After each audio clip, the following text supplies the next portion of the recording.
Send stars to show your support. Hi at Artextric, Twitch is introducing changes to bot accounts. To ensure Siri_bot continues to work as expected, you'll have to re-auth the bot.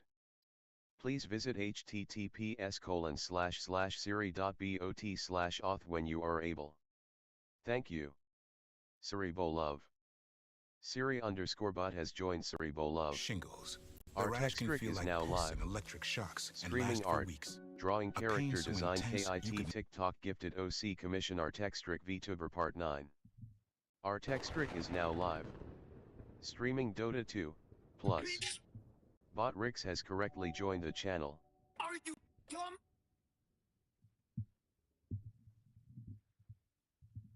Bitch, are you dumb? Are you dumb, dumb, dumb, dumb, dumb, dumb? Are you dumb, dumb, dumb, dumb, dumb? Are you dumb, dumb, dumb, dumb, dumb? Are you dumb? Stupid. Are you Hello, videos. What's going on? I'm talking special, baby. I see in your eyes that you wanna fuck me, baby. I'm not gonna lie, don't need a side piece, baby. I'm good. That's good. That's a big plan today.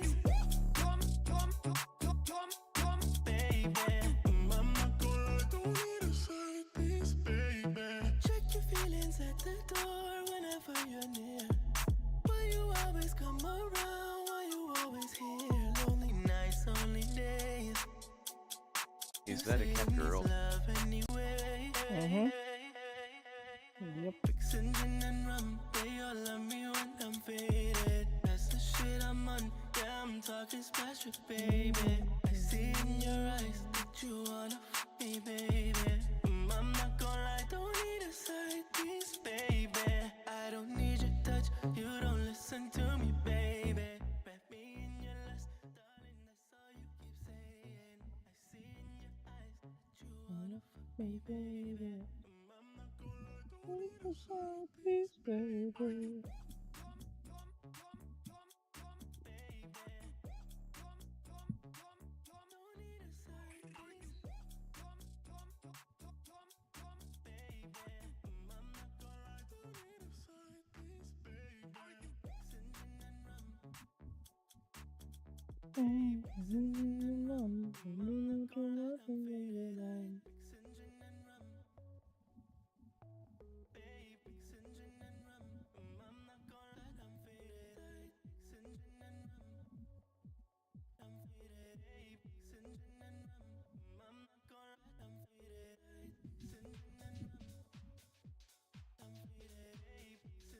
I got a question. Did you see the PewDiePie thing? Apparently he was trending on Twitter because how fast he improved at art. No, I didn't watch it. No. Might give it a look a little bit later.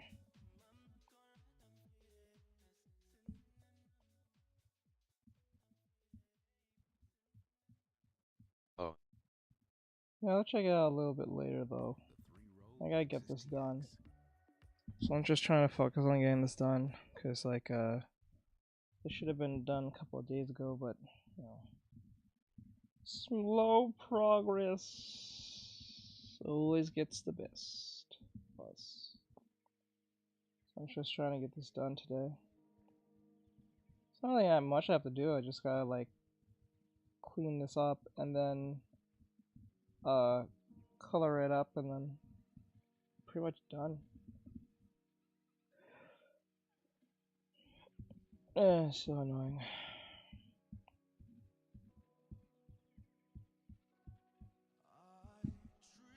It's just so annoying because like everything I gotta clean up.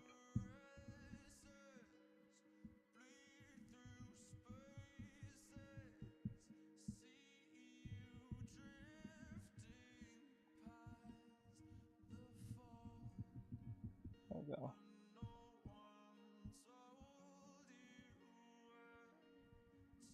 I hear you. Wait, what's you up to, bro? It must be very impressive for PewDiePie too. kind of want to see what he drew now.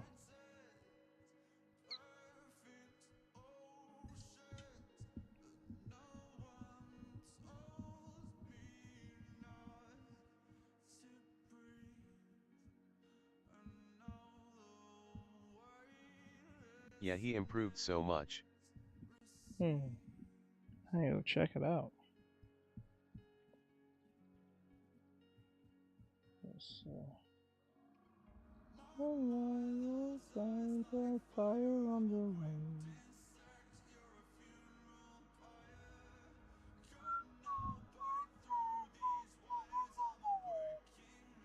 It was so popular it was trending on Twitter. Let me see. Wait.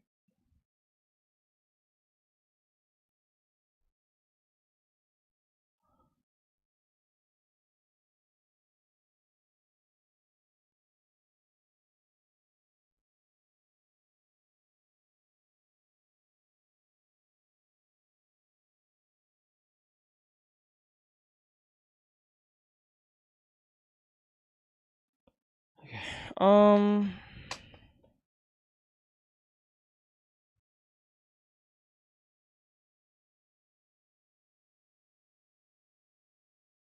Drawing. It's hard. Here's a picture I drew when I was 7 years old. It's me and my dad showering. What's the problem? You giving balls? I know what you're thinking. Endless potential in this young artist. The truth is, I always liked drawing. I just never practiced it.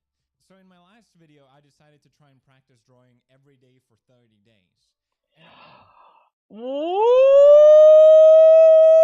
What did your teacher say? What did your teacher say? Okay. Fucking, they don't listen to me. They don't listen to me. Oh my god, bro. What's the point? Why do I bother, man? Why do I bother, man? I don't get it, bro. Why? I say it every time, and then students start questioning me and be like, oh no, I don't have time to draw in 3 days. Are you sure I'm gonna improve? I'm like, wow, look like fucking PewDiePie knows what's what. Because I'm just evil. I'm just trying to make you do 30 days because I'm just a sick psychopath. Jesus Christ. Thank you, PewDiePie. Thank you, Felix. I appreciate this, even though he's not talking directly to me at all. It's fucking yes. This is amazing. I'm having so much fun. And I could compare the result when I started to... The fuck? Oh my god. After 30 days, and it was a big difference. I hate the word.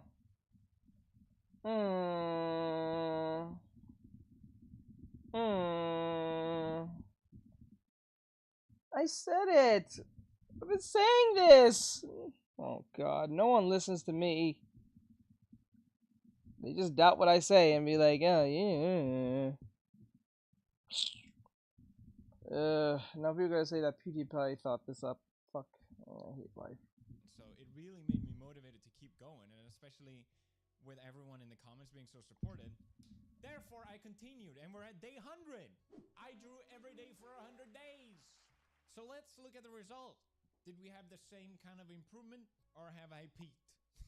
Let's check it out. Here we LOL. are. I'm so excited because I purposely have not looked at these old ones as well, so we can hopefully experience this together. Just for reference, this is where I started off at day 0. I wonder if I can... Hold on. Wait. Oh, my leg. Oh. Can I show this? Go on.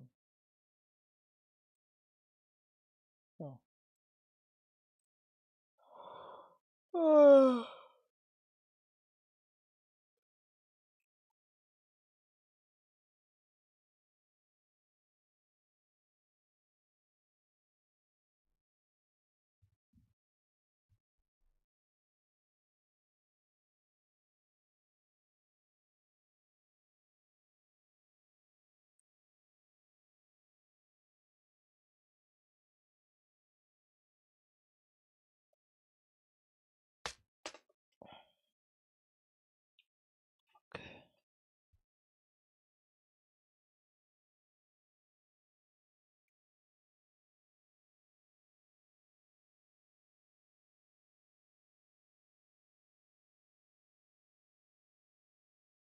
What am I gonna do? I'm gonna save this. I'm gonna save this.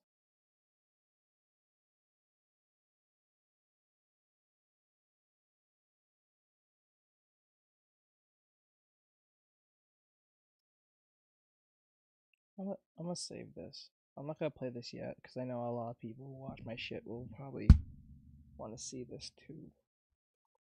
So I'm gonna save this particular. Yeah, I'm not gonna play this yet. I'm gonna play this later. Cause like when I think of it more and more, it's like.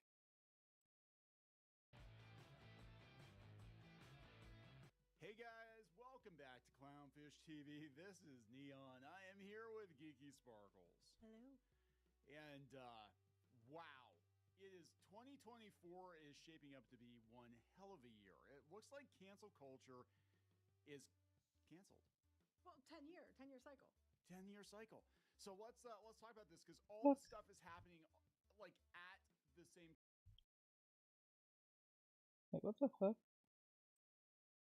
Wait, what? No, dude, what the But wait, if I go back to here.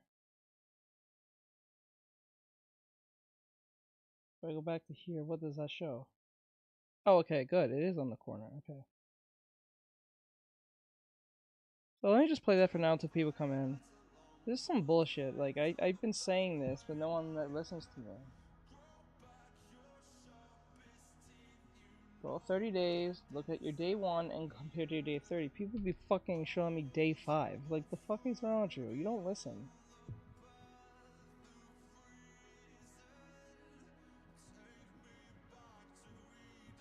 Like, why do you guys don't follow instructions sometimes? Like, it's just you ignore what I said.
I need you to see me for what I have become.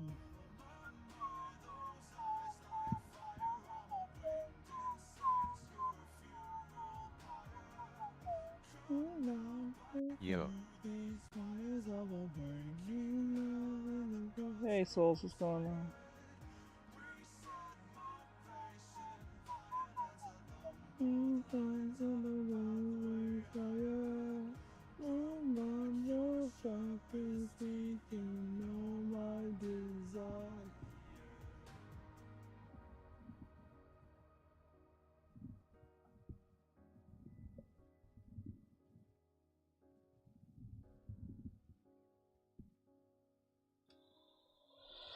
What goal is it, Soul? Let's go, is it Soul? Let's go, is it Soul?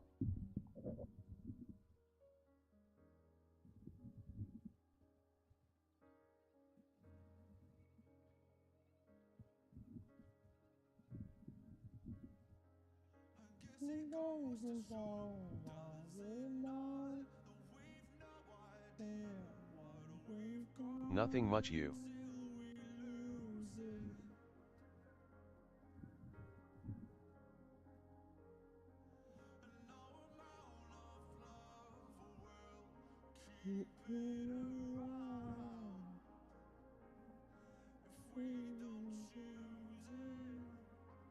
Well, for me, just, you know, trying to finish off today. Today is going to be the last day.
I wonder if I should say this. BRB I also wonder. send me something to draw.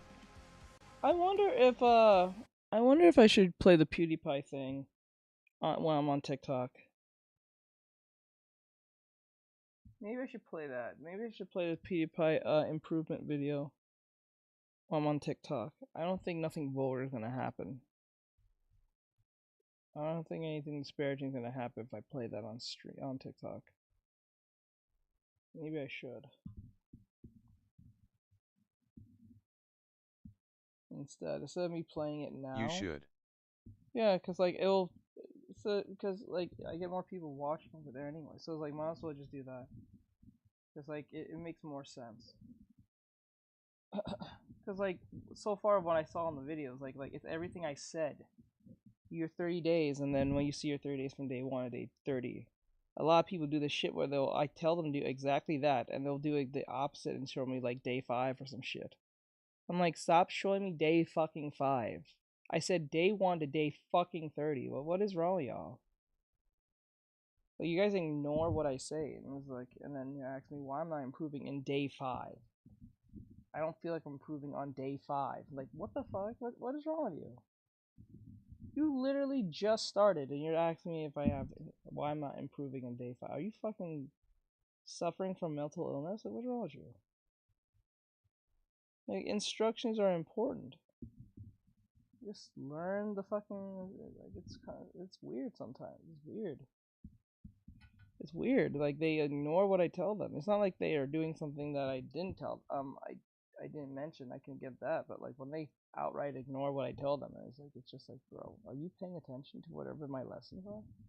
And it frustrates me because it makes me look like I don't know. Like, it's frustrating because after a while, you think to yourself, well, even though you don't see immediate results, it makes you think that because you're getting now help, you should instantly improve. And then what's going to set a precedent where you're going to think that because you didn't improve within 5 days, all of a sudden you think I waste your time and they want to take your money back. I'm like, oh, come on, man. That shit is irritating. It's like I almost feel like you're trolling me at a certain point. It's wild. Let's see here.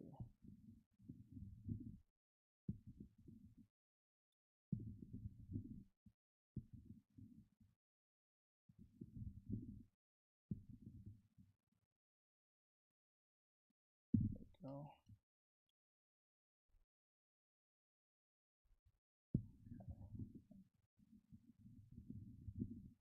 Because he did exactly what I said. And now he's improving because he did exactly what I always tell students to do. And it's just really frustrating.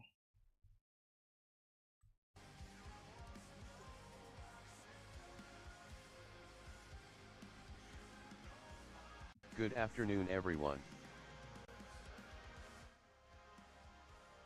Hello. Hello.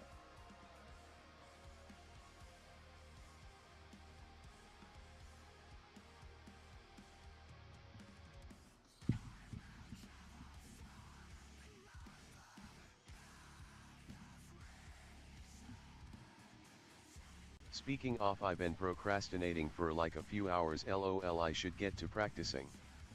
Hello teach. Hello. Hey, Bri. Yeah, people should practice. You should be practicing. So even if you're watching or listening to me, you should be drawing.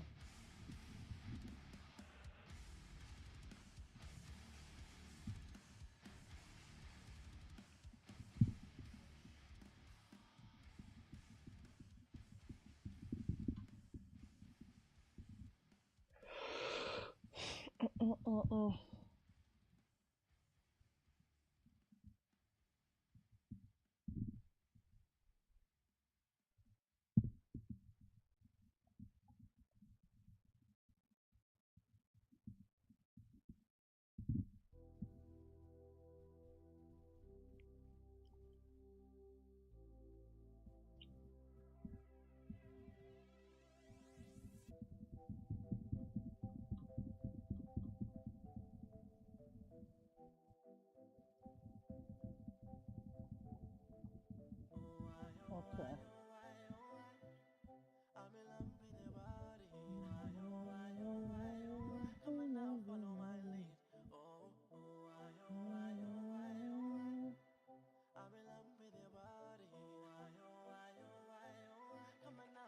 Okay, this is where the problem comes in.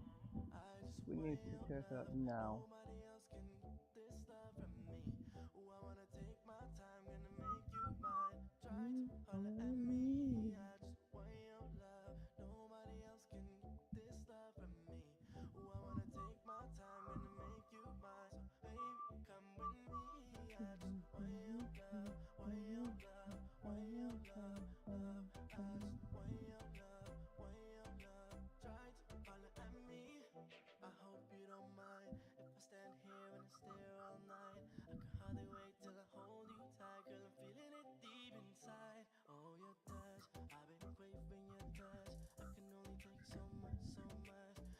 Should I do YouTube shorts? That's up to you. That's literally up to you. Like, if YouTube short is very strange, to be honest. Like, one video will have like 5 views and the next video will have 5,000, so it's really weird. That's up to you.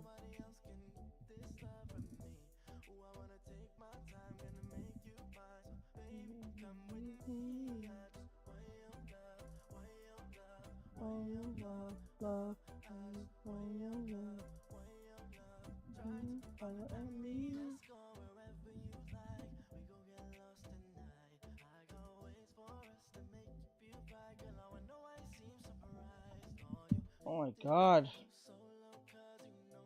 Okay. Be a support hero today. By using commands like /donation and /cash app.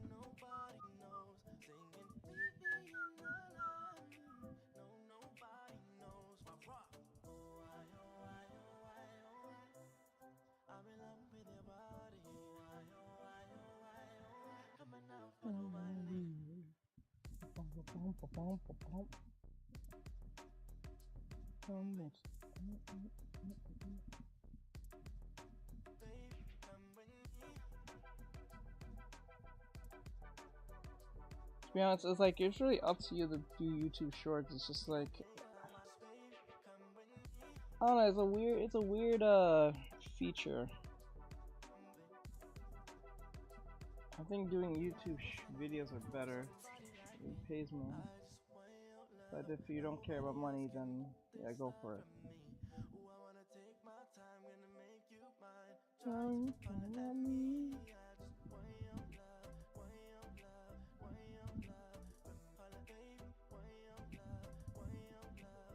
That's really up to you though.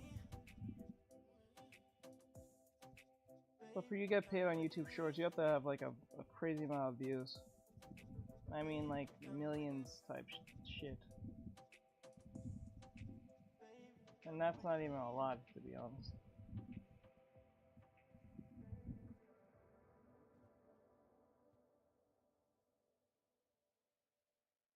Come with me.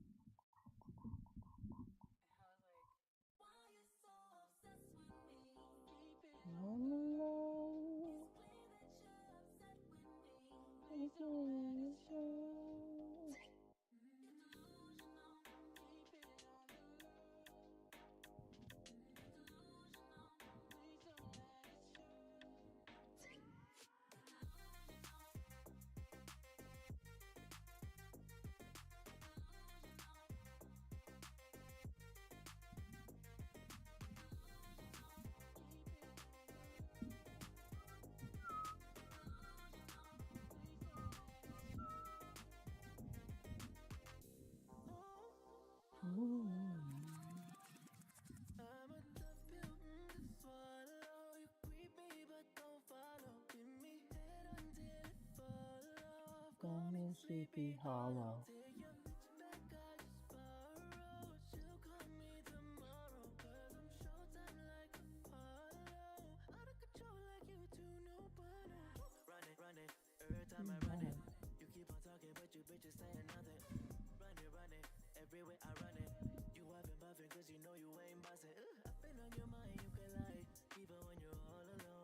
All alone.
But you know, it is what it is, though. It is what it is.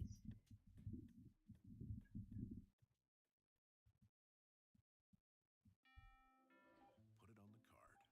Put it in the bag. These 3 bags used to be 6. Seems like the only thing going time, but the thing is, the people that perpetuated the cancel culture are trying to rewrite history. They're trying to change the narrative. They're trying to make themselves out to be the good guys. As far as I'm concerned, if we did have a culture war, these people are war criminals. Yep. Like, my personal opinion. I think war criminal is a bit much. But well, okay. I'm using finger quotes. You can't see that though. But I'm just saying, if we're gonna call a culture war, if we're gonna call the cancel culture part of a culture war, an analogy standpoint. And they're war criminals, and they want amnesty now. They want to walk it back.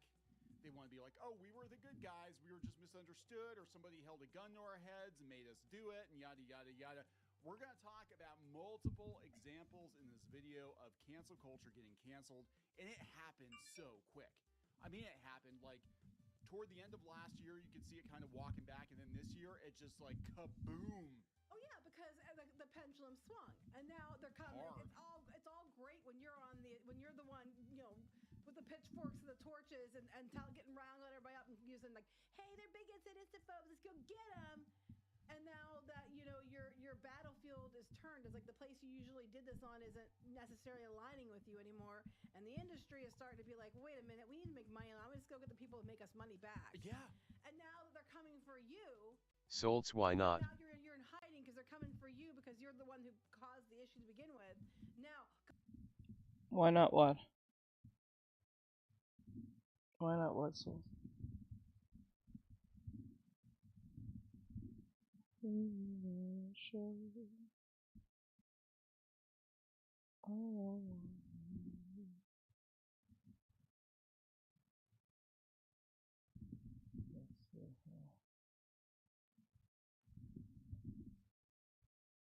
almost there.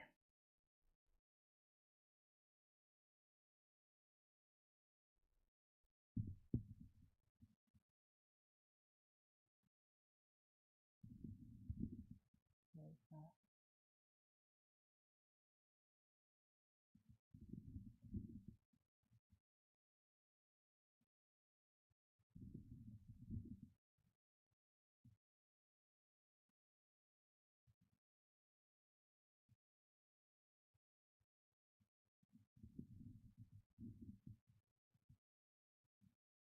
I was talking to Solts.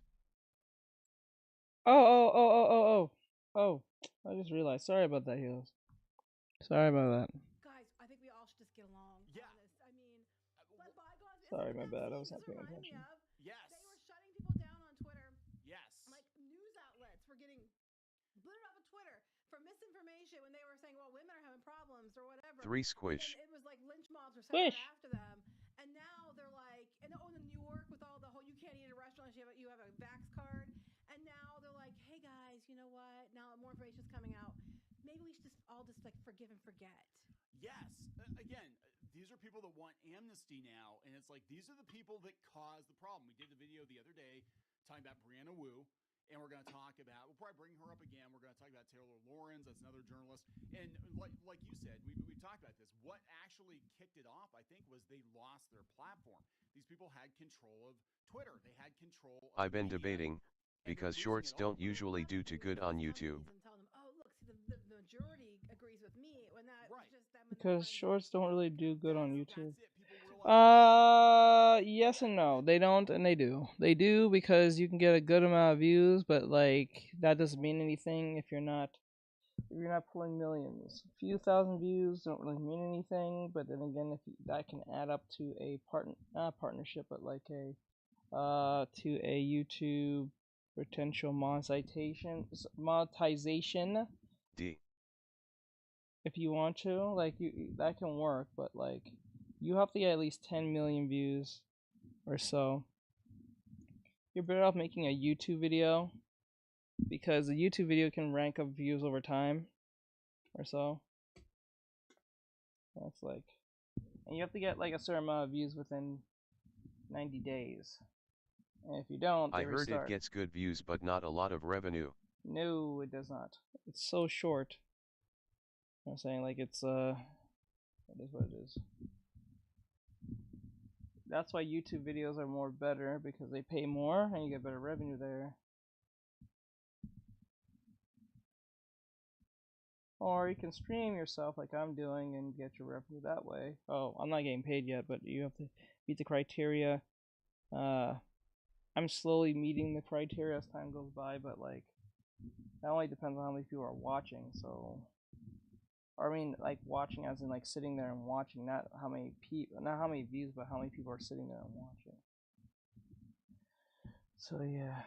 I guess it good for starting off and trying to grow an audience. Or something like that. Yeah, it's something to that extent. It's a weird conundrum because like YouTube Shorts brings in subscribers, but it doesn't bring in views. The same as views. It's a weird thing. So you can get a bunch of subscribers, but you may not Does have a speed bunch paints of do views. good? It really depends. Not like they don't or do. They just kind of depend.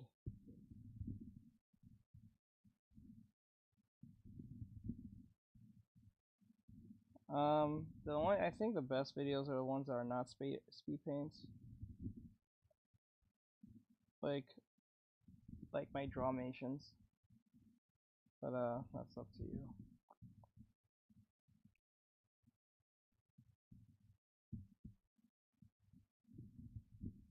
They can work, but they don't do well because they're just kind of like anyone can do it. Like it's like, put it this way. Put it always in this context, can someone else do it? If they can do it too, then 9 times out of 10 it may not be as popular as you think. A speed paint only works when you're like the first to draw something like say like some character from some anime At that more just came lather out. meep. Solds check what gets good views, then do that. Yeah.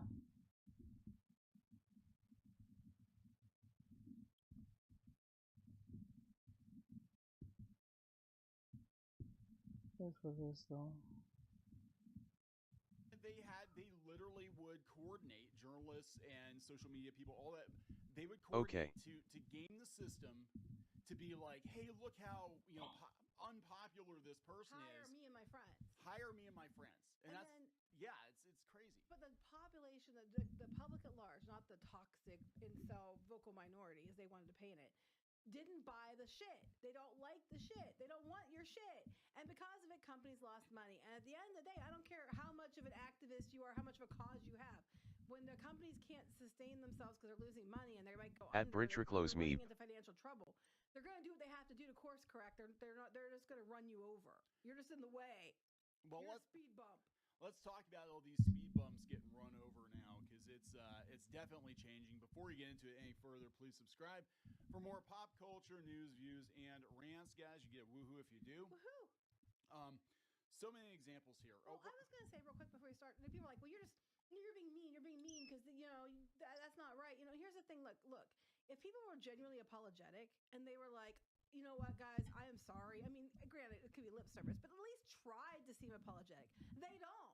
They're not even apologizing for their part in it. No. They're just basically like, now that it's coming from me, I think it's time we all stop this. Yes. There's no, I'm sorry, I shouldn't have fucking done that. I'm sorry, I'm a fucking asshat. I'm a twat sandwich. There's nothing like that being said. There's nothing like that being said. I'm an idiot sandwich. So, hey, it's coming from me now, so let's, we all just need to calm this shit down, and we all just need to get along. There's no, I'm sorry for my part in what happened. Yeah. And Brandon Wu about fell out of my chair because I'm like, you're one of the instigators. Oh, they were calling her out like mad.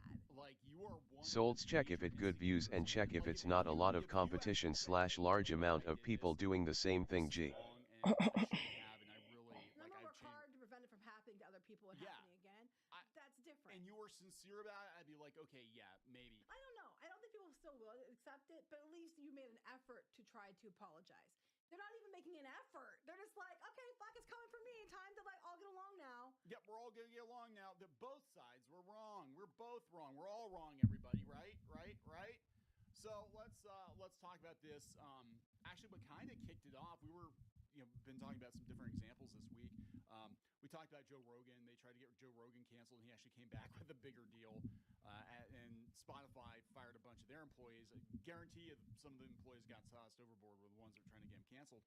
But Shane Gillis, they fired him from Saturday Night Live in 2019 over jokes. They weren't even on the show. They were on his own stuff, on his own things. That's weird. Like if somebody saw a tweet or something from 10 or 15 years ago, and comedians, look, they're going to be edgy. They're going to say stuff, right? Well, the one actor they originally cast for in the live action Lilo and Stitch for David. Yeah.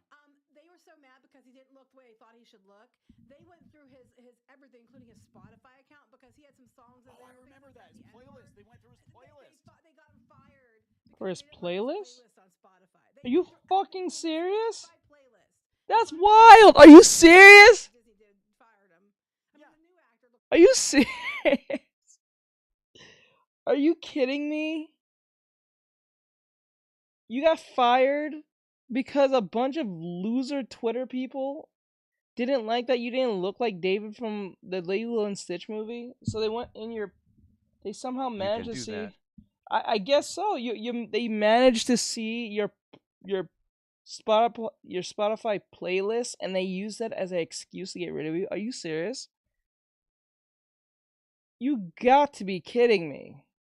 How much of a asshat do you have to be just to get you are a hateful individual. You're going to burn in hell. Anyone who's like this should burn in hell. There's a special hot, that's insane, steaming place of hell for you. Are you serious? You're gonna go that rabbit hole balls deep into someone's situation just because you didn't like that they didn't look like a character in a video game, in a TV show, in an old movie back in 2001, or I think 2002 or 2003 or 4. What the hell? Normal people don't act like this. Yes, only deranged and unhinged psychopathic people do. That's insane. She was excited about Hogwarts Legacy, which became the highest selling game of the year, by the way, so it wasn't just her. And she said publicly she was excited about Hogwarts Legacy, and one asshole had to go back 4 years to find something. One asshole activist went back. No, it was 7 years. It was a long time ago. Way back. because a tweet that wasn't even like that bad. No. But I take offense to this, and then because of one tweet. Yeah, the tweet was because it tried to make her out to be a transphobe, so to support their position that she had to be a transphobe if she was looking forward to Hogwarts Legacy, along with the other 23 million people that bought it. Who are all transphobes, apparently. They're all transphobes. Including the ones that are trans. And she basically said, yeah, I'm a little uncomfortable having because there could be guys that could come into the bathroom or whatever. It's like, just as a woman, that's my personal opinion. That was like 8 years ago, whatever. It wasn't like, and I hate trans people too. No, that's not what she said. So that got her fired. And so it doesn't take much. But yeah, so wow. she gets fired off of Saturday Night Live over jokes that weren't on the show. And now they're bringing him back as a host. So, wow. I hope to God somebody there apologized profusely to him. No, you know what? No, man. You know what they should do? Anyone who's been canceled over such ridiculous shit should sue the wazoo out of these people. Sue the shit out of these people. Sue them. Come after them. Just how they came after you. Go after them. Talk to your lawyers. Talk to whoever. Get your I don't give a shit. Go after them. They ruined your career. Bro, like, what the hell? I don't even come back. Y'all can burn in hell for all I care.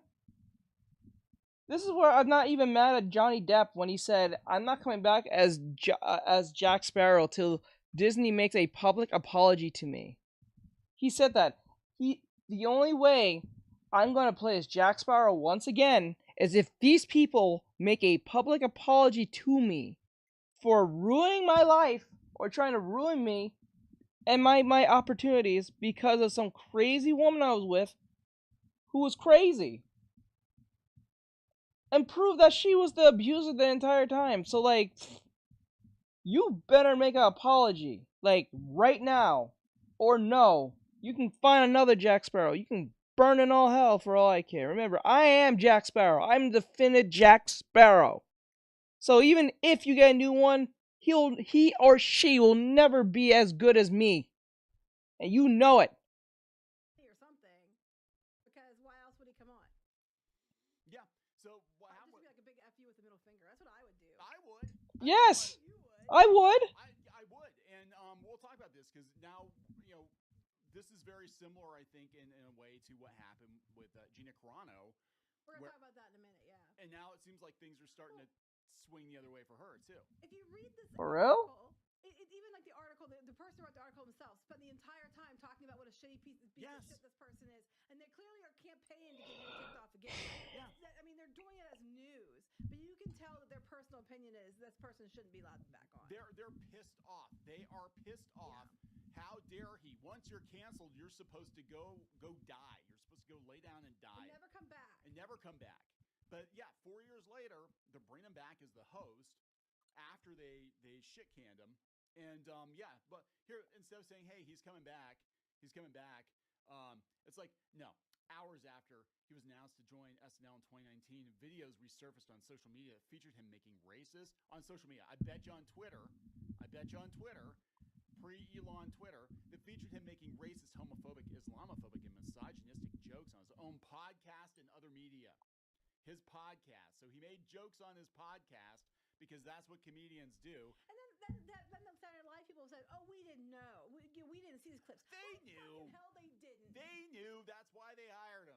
They knew. They probably thought it was funny. That's why they fucking hired him. We saw everything else that was submitted. We didn't see those clips. There's so many. You guys are full of shit. We missed those somehow.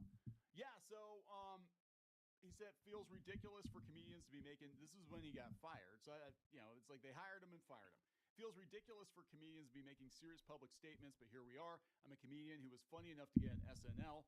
That can't be taken away. Of course, I wanted an opportunity to prove myself at SNL, but I understand it would be too much of a distraction. I respect the decision they made. I'm honestly grateful for the opportunity. Yeah. I was always a Mad TV guy anyway. I know, I saw that. That was funny. So it's just like, and they want to remind you that he's awful, but he's popular. Same with Dave Chappelle. They tried to cancel Dave Chappelle, and he can't do it. Well, Gina Carano, it was funny because just like a week or so ago, and Neon can vouch for this. I was on a Disney board, and someone said, "Oh, look, it's Cara Dune Day or something," and all these people descended, and they're like, about what a horrible, shitty, blankety blank person Gina Carano's supposed to be. And I was like, okay, give me examples of what she did, and the crickets. And I'm like, because you're gonna say this, and you're gonna say, oh, it's because of the pronouns. And I said the pronoun thing was that she politely declined to use pronouns, even though other Lucasfilm employees don't use them, and then was harassed with really terrible, toxic things for weeks until she did anything. And then I mentioned some different things that people brought up. With photographic evidence, Pedro Pascal had political hot takes that were as bad, if not worse, in quotes. And he got he didn't get fired. Mentioned that no one could answer in any way except for one person having a meltdown about somebody getting shot for racial slurs, and it was so out of the realm of, it was just ridiculous. People were like, what the hell? Anyway, that was just like a week ago. And now because we had lost Carl Weathers, which is really sad, and I'm so tired of losing all the good ones, but unfortunately as we age up, so do they. And then she was talking about how he was so kind to her and called her and everything else that he had done for her, and how he's her friend. And now all the media outlets are running with this story because it's newsworthy, but they're and including the ones that were like smearing her all over the place before. Now they're running with it, and they're like, and I think back we saw this in the South Park episode too, when she was making comments about Kathleen Kennedy and stuff. They were all running with it then after they were the ones that smeared her before. Because it's over. It's over. Yeah, you said she'll probably get rehired again soon. She'll probably get rehired. You know what? If they got rid of Kathleen Kennedy at Disney, they probably would rehire her.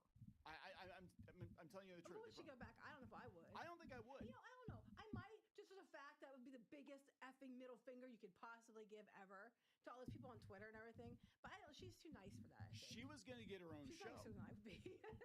She was gonna get her own show. Well, it's like, would Roseanne, would she ever go back to the, cause her own show coworker stabbed her in the back. Yeah, they did. There was a whole bunch of drama with Sarah Gilbert or whatever. Yeah. I would have been like, so she was like, she's super far left. So I'm sure there was. But like, I mean, I don't know if I'd go back. I mean, I would before, probably she would, but I don't know her personally. But I'm just like, I think she's awfully nice, so I don't know if she would do that. I'd be like, I will come back, but you keep me the hell away from the people that canceled me. If you want to give me my own show, because she was supposed to get her own show. The flip side, keep me away from Kathleen Kennedy. Well, the Rangers of the New Puck would have been good. I'll put my hands on that hoe. Here's the thing. I'll put my hands on that hoe so fast. Then it's gonna. You put yourself back in that, because it was probably an emotional hellhole for her, especially since they didn't want to even talk to her, told her, and she jumped through all the hoops they told her, still got in trouble for it. And I'm like, would you want it? Because if you go back, all these same toxic fucktards are gonna come at you again, to try to do it again. And it's like, is it really worth the aggravation to protect something that Star Wars has half? It's not even half. It's like barely breathing. It's just mostly dead. It's just it's just a matter of time. I mean, to go back for something like that, I don't know if it's worth the all the pain and ridiculous headaches just to do that. But anyway. Yeah, so it's like, I mean, she said, he wasn't throwing her away, and there were Bill Burr came out, and then they tried to cancel Bill Burr. They tried to cancel Bill Burr via his wife. Yeah, because they were mad she was black. We had, they was mad she was black. A white guy, and we did a video about this. They were mad because she was black. How insulting to his wife. A white man, I think it was a straight white man. A straight white man was attacking Bill Burr's black wife, saying that she was basically just his sex slave because he was using his privilege or whatever. And she what the fuck? Man, the victimhood cope. The cope is real. Yo, what the hell? Do you guys hear this? Oh my god. Do you guys hear this? LMAO. What the shit? Man, I tell you, liberals, you progressives, will make up anything as fast as possible just to justify the shit. What? Wow, man, I can't. That's crazy. That's crazy. You guys really just said that. This man has a black wife, and you guys said she's his slave. Are you serious? Because he happens to be white? Oh my god. You don't think there's white people who don't care? Like, you don't think there's white people who genuinely loves their black spouse in some form? There's a lot of white people who love their black their black spouse or partner, whatever the hell. Hi. Holy shit! That's crazy! Hey, Cheese, what's going on, bro? Like, that's crazy! That is bro, come on, man. Yeah, very progressive. You're right, bro. Like right. Like, what the fuck? What the hell? Like, bro, imagine you have a white girlfriend. You happen to be black, right? It's not like you picked her because she's white. You just happen to like this person. They just happen What to be are we white. talking about? Right? It's just wild to me. That's crazy. We're listening to a podcast. So like what the like I'm giving my reactions on the podcast as I'm doing artwork. It makes things much interesting than me just playing fucking music in the background. And we're listening to Clownfish. That's wild. Where do they come up with this stuff? That's crazy. Imagine that. Imagine being white, having an Asian wife, and someone says the only reason why you're not canceled because you're using your Asian wife as a scapegoat from being criticized. I'm like, bro, what the fuck? That's an elaborate plan for this specific reason. That's dumb as hell. Fuck himself, and he like deleted his social media accounts and whatever.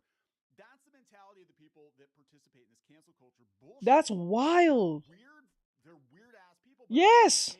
Or at least it didn't take very many of them to make it look like the entire. But anyway, how are you, Cheese? What brings you to the stream, my bro? Are you here for art? Are you just checking in? What brings you into the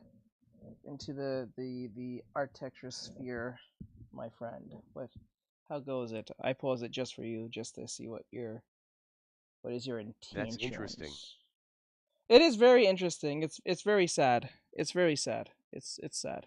That's weird. This is why I would never want to be in the entertainment industry. These people are fucking crazy. They're just insane. They'll do anything that, like, watch. Once you walk down a path they don't like, they will cancel you over the most smallest things. It's wild. These people are not human. They're aliens. They're not real. They are not real. They are not living reality. They're not safe. They're just literally insane individual who has money. Always remember, just because they have money doesn't make them smart. Just have their money doesn't make them a good person, and just because they have money doesn't make them loyal to you. True. That's wild, man. That's crazy. Oh, man, I would never want to be in the entertainment industry. I just want to make games. I just want to make, characters for video games and stuff. That's it. I don't want to be known like that. Just Jesus Christ. Our world was outraged when it might only be 10 or 12 people. But they have a lot of fake accounts. They have a lot of fake accounts, and they have pull in the media, and both of those things. Twitter, you can't fake as much as you used to. People have seen through the bullshit, and the media is imploding. So you don't have your friends out there, your journo friends, amplifying your tweets with a bunch of articles. And we saw what happened in comics. Be a support hero today That's by using crazy. commands like Dude, /donation and /cash app. They can do that? We'll segue with Gina Carano because they tried to cancel her. They're still trying to cancel her from conventions at Fan Expo. Just like it's like a week ago or so. Yeah, a couple weeks ago. Yeah. and Wow. So These people are the comics yo. people are some of the most vicious out there.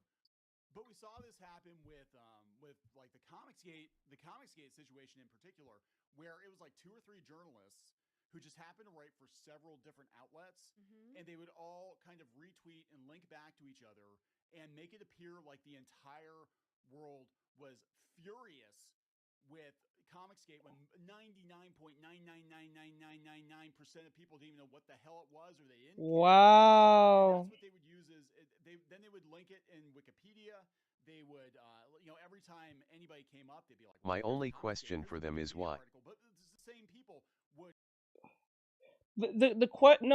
The reason I'm gonna explain why. It's because because when you're opposition towards someone, they'll do everything to destroy your situation. The reason why they do it is because it's like this. If I'm Gina Carano, right, and I get I have a bunch of followers, right, and I'm very popular on The Mandalorian. If I make a statement that's not that offensive, but I'm making a true statement because it's rooted in truth, but it's not sounding nice, I am seen as this thing called a bigot, or whatever case may be, or wherever they call it. And because of this, the people outside who jealous of Gia Carano, like her co-workers or someone who she knows, or people who she used to work with, who's not as popular as she is, who believe they should be as popular or popular than she is, they'll they'll get their journal friends, they'll get their publisher friends, all of them get together, coordinate a whole attack on this individual, make up shit that did not make true, or blemish the truth as far as possible to make her look bad. So when people see this, they will say, she's not a very nice person. You know what? That show she's in that I really like, I don't really like it very much. You know, that some people are like that. Some people will stop watching a show just because they heard an article about you. It's very weird. That's a weird thing. I'm gonna tell you right now. If I heard Jim Carrey was punching children in the face because he didn't want to take their picture, you know what I'm not gonna stop doing? Watching Jim Carrey movies. You know why? Sad that he did that. That's really bad, and that sucks. But I'm not gonna stop saying that this motherfucker ain't funny still. I'm not gonna stop that. I don't know Jim Carrey. For all we know, he probably has a mental illness. For all we know, maybe it was a justifiable punch. I don't know. Maybe there's not children. Maybe there was grown ass teens. You know, I like to say children, but they really mean teenagers. You know what I'm saying? They like to do shit like this and then make the person look bad. And then they try to do damage control. The person makes the most biggest mistake by saying sorry. Never say sorry on the internet. I'm sorry to tell you this. Even if you are in the wrong, don't make an apologetic statement. Because once you do that, you got the crazy activist now on your heels. Now they know we can pull him to say sorry to us whenever. And the best and the worst thing to know is that even if you say sorry, they will want you to grovel at their feet no matter what. They won't take the apology. They'll just say it's not good enough. It'll never be good enough for them. So might as well not say fucking anything. Don't say apology at all. I don't care you did some heinous shit because it might be proven that you didn't do it. It is what it is. I'm telling you now, unless you're on camera doing something insane, then don't say sorry. I'm dead serious, man. It makes no sense. Because look at Kevin Hart. All these years, he still have to be saying sorry for shit he said of 20 trillion years ago to this day. Now they gonna find anything wrong with you. Yes, it makes no sense. Like, imagine Cheese, imagine you're like, say I don't know what your age is. Let's just say you're 20, right? Or you're 35. Let's just say you're 35. You made a statement back at when you was 13, saying something about Muslims, or saying something about terrorists, or saying something about a character from a video game. Say they're female. You know, let's just say you're 13 and you said, "Oh, I don't think Lara Croft is pretty because, well, those pointy titties back then didn't really attract me back in PlayStation 1 era." You said that at 13. You're 35. You got a career. Some asshole who don't like you, who are jealous of you, goes through your tweets somehow because they have no time of the day to be doing something really important to help their life. They find not one tweet. They go to their superiors and say, "Hey, look, he said something about women." And they'll be like, "Well, it's not technically about women, but then again, it's not like it's a real woman." But they say, "Yeah, but if you think about it, if a woman reads this, who goes through his 13,000 tweets till this day and internalize this, they may hurt themselves or something, or want to hurt themselves in some way and feel body shamed." And then their superiors be like, "You know what? You're right, person who doesn't have no life in you. We're gonna listen to you and not the person who makes us money. Let's cancel him." Do you see how stupid this shit gets? And then what's worse is the superiors actually listening to this crazy person. They never stop and say, you sat there all day to go through this person's tweets all the way back till there was 13. Let's just say that's back in what, 09, and it's 2024. You screened through that just to find that one tweet? Are you mad? You know what? Get out of our face. Get out of here. That's what they should have said. But no. They have done this many times. People who have no life, no time on their hand, they are usually broke and don't have no job, who's living with their parents and not really helping them to get nowhere, is literally going through their fucking tweets just to say this person said something. And to cancel them in hopes that people rally up behind them. And then what's worse is we have figured out that majority of the people who get crazy or get mad on Twitter is not even real people. It's fucking AI bots.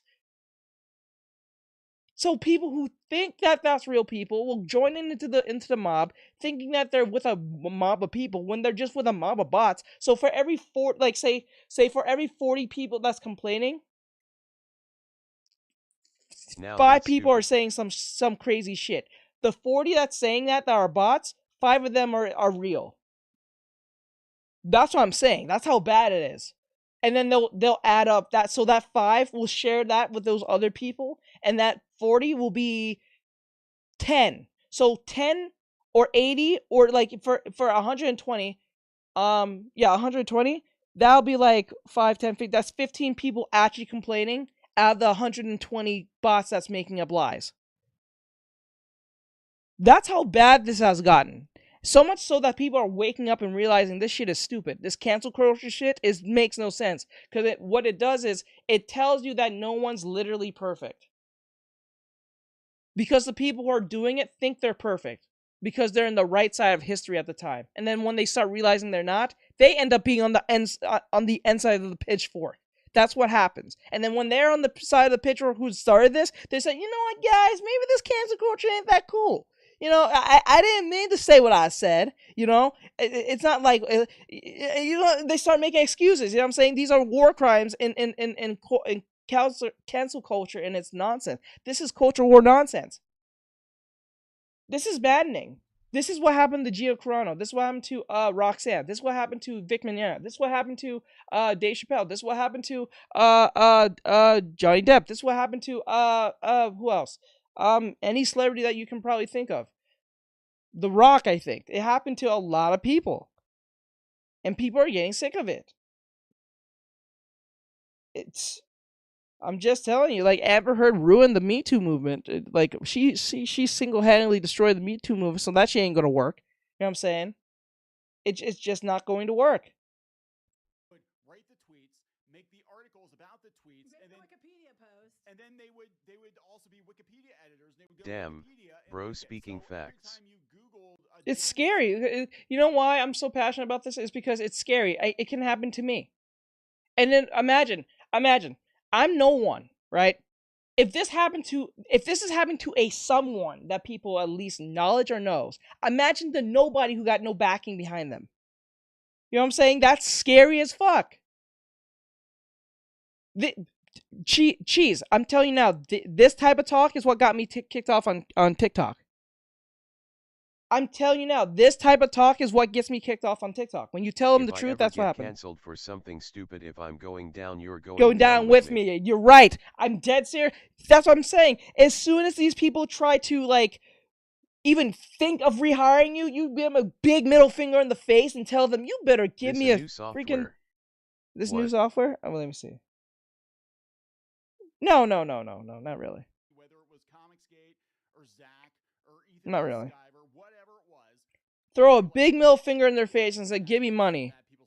Either give me money or screw off. And it was really only like 10 or 12 people that were really ass mad, and they made it feel like the entire world was against you, because these people abused their position. They abused their platforms to basically just grind axes against people they didn't like.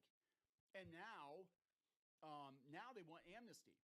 You know, this I about fell out of my chair yesterday. And look, I like Peter Pischke a lot. I do. He used to write for us on Clownfish TV. I think he's a good guy. I think he's a really good interviewer. He got an interview with Taylor Lorenz. Now, we talked about Brianna Wu. Taylor Lorenz is another one that actively participated in doxing and harassing people, especially YouTubers, geek space or whatever. But she's the one that showed up at the Libs of TikTok's house. You know, could have got her. Are you serious? Family killed, and now she's all like, you know what? It wasn't really my fault. It was kind of like the media just kind of pushed me into doing that. Maybe we're all on the same side here, guys. Shut up. Yeah, for real. What, are you serious? Shut up. I know, like, with the whole Johnny Depp and Amber Heard situation, she was, taking things out of context and using them in articles that when they told her no, or they didn't give her permission at all to use them, and was running with them, and they had to put out an apology to different YouTubers over it and everything else because of it, because she was trying to paint it a certain way. Yeah.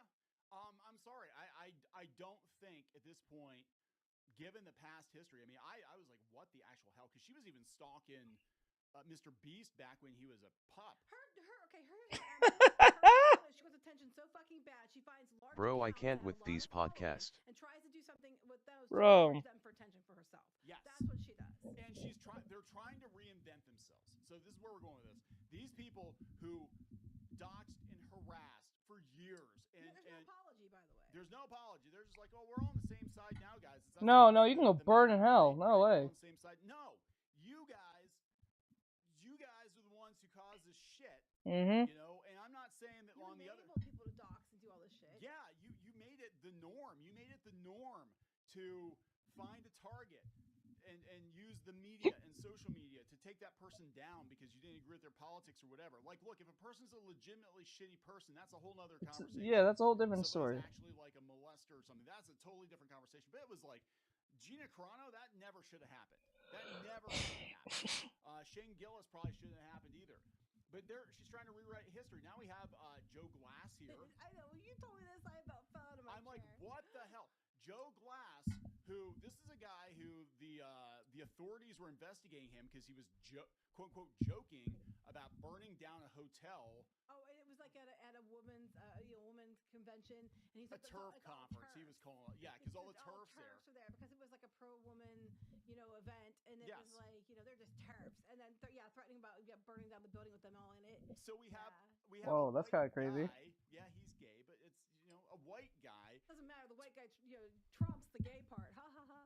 Hope that triggered you. Anyway, joking about burning down a hotel full of there were a lot of like Pakistani and Muslim women there because they were talking about women's rights in the Middle East, and like, why the hell, if you're one of the good guys and you're on that side, why the hell would you do that? Why would you even do that? So the authorities actually investigated this guy.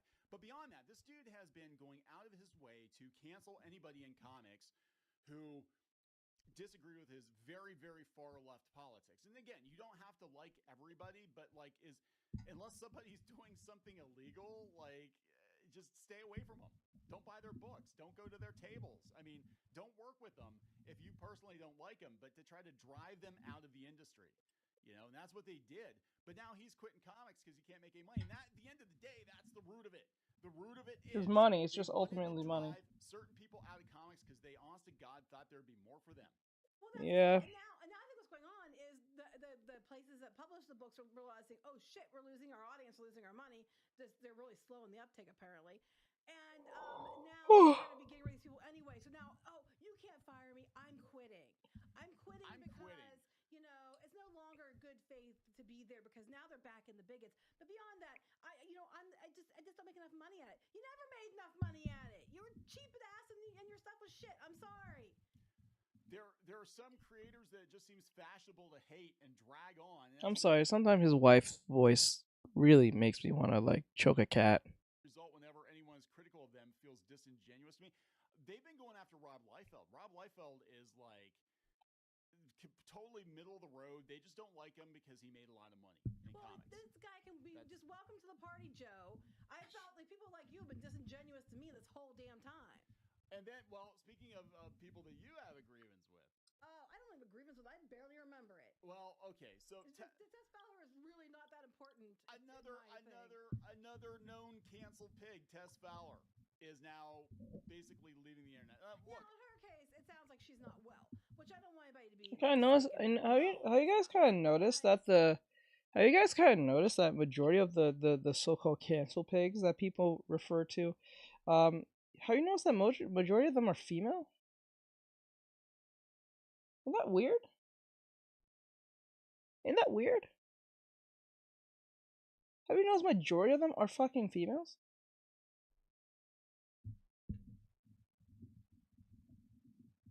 Yep. It's very weird. Like perfect example, like Vic Mignogna, right? He was first canceled by women. And then the men just kind of like fall behind the women who they liked.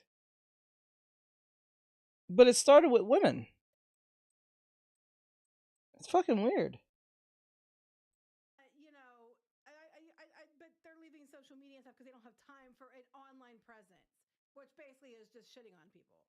Well, it sounds like you know, there are other issues going on besides her being sick right now. But it's just like all these people are either That's actually true. That's very weird. leaving completely. Like, I'm not saying that no man has tried to cancel another guy, but like, I've noticed that there's a weird, strange pattern where whenever there's a form of it's usually a man being, it's very rare if a woman gets canceled. Not saying it hasn't happened, or like I see more VTubing females get canceled than actual female.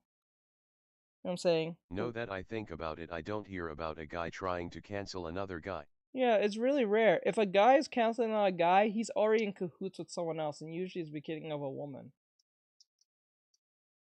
Right, like that's how I kind of notice it. Like, look at every esports cancellation. There's always some dude in some type of situation with a female.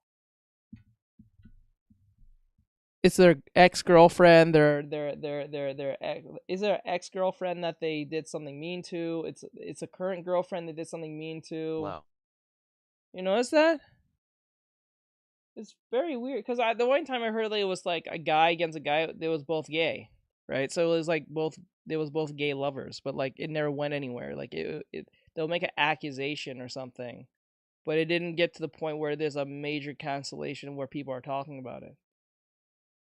Right, so like, there's a lot of like esports dudes, whether it be from Overwatch to Smash to whatever Street Fighter, it doesn't matter. Whatever game that you're probably into, or even speedrunners, it's always some dude in a situation with a female. GTG bye. Got to go. Okay, laters. I appreciate it, Cheese. Thank you for coming in, bro. That's kind of weird when I think of it now. I didn't think of it till like this moment. I was like, wow, that's actually really weird. I'm gonna go off and be gone until they're trying to stage another coup or something. But what happened with Tess Fowler? It's really simple. That was weird. Oh god, it was so many years. Oh my god, perfect example. Another one. Fucking what's his name? Charles, something Charles. The gay guy. What's his name? James Charles. Right? Wasn't he in a situation with a woman too? His so-called friend, and she was accusing him of some shit. Something with James Charles. Yeah. And he's gay. Right? Have you noticed the cancellation is always with a woman intact? She tried to cancel him. And I think he kind of blew her back. Like, I think he really, like, defeated her on that one. But he got canceled for another thing. But I think there was two things. But the first thing was her and him. And then there was something else. And I think he got kind of destroyed after that. It was more of like a sexual Something thing. about makeup products or something. Yeah. It was like he was not being she claims that he was not being forthcoming with the makeup deal that they had or something. And then she made a whole shit about it, and then people found out that she was lying or some shit, or something to the fact that he won that one. Then he got accused of something about trying to do things with straight men or some crap. And then people kind of just ran with that as a meme, and it kind of just stuck ever since. That's kind of weird. It's always a female. Remember it. You brought it up, and I'm like, oh yeah, I forgot about that. So I was like on like a webcomic board, like on Facebook. It was like webcomics from predominantly webcomics, and someone was going on about Comicsgate and all this other stuff, and they were saying a lot of things that weren't true. And I was like, this is stupid. And I said about how you could just post numbers and people label you as that, and then everybody turns on you and stuff, because that's what around the time that was happening.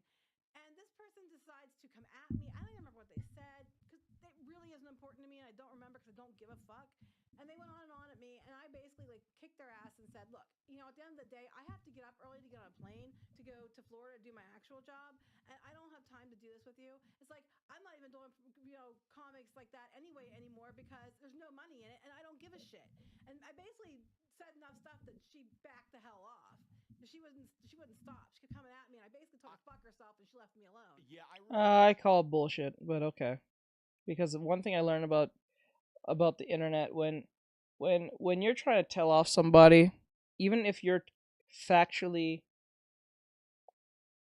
like canonically right, or whatever the case may be, human beings are just, majority of most human beings are very dense. And even if you're telling the truth and they believe you or not, just the fact that they want the problem to stay intact, they will ignore whatever you fucking said and just keep going at you. So I'm gonna call bullshit on her behalf. What I think she's trying to say is she tried to tell herself, tell this person off. It was not working. She blocked them. Because I have never heard someone just like stop texting you after like being a crazy person. That's not how crazy works. Especially when it comes to this internet. That's not how that works. When people accuse you of something, and even if you prove that you're right, they will not leave that accuse. They will. It's very ever rare they listen listen enough to say, you know what, I was wrong, person I was mad with for no reason. That has nothing to do with me. I'll leave you alone. They don't really do that. What they do is get their friends to harass you all day, or they'll just stay there and harass you till you stop talking to them completely. To either block them or whatever the case may be. I don't believe that story. I'm not gonna lie to you. I do not believe that story. I don't believe on how it went, but I do believe that she tried to explain herself to this individual. But I do not believe that she just stopped talking to the lady just stopped talking to after you gave some facts, because 9 times out of 10 people do not give a shit about no facts.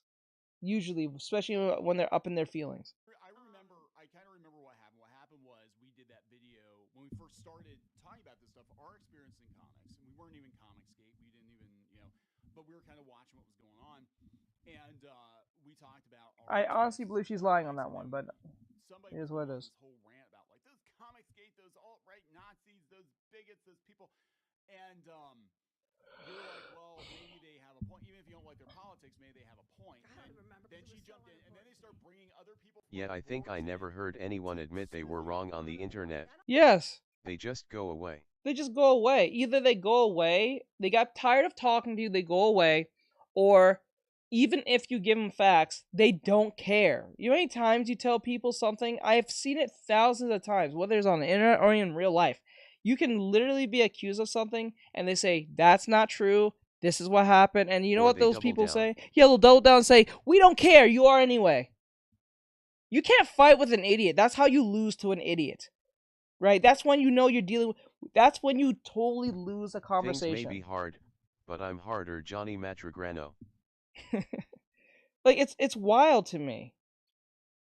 Hey, Gabriel, what's going on, bro? Like, imagine that. Like, imagine that nonsense. Like, there's many people who will come after someone and say some crazy shit, and then they'll say, well, Also it doesn't cool matter. Drawing skills. Thank you, I appreciate it. Thank you.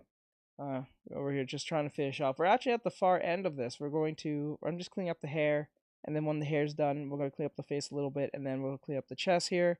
It looks kind of weird. I know it looks kind of like a little wonky. We're going to clean that up. The neck looks weird. Everything's too compact. We're going to clean this up, and then once that's all cleaned up, we can finally We can finally color her up, and then color up these real quick, because they're already ready to go and cleaned out, so we just need to color her up, and then we'll be done. And that's it. And then Bean will get her... Oh, well, actually, no. Actually, once we color this, and we color this, I will have to do one more drawing, but it's just a pose of her showing off her personality like a poster. Like a show off like an OC poster type stuff. So, yeah. We're going to be doing that, and then when we do, we will be in a better spot, and then I can officially say I'm done, and then she can get her whole kit. She gets her whole OC kit. You get the sideways personality thing, you get the front face, the side face, and then you get the full body front, back, and then you get a full body pose of your character showing off their ultimate personality, and that's it. And then you're done. That's going to be probably the easiest one, because I don't have to do a lot over there. So, yeah. Oh, that's right. Somebody brought her in. That's right. That's right. I don't remember the details. I just remember she tried to come after me, and I basically told her to fuck herself, and that I wasn't doing comics anyway because there was no money in it. It's like, I walked away from this shit. You can have it. Yeah, And pretty then- much. and That was then my when attitude too. She realized she wasn't gonna get anywhere with me. She like just shut up. And look, she tried, and I told her where the bear shit in the woods, and she went away. yeah. So No, she didn't. What happened is you argued with her. The bitch was not having it. You probably blocked her, or she blocked you and then moved away. That's what happened.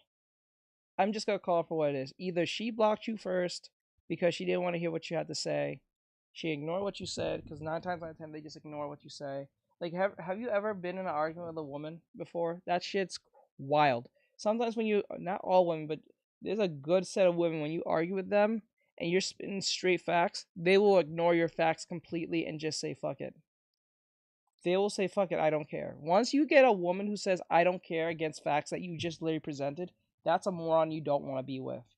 Whether it's your girlfriend, your sister, your mom, your dad, I mean your sister, your mom, your cousin, your aunt, your grandma, the news lady. I'm just saying, like once they say I don't give a shit for what your facts has to say, and while women say this, do not engage anymore. Stop engaging, because once you get engaged any further, they're just going to irritate the shit out of you. They're just going to say whatever they want to say, and then you're going to be in a frustration mode if you're a male. Women do it to each other, but the difference is that women know how women argue. Or they bring up something personal about you. Yes, they bring up some shit about you that's personal. If you guys personally know each other like that, if it's like a friend of a friend, if it's like a friend, a girlfriend, an ex-girlfriend, something like that, and you're arguing with them, and you say something they don't like, and you brought up facts, and they ignore what you're saying, and they say, I don't give a shit. There's nothing to talk about at this point. Stop talking to this individual. They're crazy. Right? Because the whole point of the argument is the facts that that you have against them. And once they ignore that, that's a person you don't want to deal with. And it goes for guys too. There's some dudes that are like that too. I'm not saying that all dudes are logical like that, but majority of there's a good set of dudes who will do the same shit as a woman will do and ignore what you're saying and just say, I don't care, bro. It is what it is. They'll get mad and put physical violence upon you, depending on what it is, no matter what the issue is, and don't really know the full facts. Or if they do know the full facts, they'll just ignore it because they were looking for an excuse to either defend this lady's honor because they're a simp, or they just want to, blow off steam on something, so they're looking for an excuse to do something to you. It's not like they even have an issue with you. They just find an issue just to find a reason to put their hands on someone. It's crazy as hell. Once you deal with an individual like that, get away from them. They are crazy. They have nothing but... Just get away from them. Look, I feel bad that she's sick. I feel bad that, Oh yeah, I don't want anybody to be sick. I don't want anybody to be sick. I don't want anybody to be sick. I don't want anybody to go broke because they're sick. That's a whole nother conversation. But my whole thing with all of this is, one, it's all walking back. Everything's changing.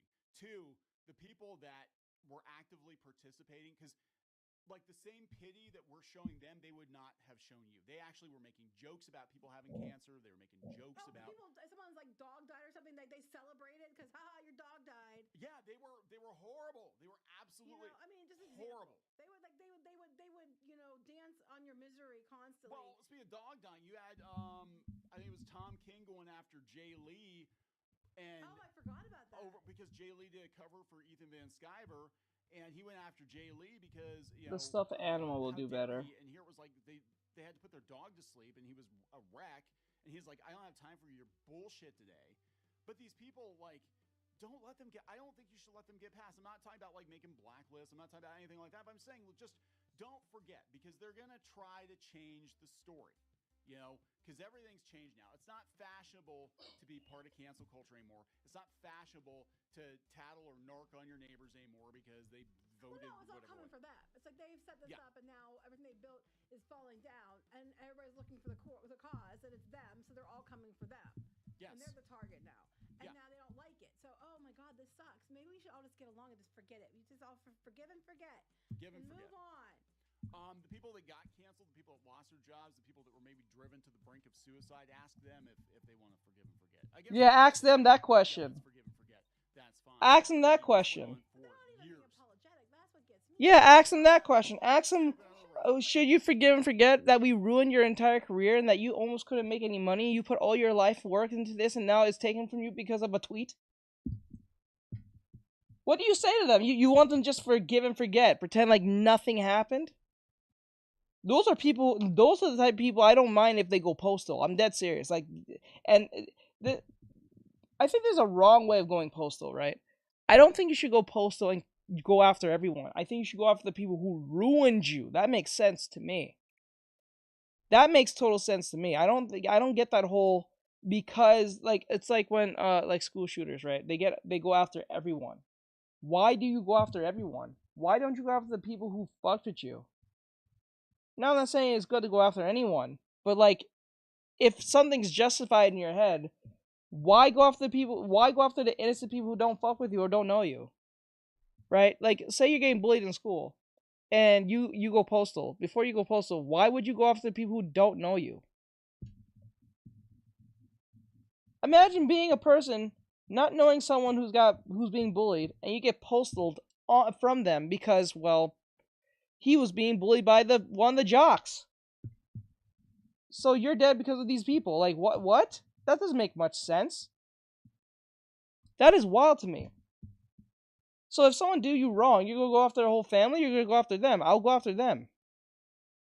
That makes more sense. That makes no sense going after everyone. At the end, it's like if you're not even remotely apologetic at all. Yep. There's like no remorse, no lesson learned. We're just, and then the companies that fired these people are just gonna act like nothing happened. Yeah, they can go burn in hell. And to these people that work so hard to push everybody else out to get themselves in there, when push comes to shove, they don't give two shits about you either. No matter how you identify, you're not bringing them money because they're a company. They're going to step over you too. It's like they did everybody else who was performing. Yep, and that's what it's about. It's about the money. So we're gonna wrap it up. Yeah. Yo, give me Please your subscribe. fucking We'll hop money. Views, rants. We'll talk later. Bye. That's wild, man.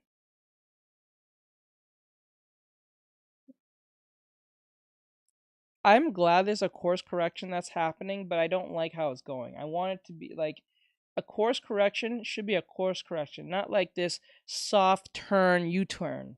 You know what I'm saying? What should happen? What should happen is like when there's a course correction, it should be a hard line course correct, so everyone can pay attention to it. Not like it's not like a soft shoe type thing. Like, oh, we're slowly like rehiring some people that we canceled. No, you should hire everyone back that you canceled and get rid of the people who caused it. That's what I call a hard course correct. Demion, and I was sitting here naked on my couch, drinking some coffee, watching some good old YouTube when I came across some very interesting revelations. I thought the Suicide Squad Kill the Justice League storm was over, that I could move on and pursue other stories. And yet, here I am, making another one because it turns out the Suicide Squad, and more importantly, gaming journalism in general, actually is not done with me. Beyond this, I'll also speak on a damning report about how live service titles are devouring the entire Western gaming market at alarming rates. Sure. A story that resurfaced where job interviews were determined whether you would cancel characters like Batman for being white or not. I'm not kidding, by the way. That's a real story. To begin, I was watching a recent video from Yellow Flash, who's a friend of the You can't just leave things how it is, huh? Great stuff. So I'm drinking my coffee, and Flash links this article, and it turns out these weirdos are aware of me specifically. Let me explain. The article in question is from thegamer.com, and it's titled, "Gamers are already calling Suicide Squad Kill the Justice League woke." After a major spoiler was shared online, gamers are shouting about progressive lunatics and calling Suicide Squad a woke disaster. The article also calls out another person who's Mango Lawyer or Learning the Law, who's over on Twitter. The article tries to paint people like Lawyer and myself as hateful bigots and that we are what's wrong with the gaming community and online discourse in general. They attack Lawyer first by linking to a tweet they said where the reason why Rocksteady is garbage now is because the company is full of diversity hires and people who are hired based on gender rather than their skill.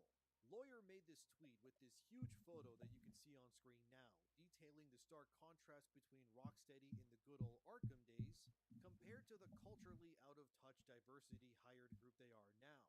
Some images criticized here are how the Rocksteady that made the Batman Arkham games are predominantly a team of white men, which may seem racist to some people, but that's only... I don't think that's racist. Of course. Rocksteady being predominantly white back then was not a red flag, since Rocksteady is of course located in England, and the reviews of those Batman Arkham games, like I previously mentioned in my last video, range from 87 to the highs of 94 when it came to games like Batman Arkham City.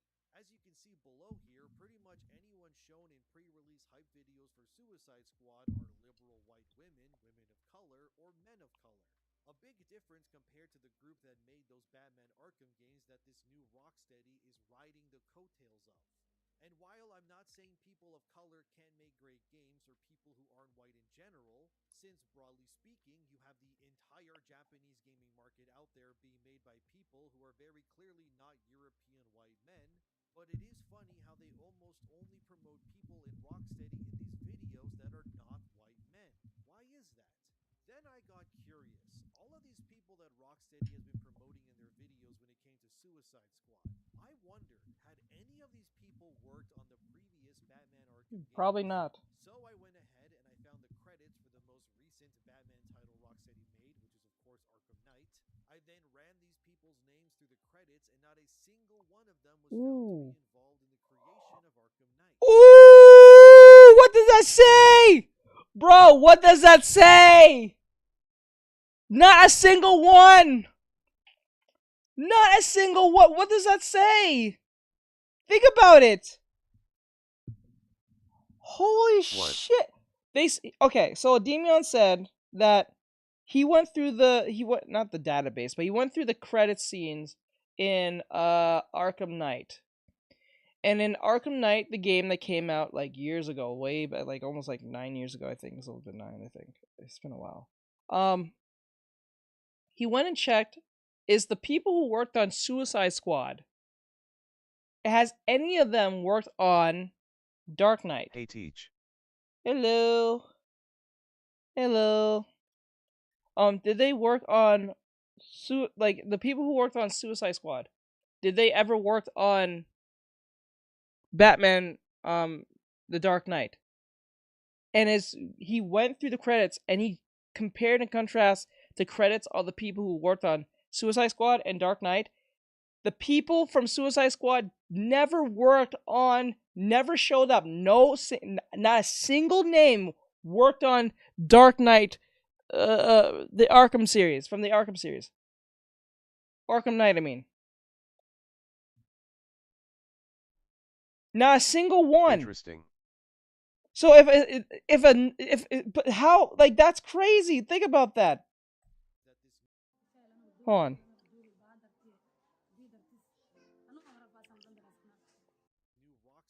Yeah, cute kid. And while I'm not saying people of color can't make great games or people who aren't white in general, since broadly speaking, you have the entire Japanese gaming market out there being made by people who are very clearly not European white men, but it is funny how they almost only promote people in Rocksteady in these videos that are not white men. Why is that? Then I got curious. All of these people that Rocksteady has been promoting in their videos when it came to Suicide Squad, I wondered, had any of these people worked on the previous Batman Arkham games? Nope. So I went ahead and I found the credits for the most recent Batman title Rocksteady made, which is of course Arkham Knight.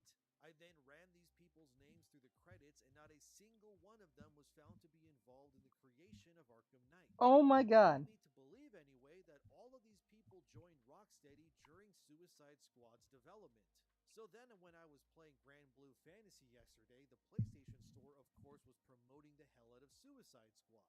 And now seeing that none of these people that they're promoting had worked on the Batman Arkham games, It tells. it's even more disingenuous when this Suicide Squad game is being promoted by saying that it's from the creators of the Batman Arkham series. Yep. When I'm sure there are still some of the old guard left at Rocksteady, but clearly anyone they're actually promoting or showing off when they talk about this game has not had a single hand in the creation of that studio's legacy. Wow. Confirm it too, because like I So said, they're just their name. scored very high, and Suicide Squad is sitting currently, as of the making of this video, at a low score of 62 on Metacritic. So while thegamer.com or any of the gaming press that tries to run damage control for Suicide Squad may attempt to paint Squad's failures as being at the hands of right-wing psychos, which they always say, let's be real, the truth is that not even the gaming journalists are liking this game either, since IGN gave it a 5 out of 10. Oh shit. I just said, it's clear that the Gamer.com's attempted gotcha at Lawyer is all for naught as well. And actually, Lawyer is right, since their post proved that anyone they're showcasing as Rocksteady these days, or are the creators of the Batman Arkham series, is just plain lies. This is not the same Rocksteady. Not even close. Damn. Reflect that because there's no way the Rocksteady How are you today? I'm doing well. Just Doing my impossible. thing. They were industry leaders. We're about to Now the finish company is just today. We're gonna business. finish this today. And may I add, hyping up this person in particular, who's apparently your head of user interface, is also not a good look. Since Suicide Squad's interface looks like that one unironic meme of that Elden Ring image where it's just information diarrhea all over the screen. And when you compare the user interface or even the graphics or how the water looks in Suicide Squad compared to Arkham Knight, outside of facial animation, somehow Suicide Squad looks much worse than Batman Arkham Knight did. So it's very clear Damn. anyway that the Gamer.com shilling for their corporate masters has done nothing but expose them even further into why this game is bad and why players are right to reject it. So, Lawyer was right with their post, that's clear, but the Gamer.com then decided to double down further by attacking none other than myself in the same article where they said this. Of course, it's not just gamers on Twitter who are riled up. Some YouTubers have been quick to make videos labeling the game as a woke disaster, such as It is, though. Beyond TV, who said that the pandering is implemented at the molecular level. Thank you, thegamer.com. It's good to know you guys actually watch what I do. And I stand by what I said, by the way. The pandering is absolutely drenched in this game right down to its DNA, and it's true. The Metacritic score is abysmal. This game took just as long to make as the entire Batman trilogy combined, and currently Oh. not looking good at all. As of the Oh, what? Oh, that's worse. Bro. Suicide Squad took as long as all 3 Batman games. Put that in perspective. Put that in perspective. Like, the Suicide Squad, the game, Kill the Justice League, took as long as all 3 Batman games. And it's still buggy? And it's still Hey, buggy. Is it possible you could Wow. turn the podcast up just a notch? Okay. It's a little hard to hear. Okay. I'll turn it up a little bit. Oh, they know how low it was. Wow! Think about that to yourself. It's still buggy. It had a shit launch. No one likes the story. Sweet Baby Inc. got their little grubs on it. To hell with Sweet Baby Inc.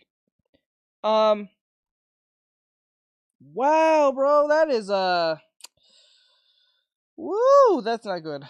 Squad is sitting around the 12 to 13,000 player mark on opening day. This is abysmal for a live service game that took this long to make and likely costed hundreds of millions of dollars. Just to be clear, you guys can see the little video on the side, right? You can see it. I put it on the for those who are visually watching this, you can see it, right? I don't know if you guys can see it. I'm pretty sure you guys can, but just please let me know if you can see it.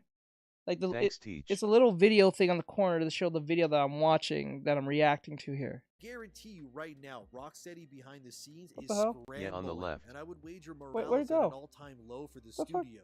Sadly, what they've done here is all but sign their own death warrant. And I guarantee you, within a month or two, we'll absolutely see layoffs, if not the entire studio crumbling to the ground. They can try to blame it on toxic players, as they like to say, or whatever other typical excuse they can find, but the truth is that this is their own fault. They drove away their best talent, and when the creators of Rocksteady left, they took all the best people with them, and for good reason. Why is it black now? Because their talents and time would be wasted on something like this. The saga of Suicide Squad is the event horizon of woke modern gaming. It's a video game made for nobody that fails at everything it sets out to do and alienates its core audience by creating something that feels both dated and completely out of touch with what the paying customer wants. And also, in retrospect, when I think about it, Suicide Squad doesn't make much sense as a live service anyway.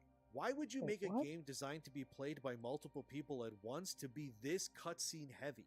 Most people who play live service games, whether it's Fortnite, Destiny, Apex, or more, the last thing they want to be doing is watching fails at cutscenes everything. and having control taken away Then what from was them. the point of the core game? fundamentals of what makes a successful live service is to eliminate as much barrier as possible between the player and... When we came up with Alpha Brain, it was the first one that I ever tried that it was like, this is like a very... their objectives and loot. By constantly stopping your live service game to have minutes at a time long cutscenes makes this game feel as if it's living between 2 different identities. You want a cutscene heavy cinematic game, yet you advertise your game for live service players, who are almost unanimously the kind of players who don't care about story at all. They just want to level up, get loot, and make builds.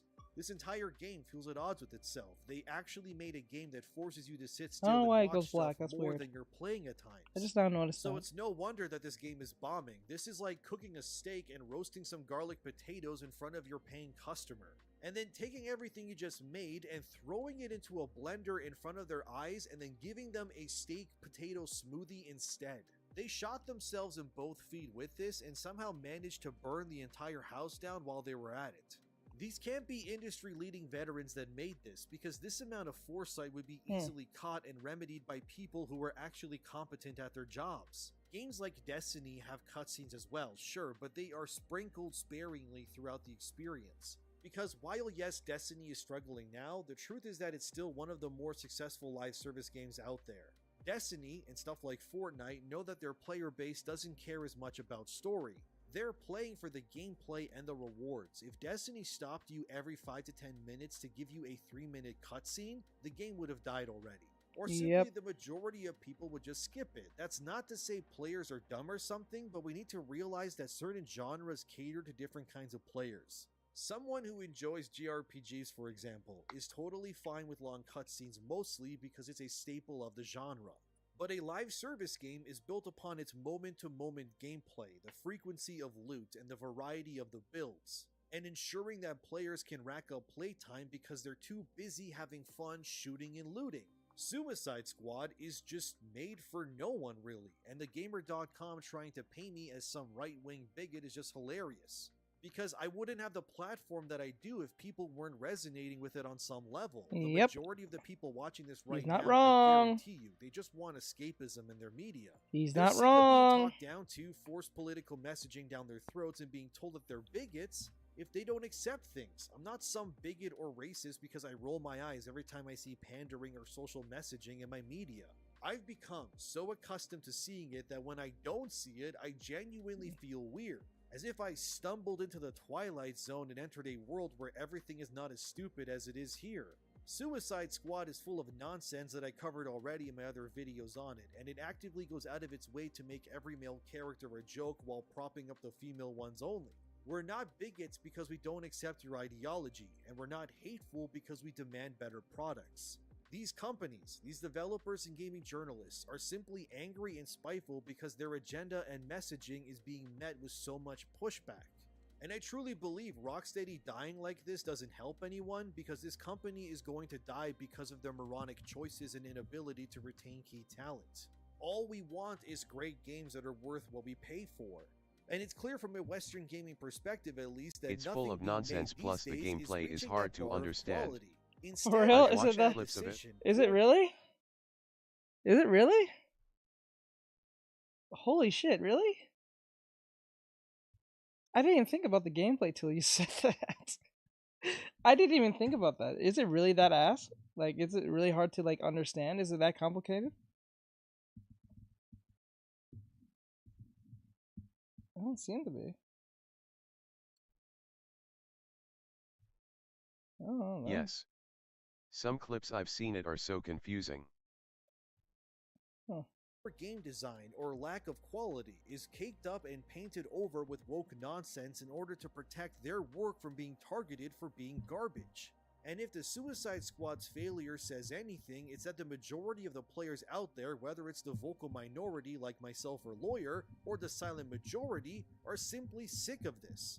And yet these companies are doubling down. Here's this article from Insider Gaming titled, "The future of gaming hinges on live service titles." Why? As this article states, in a That shit recent is report ass, published no. by Griffin Gaming Partners, it was revealed that a staggering 95% of studios and developers are working on creating or supporting a live service game in some capacity. The report surveyed 537 studios on a series of topics and claimed that 66% of all studios questioned agreed that live service games are necessary for long-term title success. The article you further serious? states that the definition of live service is broad and can be applied to games that get stuff like DLC outfit packs or character updates. So stuff like Tekken 8, for example, is technically a part of this as well, since when they add new characters or costumes, that defines the game as live service. So that term is obviously very broad on purpose. And you could even say by definition that new games like Grand Blue Fantasy Relink are somewhat live service simply because you can pay money to buy outfits for characters.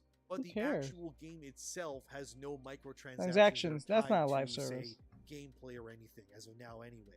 So clearly this article is titled a little weird on purpose. It's not that 95% of all... It's not like, listen, that's not a live service. That's just a mod.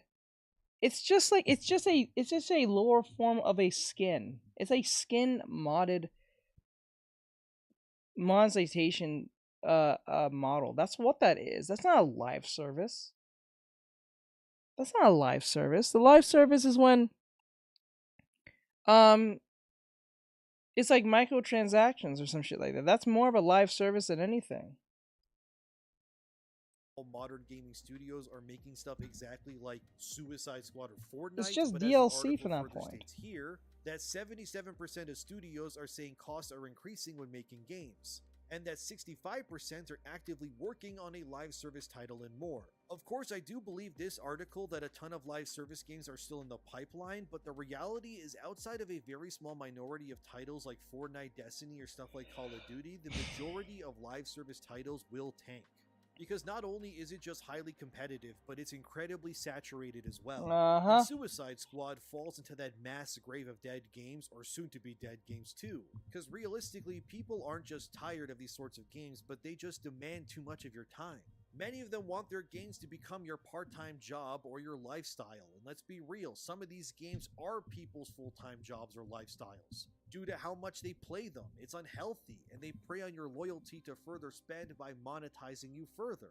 Suicide Squad is the latest game to try this, and it will fail, and I guarantee you its death is making other studios shake in their boots. If a game with such a license attached to it like DC Comics can fail, what hope do these other people Soon have? To be. If any of these Or studios they are dead smart, games. they'll cut the live service Rare people elements hardly entirely. even play But it we also nowadays, know or there's so still I've heard. plenty out there who genuinely believe that they won't fail like Suicide Squad when they absolutely will regardless. Insider Gaming quoted Sasha Shams, who works at Riot Games, who said they genuinely believe that live service is the future for everyone. They said in a world of live service games, game teams stay competitive by building trust with their players through a consistent stream of content updates and balance adjustments to Gun owners know that total concealment of your firearm is a tactical advantage. keep the game fresh.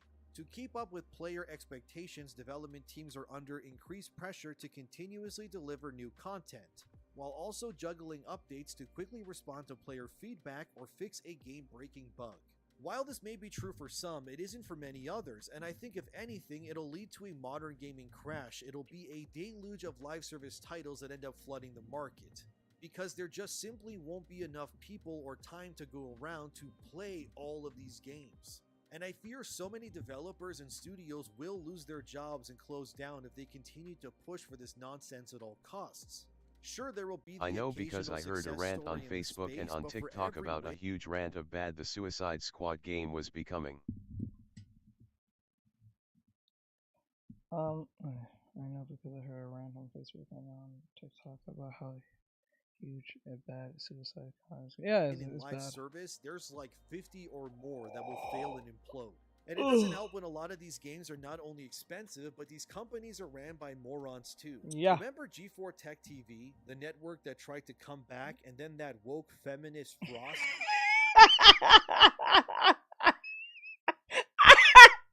This bitch, I swear, she destroyed a whole franchise in one sitting. That's a talent. I'm not gonna lie to you. As terrible as this sounds, this bitch single-handedly destroyed. She single-handedly destroyed many lives in one sitting. You tell him, Frost. You tell him, Frost. Go get him. Like, you shut up. Shut up. That's why you broke, and that's why you have no job. Oh my god. LMAO. Bro, this bitch, I swear. Like, I'm sorry. Like, You know, when you're indoctrinated in something, you can't help yourself. You know what I'm saying? Like, when the indoctrination's high, you can't help yourself. You gotta let that information out, huh?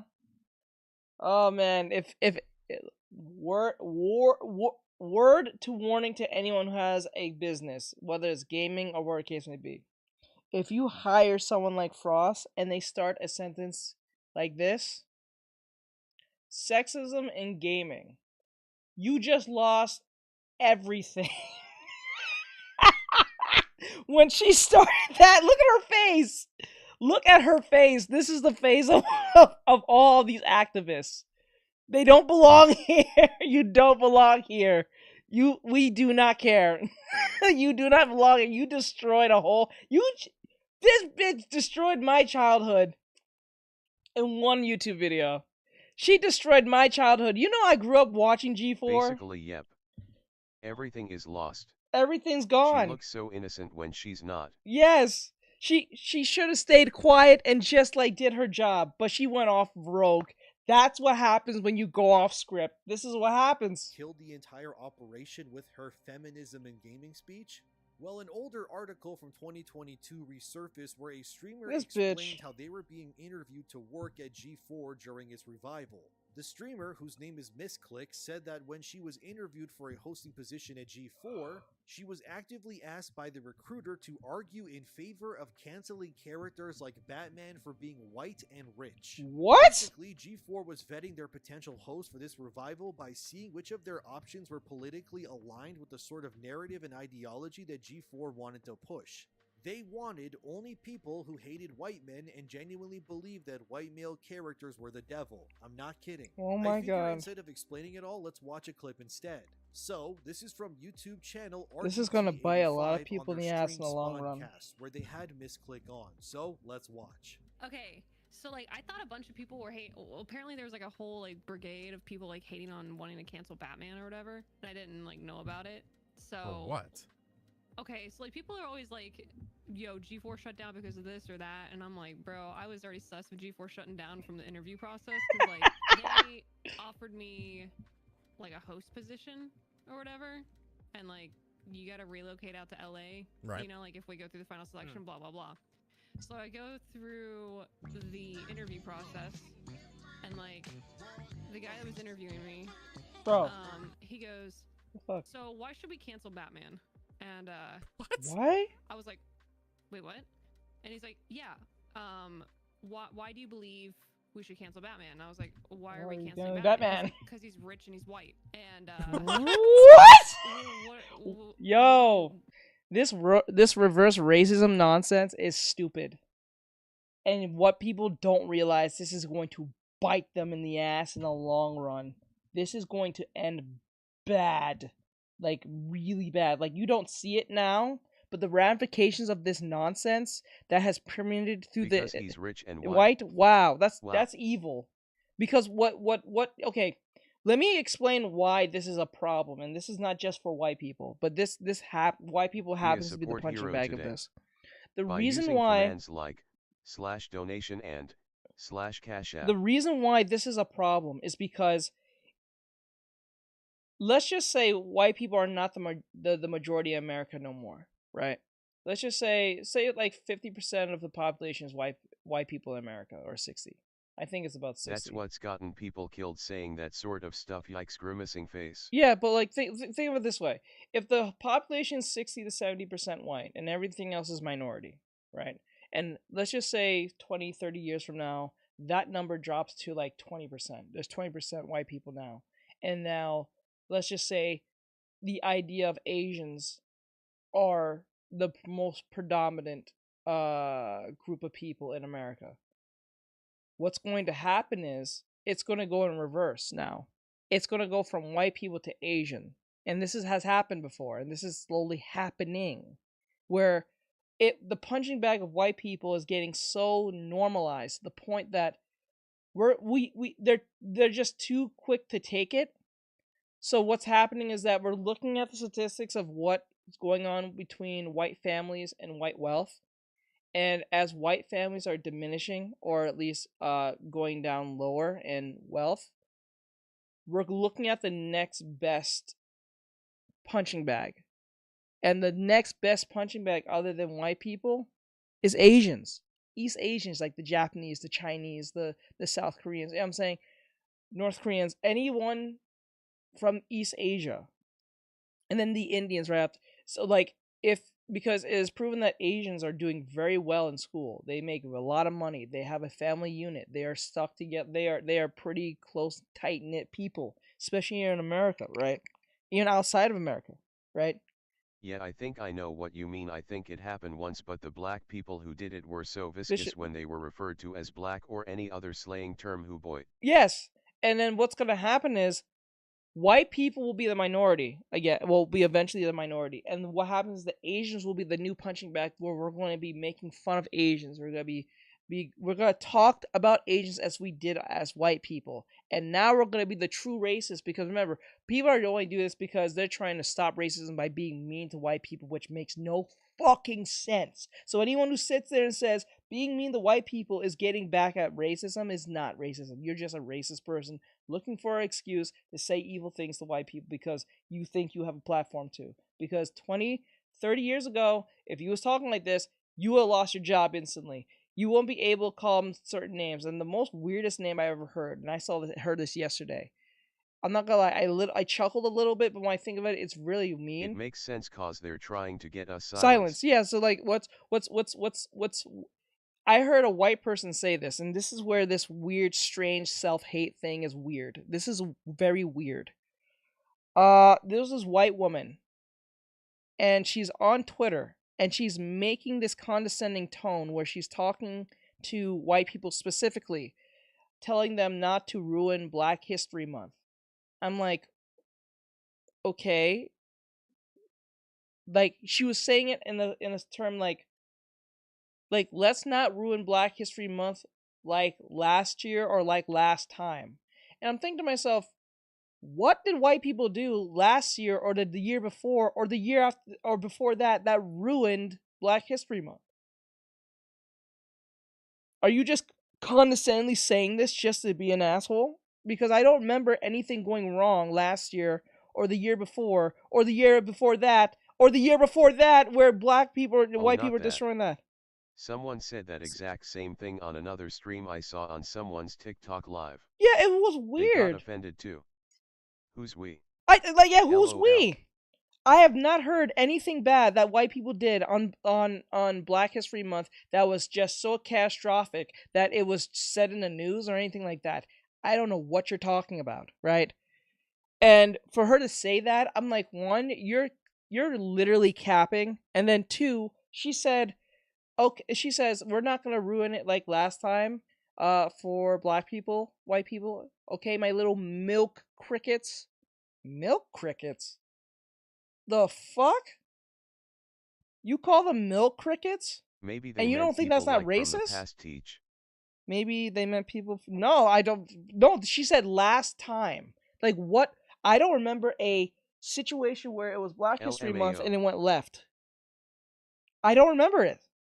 I actually remember a time where black people was mad at white people for not allowing them to take part in the I wouldn't say take part, but it was a bunch of black people who wanted to join a Irish party, frat party, who didn't even go to the college. They just happened to see the party and wanted to go in. And because it's a Irish frat party for the school, for those who went to the school, they made a big shit about it and saying it was racism. I'm like, I don't think that's racist. One, you're not Irish. They must be directing it at specific people then, cause I never said anything rude, so I don't get what they're talking about. No, they said white people. They was talking specifically, they said white people. They call them milk crickets. I was like, what the fuck? I'm like, I'm not gonna lie, I did chuckle at the term, but when I think of it, like, that's really evil. Because if a black person were to say this same shit, oh no. If a white person were to say the same shit about black people in a very disparaging term, you know what I'm saying, it wouldn't fly very well. But because white people are considered the punching bag of like the century of I don't know what happened to white people. I'm not gonna lie to you. I don't know what happened. I don't know where this white guilt shit comes from. because you know back in the day, you white people used to tear it up in the day. Like, what the fuck happened? Like, this is where I come in and say, white people, you gotta step up for yourself, man. Like, I'm not saying like go and attack anyone, but like defend yourself. Like, don't do this. Don't let people talk to you the way you do. Like, I'm not saying to be evil towards people. I'm saying like don't let people walk over you. Like, shit, that is not cool. Because I wouldn't like it if black people was getting, or Hispanics or Asians was getting stepped on, and they're not defending themselves. I'm like, come on, you gotta have more self-respect. I know that avoiding a confrontation is great. I understand that, but sometimes you can't walk away from a confrontation. You have to defend yourself, because if you don't, people will see that as weakness, and they will attack you. It's like prison, right? If you're in prison, right, and you're not defending yourself, what you just let everyone know in the room who's there that I can mess with this guy. He's not gonna do anything. I can take his food. I can do whatever I want to him, right? So it makes no sense. People have even made racism comments about like a black judge in a court hearing. It did not go down well. Yes, it's weird. Milk crickets. The fuck is wrong with you? And it's only a white person would have thought of that one. I'm dead serious. Only a white person would have thought that type of like strange, not reverse. That strange self-hating like response. That is weird as hell. That is weird as hell. What does you talking against white people do for you?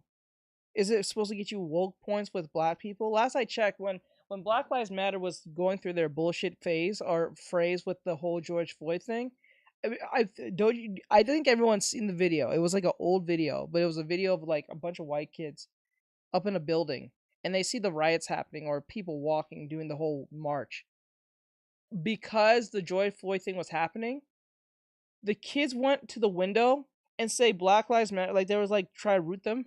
The kids that happened to be black for Black Lives Matter took a brick and threw it at their window. Twice, I think. And they said, "We're on your side. We're on your side. You look like an idiot. Stop." First thing, they broke your window. Second, you're trying to convince them you're on your side. And they said they don't care. They even yelled at them saying, "We don't give a shit." Black Lives Matter, right? We have to do with each other. Like, yeah, people believe that he just skates on the law, and that if someone of color did I the heard same it's exact to rile thing, they people wouldn't up get away with the it like he comments, does. and the people apparently enjoy it too. They like to start fights and make people mad. Yes, it's that, or they're just being smart asses. Yes, either one. Trophy, congratulations. Thank you for the follow or the like. 100 messages today with Rest Ream chat. Like, don't let people make fun. Don't let people like step all over you. Defend yourself. You don't have to fight no one, but defend yourself. Say something. If you don't say anything, people won't take you seriously. And I see this happening to Asians now. They're making fun of Asians now. Like, it's almost cool to make fun of Asians to a certain extent. Because they're seen as like white people now. It's very weird. So it's like, and what people don't realize about racism is that this type of thinking is that it doesn't stop. Right? It doesn't stop where it is. Like, I always learn something. When something starts, it never just stops there. It eventually morphs or permeates in something much worse or much better than what it was before. So, like, let's use an example. So, like, if I'm giving like lemonade to kids who are if I'm giving like if I'm doing a fundraiser giving lemonade to people who are in disparaging situations, it becomes Weird. lemonade. Nah. It's more like just being hurtful. It hurts people emotionally whether they say it out loud or not, then it becomes a bigger problem altogether. Yes. Like, imagine, like, so for instance, let's say I'm doing a fundraiser and the fundraiser is making lemonade for like orphans or something, like, right? Or people from like war-torn countries. Right? We're making lemonade. And then it leads from lemonade to soda to, let's just say, like, water to lemonade, lemonade to soda, and then next thing we're knowing, it's food, cake, sandwiches, meals, Right, you know what I'm saying? It keeps going up, up, up, up, up to the point that it's not even about water and lemonade. We're literally getting them a whole like house now. You know what I'm saying? That's what I'm saying. Nothing really just stays the same where it is. It just either permeates to something great or something completely different where it started from, right? So like if you're into video games, right? You don't just play one video game. You start playing all different types of video games, right? And then you stick to one particular genre that you really mesh with. But even though you're on that one genre, you're playing that one genre in different ways that really speaks to your personality or to your interests at the time, right? So it never stays the same. It usually keeps changing, whether for good or for bad, right? So like for Black Lives Matter, for instance, it was basically a movement where it was supposed to stop police brutality. It was supposed to be like, it was basically the feminist movement, but black people, right? But the feminist movement was for like equality, so equality for people of color, X, Y, and Z, like Black Lives Matter. Well, it was supposed to be specific for black people. Then it became for everyone, and then became like absolutely nothing because like it became more of a hate group after a while. That's what it became. It became a low key hate group without realizing it, right? Um, because like ultimately it was made to show or go against police brutality against bad cops. Now it's just anyone who says anything to black people, you must be hateful. Black Lives Matter must come save you. It's not a organization to help. It's an organization to uh hurt, demean, and totally ridicule and take One away. comment got so bad from racism that numerous crowds were arrested for mocking or calling Asian people black or something, don't quite remember. That's weird. But they got in huge trouble. Yeah, that's weird. Even some got prison time for it. Then some made racist comments in front of a black judge, and police officers were there too who were also black. Yeah, I don't understand putting people in jail for words. That's dumb. I don't care how much of a racist term you made. I don't care. I don't care. I don't care you're from the KKK and you said a bunch of KKK nonsense. As long as you don't physically do something to my person or stop me from getting my money, I don't care. I honestly just don't care. As long as you don't stop me from making money, as long as you don't you don't stop me from breathing. Yeah, it's mean what you said, and it probably is hurtful. Agreed. But like it But shouldn't get to the point where I'm getting. Before. No, I believe you. I believe we're down that path, or we're already on that course of wrong think. I'm going to watch one day. It's going to come to a point where we're going to be living the world of psychopaths. Those of you who've seen Psychopath, Psychopaths, you know what I'm talking about. Wrong thinking will get you jailed and or killed. It's going to get to that point. Once they look, Elon Musk already got chips in people's brain already. Right? What will happen in 50 years from now where they think, you know what? We really want to keep our citizens in check and keep an eye on them at all times. Yep. You know what I'm saying? What if we just we implant the chip in babies' heads before they're born? So we know what they're doing, we know what they're up to. You know what I'm saying? There's not going to be no... I hate to even say it, but we're approaching that living style at a speed that's a little too fast. Yeah, it makes total sense to me.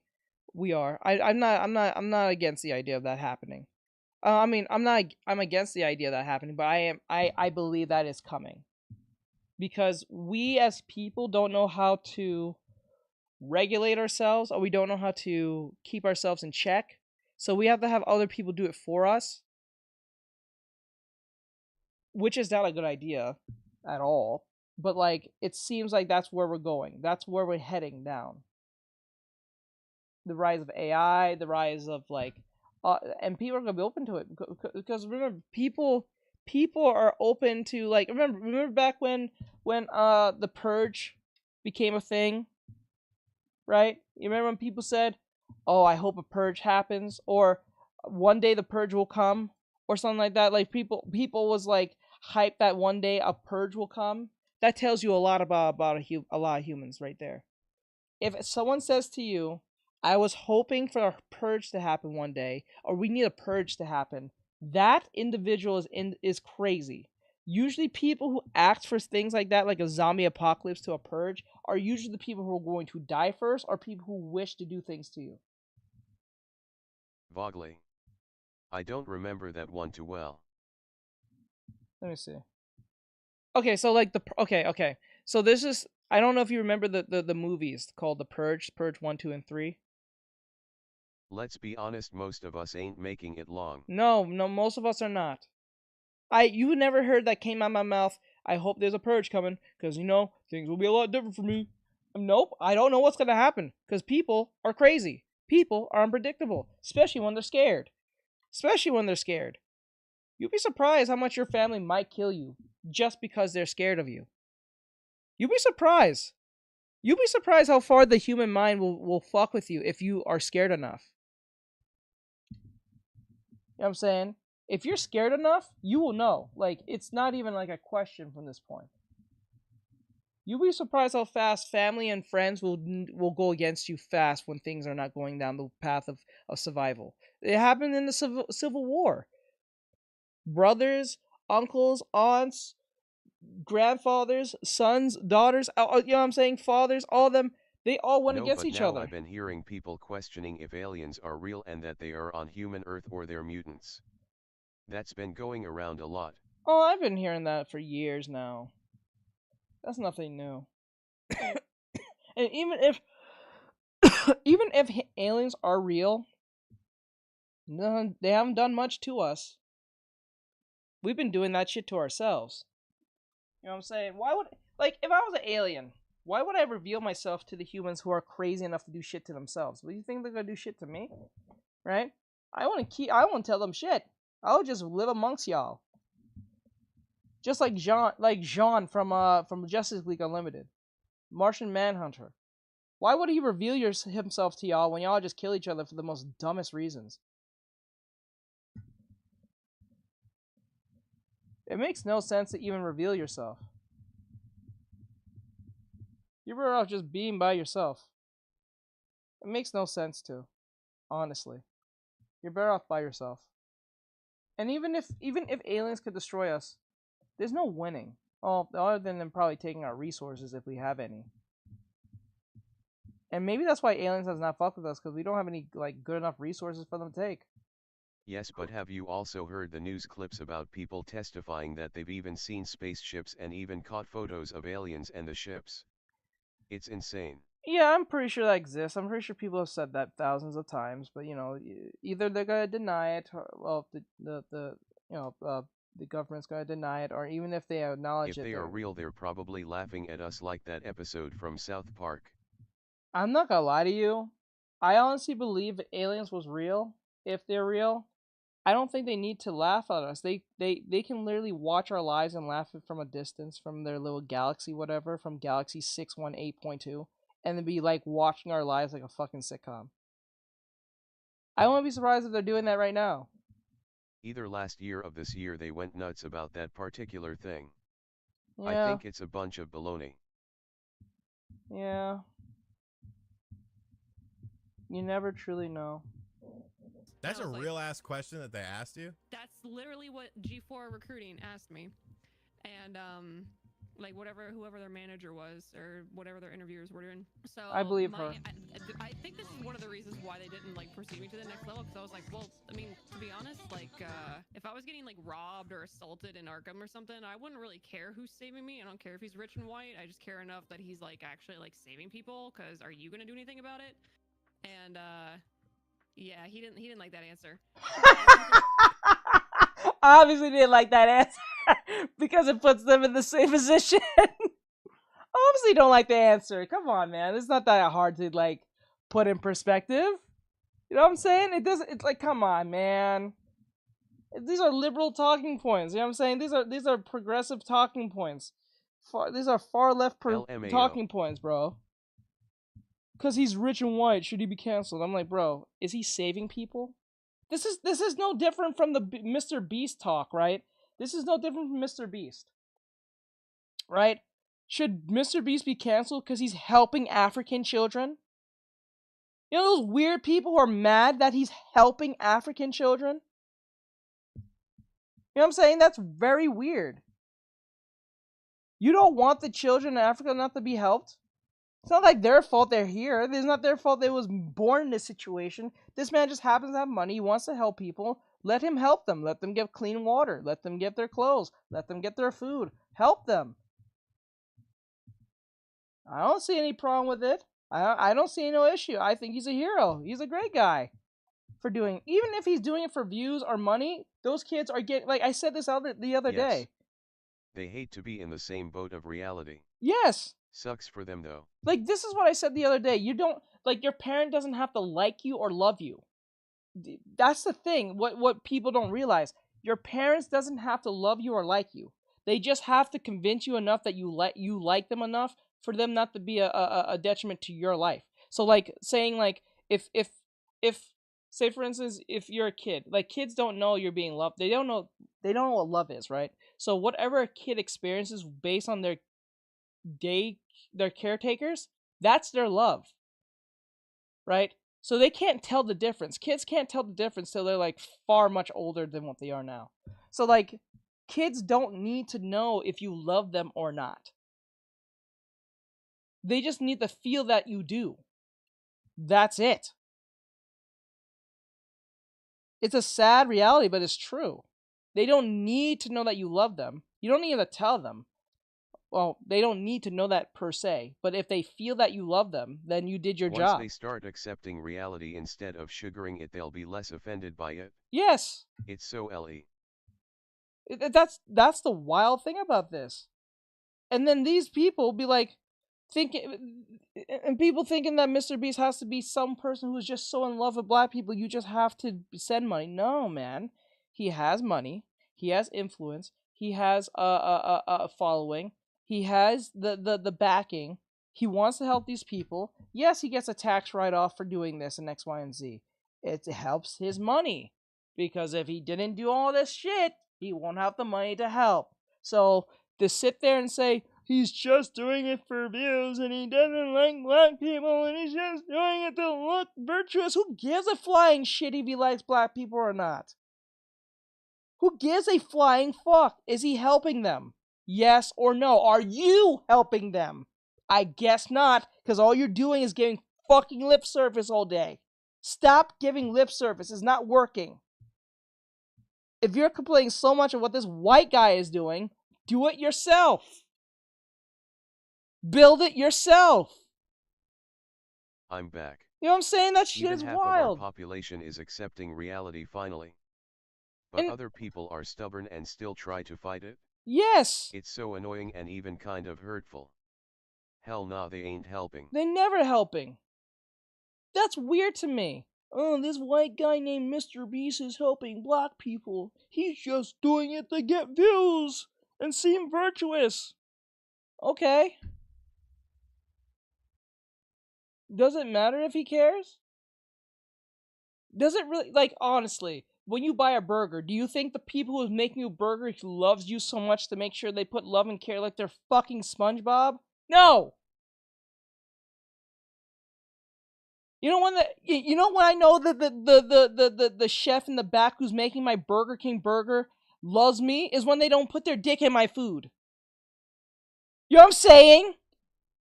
That's how I know they love me. They don't put no extra nasty ingredient in my food because they felt a way that day. That's how I know they love me. You know what I'm saying? You think I care about what the teenage boy who's just getting minimum wage give a shit if he cares about me or not? I just want him to do his job, man. That's the respect he gets from me. He gets his job, he gets a tip. Do I love him? No. He gave me great service. You know what I'm saying? Or they don't give you the Slim Shady special. Yes! Oh god, that is still hard to watch to this day. Some people try to ignore it because they don't want to hear it. If it were up to me, I'd whack the stubbornness and stupidity out of them so fast, so help me. Yes, that's maddening. Like this is you know what this is perfectly is? This is a perfect representation or a perfect it's a perfect representation of what happens when you don't get hugged by your parents. Because this is when you either get too coddled by your parents or you don't get hugged by your parents. Because when you get too coddled by your parents, you're expecting everyone to coddle you, right? If you don't get hugged by your parents, you're expecting everyone to love you other than the parents who were supposed to do it to you. So this is why they're expecting more love. That's why they're saying Mr. Beast doesn't have actual care for these kids. No, he doesn't. You think he gives a shit about these kids? He don't give a shit. He just wants to make money. It helps him makes money. It helps people. That's all that matters. You think every doctor, every nurse cares about their patients? Let's be honest. I don't give a shit if you're in the medical field. You know someone in the medical field who doesn't like their patients, or they just did it because they're making money at the current time. Because it makes money. That's it. Let's say, you know what, prove how these people care? Tell the nurses that the money you're making now will be significantly lower of that of someone who makes who flips burgers. Bet you they'll quit. I bet you they'll quit. I've got a crazy theory. What's your theory? I bet you they will quit in a heartbeat. They went 4, 6 years in school, whatever, 8 years, whatever, being a nurse. They finally out. They got the degree, whatever. They're making a certain amount of money every week or every 2 weeks or every month. And then someone comes up to them and say, you know what? We at the board, we're going to pay you extremely less because you care about your patients so much. So that doesn't matter, right? You do this for the love of your patients. If there was 40 nurses, about, I'll say 38 will leave. 38 out of the 40 will leave. I'm telling you. I am telling you, if they get the same money or same salary as that someone who flips burgers every day, they'll leave. The reason they don't want to listen to us is because of stubbornness and stupidity, but in the ultimate sense they want control. That's what I think. Yes, it is. If someone questions their control, they fight us and won't listen unless something drastic happens. That's usually what happens. This is why the cancel pig thing is now becoming more going backwards on them, because now companies are realizing allowing woke activist people in your shit to make decisions in your company is not a good idea. Now they realize the people we got rid of was the literal people who was making us money. And because they was making us money, we're not making no more money. Now? The cancel pigs is like it's a term they say for people who are known to cancel people. You're a cancel pig for trying to cancel another person because of some very arbitrary reason. So usually it's arbitrary. It's not like something heinous, like you did something to someone to the point where you literally destroyed their being or try to kill them or something. No, it's like, oh, I said a joke, therefore I lose everything. That's arbitrary as hell. I don't give a shit if someone like Jim Carrey made a racist Asian, black, Hispanic joke, because 9 times out of 10 it's supposed to be what? A joke. You think he sat up you think Jim Carrey woke up today and said, you know what? I'm gonna go after those minorities and ruin their lives. He didn't wake up today to thinking that was gonna happen, to lose the millions of dollars he makes. You think they sit there up there and think this shit? Are you mad? No. He didn't think this. I'm not saying that Jim Carrey did this or this has happened, but I'm just using an example. And I'm saying it's maddening. It's maddening. What's weird though is if something drastic happens, it stops them dead in their tracks and they wake the heck up for once. It's quite satisfying to watch. Yes, but then again, we're learning. The thing is with that is sometimes even drastic traumatic things that happens to people are just not good enough. Listen, there's something called the Bible, right? There are 2 types of characters that are very stubborn in their nonsense. One, they were dealt with in their nonsense. The first one was Cain. He was the first murderous person of all time. First murderer on planet Earth. Well, let's just say based on Bible Christianity stuff, but we'll just use it as an example for those who know. He literally said to... Fair point. He literally said Humans to his are creator... a complex thing to figure out. He said to his creator, who knows everything, based on... we're going by biblical nonsense here.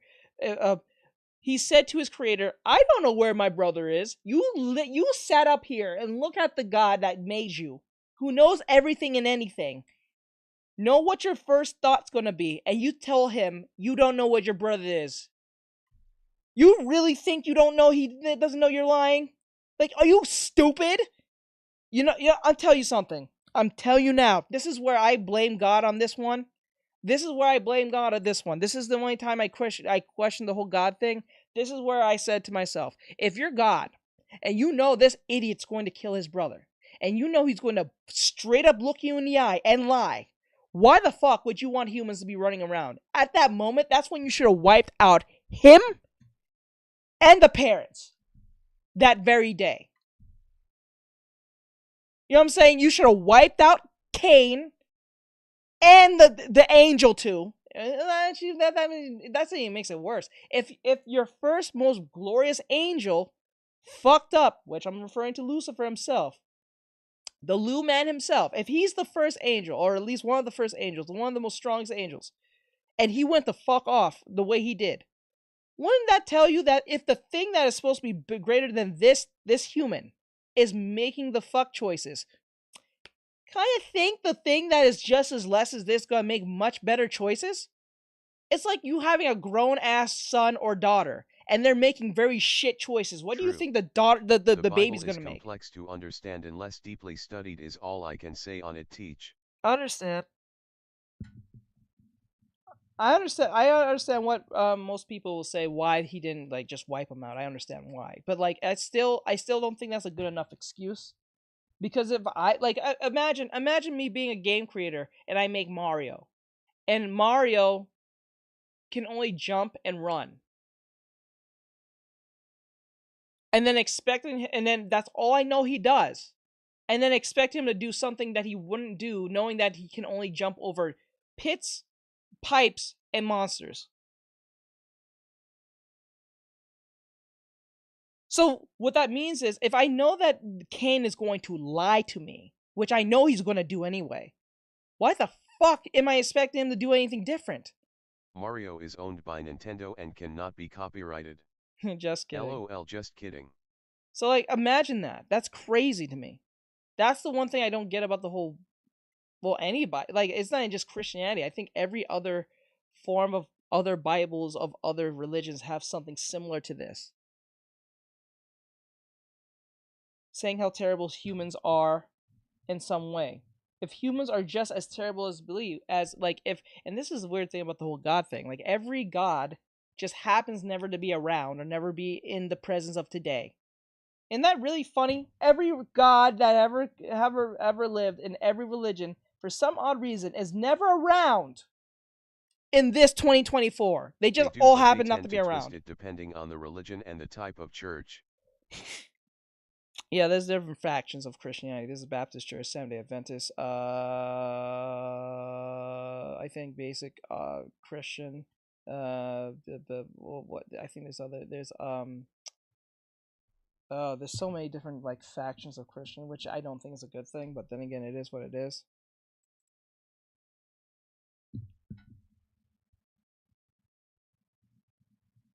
Has no one never questioned that? Like, they ever think about, for every particular God that's ever mentioned, from the Quran to like Buddhist to Christian to Judaism, you ever notice that every God is never around? They never around. And when I say never around, I'm not talking about in their stories. I'm talking about now. For every religion that exists, there's not a single God that's just running around doing stuff. So getting a clear answer depends on what the person strongly believes or feels, so I can't really say, but I question it once in a rare while. But this is the thing why I don't have a problem with the Christian Bible. It actually says that. It actually says that. I remember. Okay, so when Jesus came out of the tomb, right after his death, when he went back to his disciples, and this is where I don't have the problem with I won't say the other religions may have done this in some similar form, but I'm saying like, when Jesus came out of the tomb, right, and he went back to his disciples, all his disciples was not only just amazed that he was back, but they was quick to follow his bidding like almost instantly.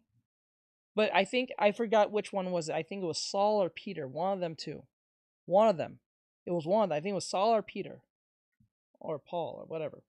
I think one of them went up to Jesus, or at least one of them, and said, "How do we know that you're not wolf in sheep clothing? Meaning we don't know you're a demon." Peter. It was Peter, yeah. He said this to him. He's like, "How do we know that you're not wolf in sheep clothing?" Because that's their way of saying, "How do we know you're not a demon? How do we know you're not possessed? How do we know that you're our savior that came from the tomb? We didn't see you leave the tomb. You just came back to us, right? So how do we know that you're who you say you are?" As soon as Peter said that, the disciples not only got mad at him, I think they attacked him. Physically attacked him. Everything under the sun, called them names, X, Y, and Z. And this is where I don't have a problem with the It's Jesus. Sunday perfect for Bible talk. Yeah, it's Sunday. Oh God, I didn't even think of that. But like the perfect and why I didn't have a problem with Jesus at this point. This is where I don't have a problem with Jesus, is when, and this is where questioning is not a problem. Jesus said to his disciples, he said, "You guys are fools."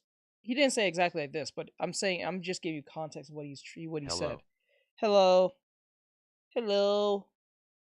Jesus said to his disciples, "You guys are idiots. Pretty much, you guys are stupid." His identity from them, but I forget why. But they believed who he was when he showed them his hands and markings to prove he died on the cross and that he wasn't fake. Yes, but like he said to them, "You guys are stupid." What Peter did was with some sense. He don't know. You guys just blatantly believed whatever I showed you. You didn't question anything I said. He said this to them. He said, "You guys didn't question anything that you just saw. You don't know if I'm literally a demon. And because it's beyond your comprehension, therefore, you go with anything." He actually gave Peter props for not going with what he just saw without questioning.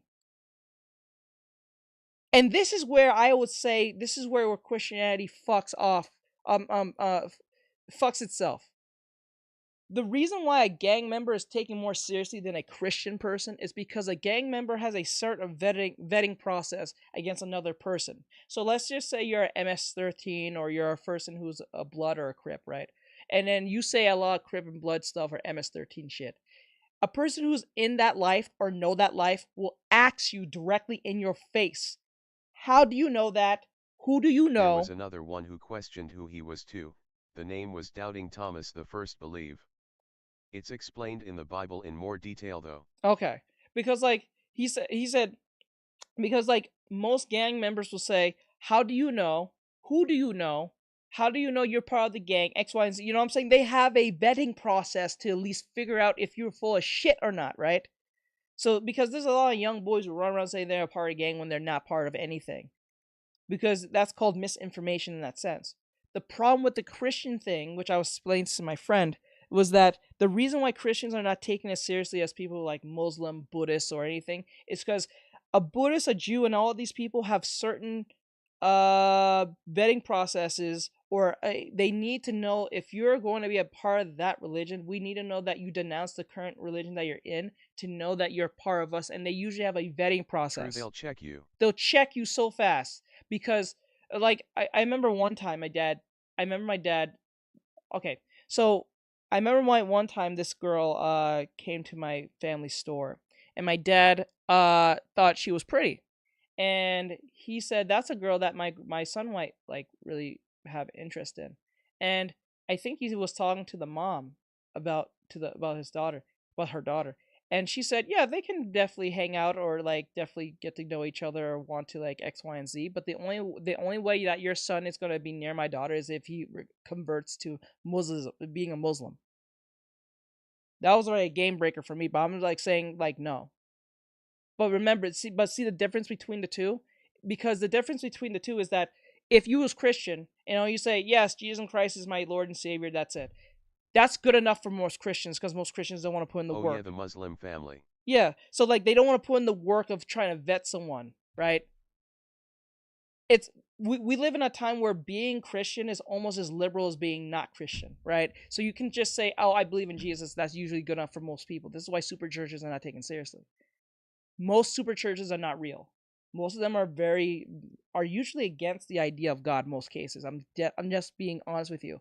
Believe it or not, the church that you may go to that's a big church and shit, that's usually not a good church to go to, because they usually, not all, but majority of them will accept things that is against God's law in the Bible, but they don't talk about that because they need funding from the state, so they won't talk about the things that they know is considered offensive because it's going to hurt their bottom line of keeping the church running. That's how they make money. So that's why they don't bother to tell you the truth on what, if you're a real Christian of faith, you go True. against that. So, but like I said before, it depends on the church. It depends on the church, but then again, that just proves how far we have fallen, because it shouldn't be a depend on the church. All the church should be the same, just like how every Muslim mosque is the same, right? They don't have an Orthodox Muslim church, right? They don't have a church where you can be of the LGBT and be Muslim in the mosque and be praying in there. They won't allow you to do it. They just won't let you do it, right? So that's where you can take them more seriously, because even if they come off as bigoted, or whatever the fuck the word is, you will take them seriously because you know where you stand with them. But when you let people like Christians just say, you know what, we'll accept anyone no matter what. God loves everyone. No, it doesn't work like that. God don't love everyone. And that's the biggest lie we have told ourselves. They don't love everyone. He said, I only love those who know me, who wants to get to know me, who follows me. That's how it works. He just don't like everyone just because you're existing. That's not how it works. Yes, he may have created you, but if you go against him, then he's going to but this is where the free will thing comes in. He allows you to give you a choice to follow him or not. He doesn't force it upon you. He just says, if you want to, go ahead. But if you don't, I don't know you. You're not a follower of mine. I don't know you. Actually, some churches will force you to believe their beliefs, like physically sometimes. Yeah, some of them will if do that. If you can't accept their terms, they see you as an outcast. But that's good. That's fine. I think that's fine. That's how rules are made. If I don't believe the physical stuff, that doesn't make no sense. But if you're not for certain things, if you're an atheist and you believe that there's no God, or whatever the case may be, or God doesn't exist, I understand why the person who is a Christian may not want to fuck with you like that. But then again, I don't think they shouldn't put their hands on you or something. That's a belief system, right? A belief system is only based on how you feel, right? Or how you believe something works based without the idea of evidence, right? That's how a belief system usually works. And because that exists, it doesn't mean the atheist is wrong, and it doesn't mean the Christian is wrong either. Then why are you even there? Yeah, well, like, why are you there? Usually when they do that is to provoke a problem. I'm saying, why are you there? You're not going to change these people's minds, right? It's very rare you're going to do that. So leave them be. You know what I'm saying? Leave them the fuck alone. Just like how, this is why if you're someone who is LGBT, right? I don't see what's the point of trying to be a Christian LGBT person. Because like it kind of defeats all the purpose in itself. If you really believe in God in that sense. Well, if we're talking about Christian God. Or even Muslim God. Most religions don't accept the whole LGBT thing. I don't even think Satanism does in some form. Well, no, I think they do. I don't remember. But that's actually more man-made, because that was made in, like, I think Satanism was made in 1970 or 1980.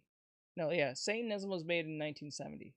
So it's one of the most newer religions, or the most newest, yeah, the most youngest one out of all the rest. Everyone is like in thousands of years old, hundreds to thousands of years old. So you can't take something like Satanism seriously, because it's like just like Scientology. It was kind of made kind of recently, given the extended life between Christians, Muslims, Buddhists, Judaism. They've been around for Being millions of years. Being a Christian, I am okay with, but if they involve LGBTQ stuff, I don't involve with it. Yeah, it doesn't make any sense. I've seen have even accepted it and embraced the idea. And then usually they do that because they need funding. It's not because they want to be nice. It's because they want funding. Because they know if they have more bodies and more people in there, they can make money. Because in the Bible it says he does not accept that shit. He doesn't. It's sad. It is what it is. That's just their rule. But this is the weirdest part. If I was part of the LGBT, why would I care if a bunch of Christians don't like what my lifestyle? Now I understand if you have family who doesn't agree with your lifestyle, fine. But like going over there and trying to convince them to accept you is kind of dumb. It seems pointless. Like it's no different if they wanted you to be straight, but you want them to bend their rules to accept you being gay. You know what I'm saying? It's the same madness. Why would you do this? Smiley it's face. not fair to them just as much as it's not fair to you. You can't make people who live a certain way or think of a certain way just to change. That's not how it works.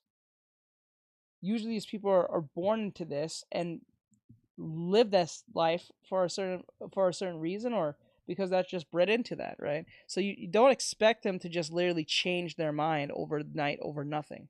That's not how that works.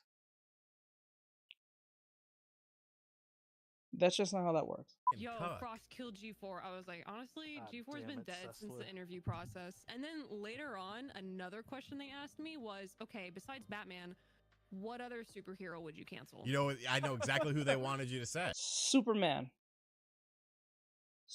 Oh, wait, no. Iron Man. I bet you Iron Man's behind that. Let's see. They wanted you to say Spider-Man because he works. Oh, Spider-Man. I don't think Iron Man because he has money, but like works with the NYPD. Kotaku, every time a Spider-Man game comes out, I can't believe we're glamorizing this. It's like, shut the fuck up. I guess the same people who say that stupidness will be the same people who call those same cops when they're in a problem. I believe this. If you criticize the cops in a way that you don't want them to be around, you should get revoked of 911. I think that's fair. If you don't like cops as you claim, do not. They should have a vetting process on that. If you don't like cops, you should not have 911. If anytime you call 911 on your cell phone, your landline, whatever the case, it does not pick up. It doesn't ring. It says, due to the choices that you made, that cops are a problematic situation. It seems that we can't really request your phone call to assist you on whatever meaningless problem that you're having. Sorry, goodbye, click. That's what they should do. Because the same, like Hassan Piker. Straight to voicemail. Straight to voicemail. Just as Hassan Piker said the same thing. He said something about cops are evil, X, Y, and Z, this on the third. But true. Bet you. But having them around in a life crisis that is beyond our control is a good reason to keep them around. That too. But like, I bet you. But the chances of us having a life crisis, like something so catastrophic happening, is really unlikely. I'm saying it's not like it's unlikely, but it's not happening every day. But people have arguments with their customers every day over stupid shit every day that becomes more problematic than it should, right?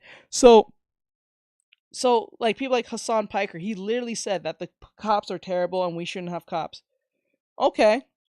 I hope what you say happens, and then when those people who are looting those stores come to your giant ass fucking mansion and start stealing your shit, I hope you say the same shit with the same energy. Keep that same energy, Hassan.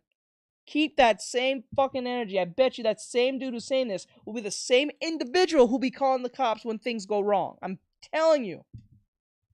That was his single opinion, though. What did other people say? I don't know about the other people. That's you because I only say Hassan because he's usually much more popular to who influences most people who thinking like this. But that's wild. Up, you fat white woman who's writing this article. No, he won't. As you can see, you know he won't. Yeah, you know he won't. You know he won't. You know. He lives in a $1 million mansion and he wants cops to be gone. Really, sir? Really, sir? Sir? Really, sir?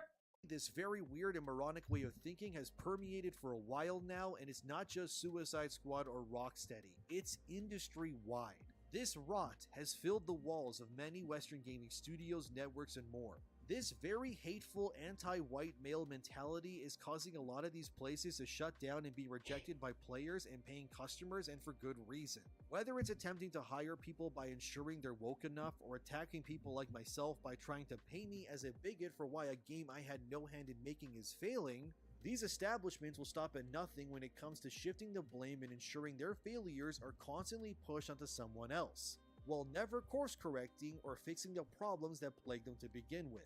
Suicide Squad failed because of racist anti-women fans apparently. That's what they'll say, and that'll be the narrative these developers and industry insiders will take from this, while completely ignoring why these things continue to keep happening in the first place. And the cycle will repeat until eventually there's nothing left and the industry just crashes and falls into oblivion. We need to keep voting with our wallets, rejecting this poison, and staying vigilant. And they can call me a bigot all they want, the proof is that we are winning, and that scares them. As always, thank you for watching, like, subscribe, and share this video if you enjoyed it. Thanks to my patrons, and have a wonderful day. Let's make video games great again, my friends, and I'll see you in the next one. Let's make games great again.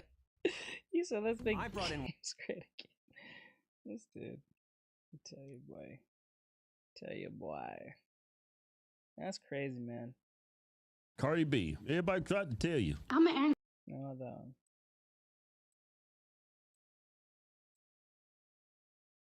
Hold on, guys. 1 second.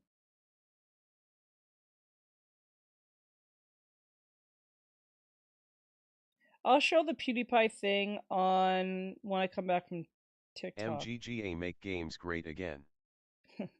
I'll show the PewDiePie video when I come back on TikTok, so I'll show it off on TikTok.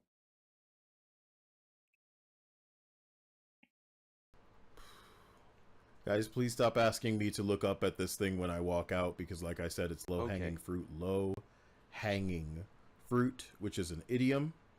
Do not be clipping Kyle to take it out of context, because earlier I know I said I'm not going to talk about Neil Druckmann, because he's low-hanging fruit to me too, which is not meant to be taken in a homosexual context. It is meant to be interpreted as the idiom it is. Let's go. Please don't retweet me to little kids who were born 7 minutes ago to get outraged on TikTok and Twitter with their uncultured asses. They have very important Stellar Blade to riot against. Oh, I guess my ad's gone.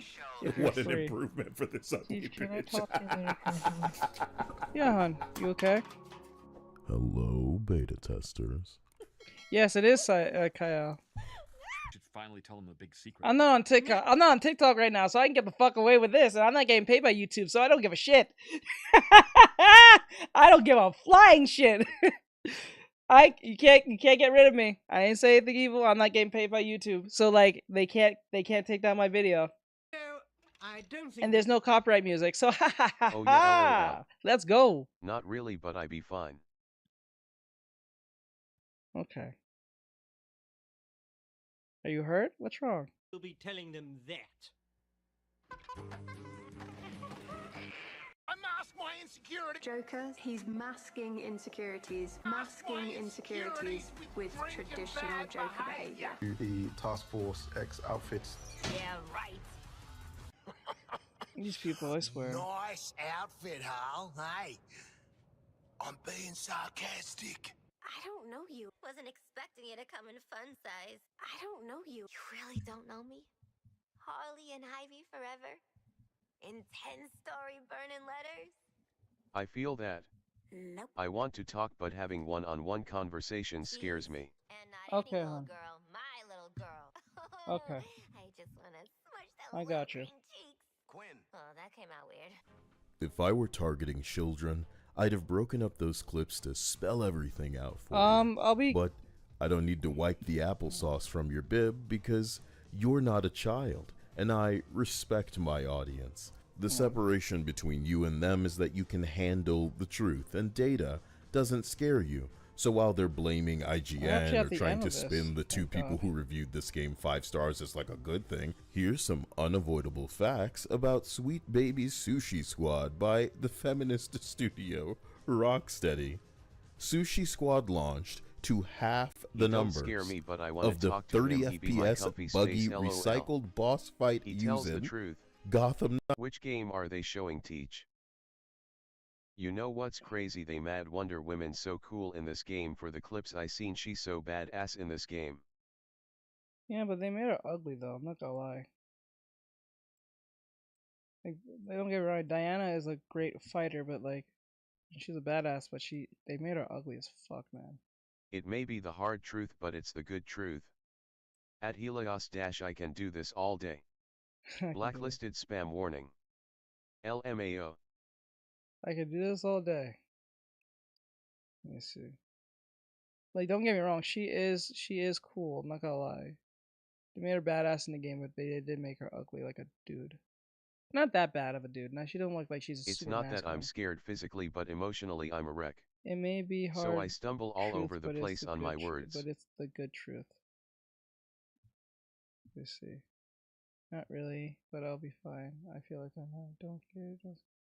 He don't scare me, but I want to talk to him. Be my comedy spirit. He tells the truth. Okay. All right. So I'm pretty sure it's something personal. I think something happened, so I'll talk to you about it. I promise. Luckily for you, we're at the near ends of this, thank God. So just to let you know that we have the turnaround.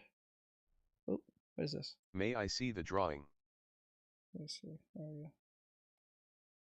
Yeah, so far we have the Closer. oh, I forgot. You guys are looking at it. Oh, wait, hold on. I just realized you guys you can't see it normally how I do. So we have the front, back, is that close enough?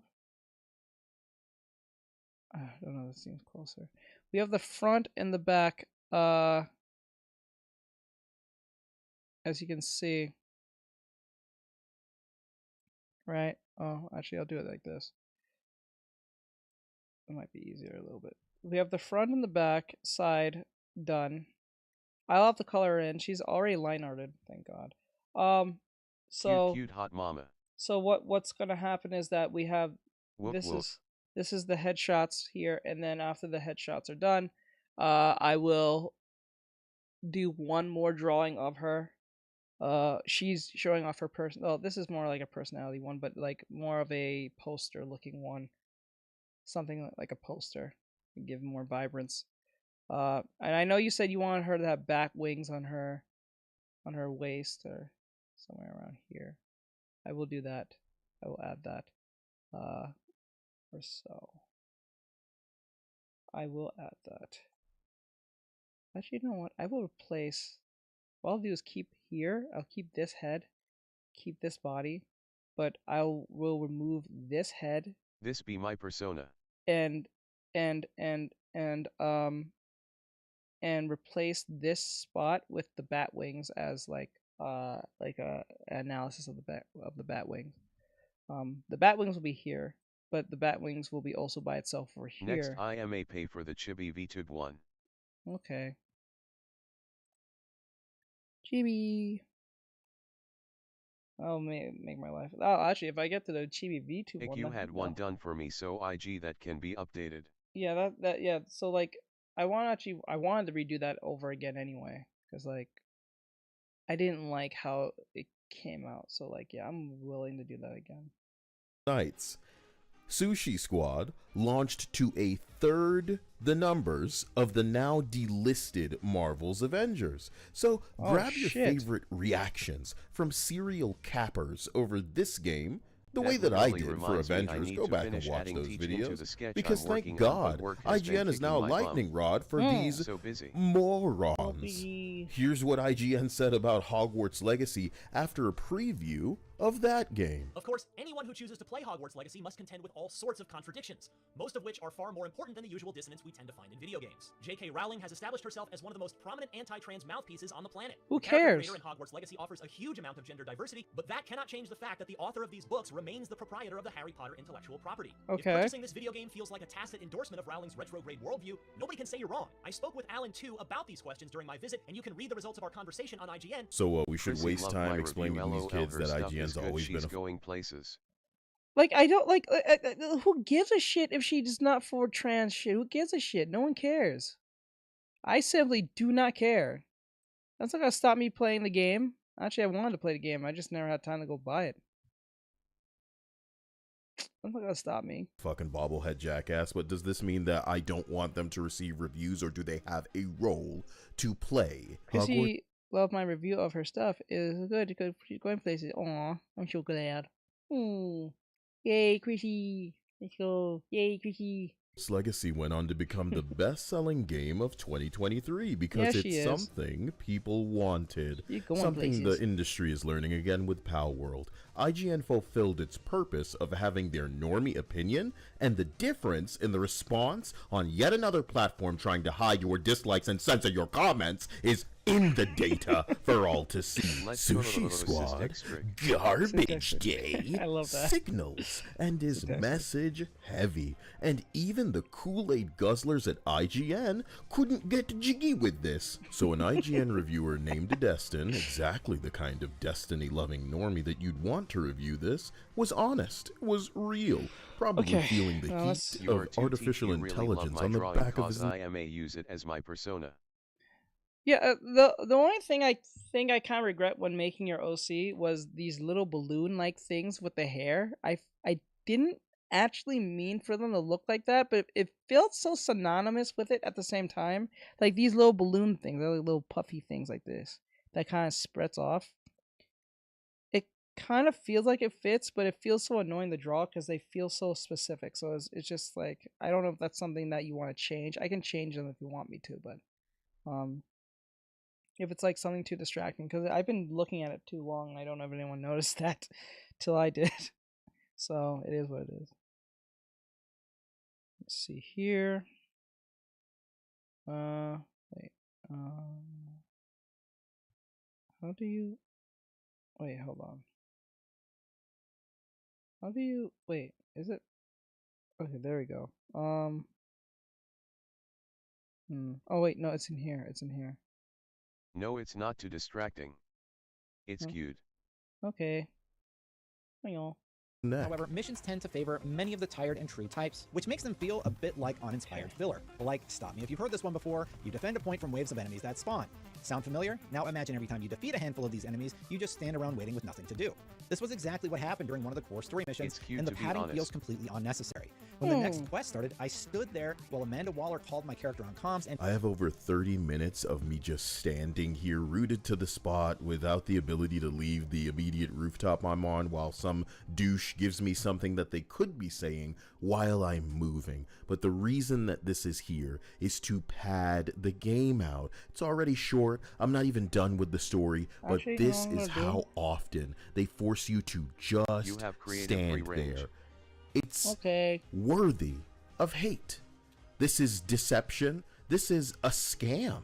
So yes, people are right to treat Rocksteady and the children like a roof on fire that don't. You know what? I learned this from. I learned.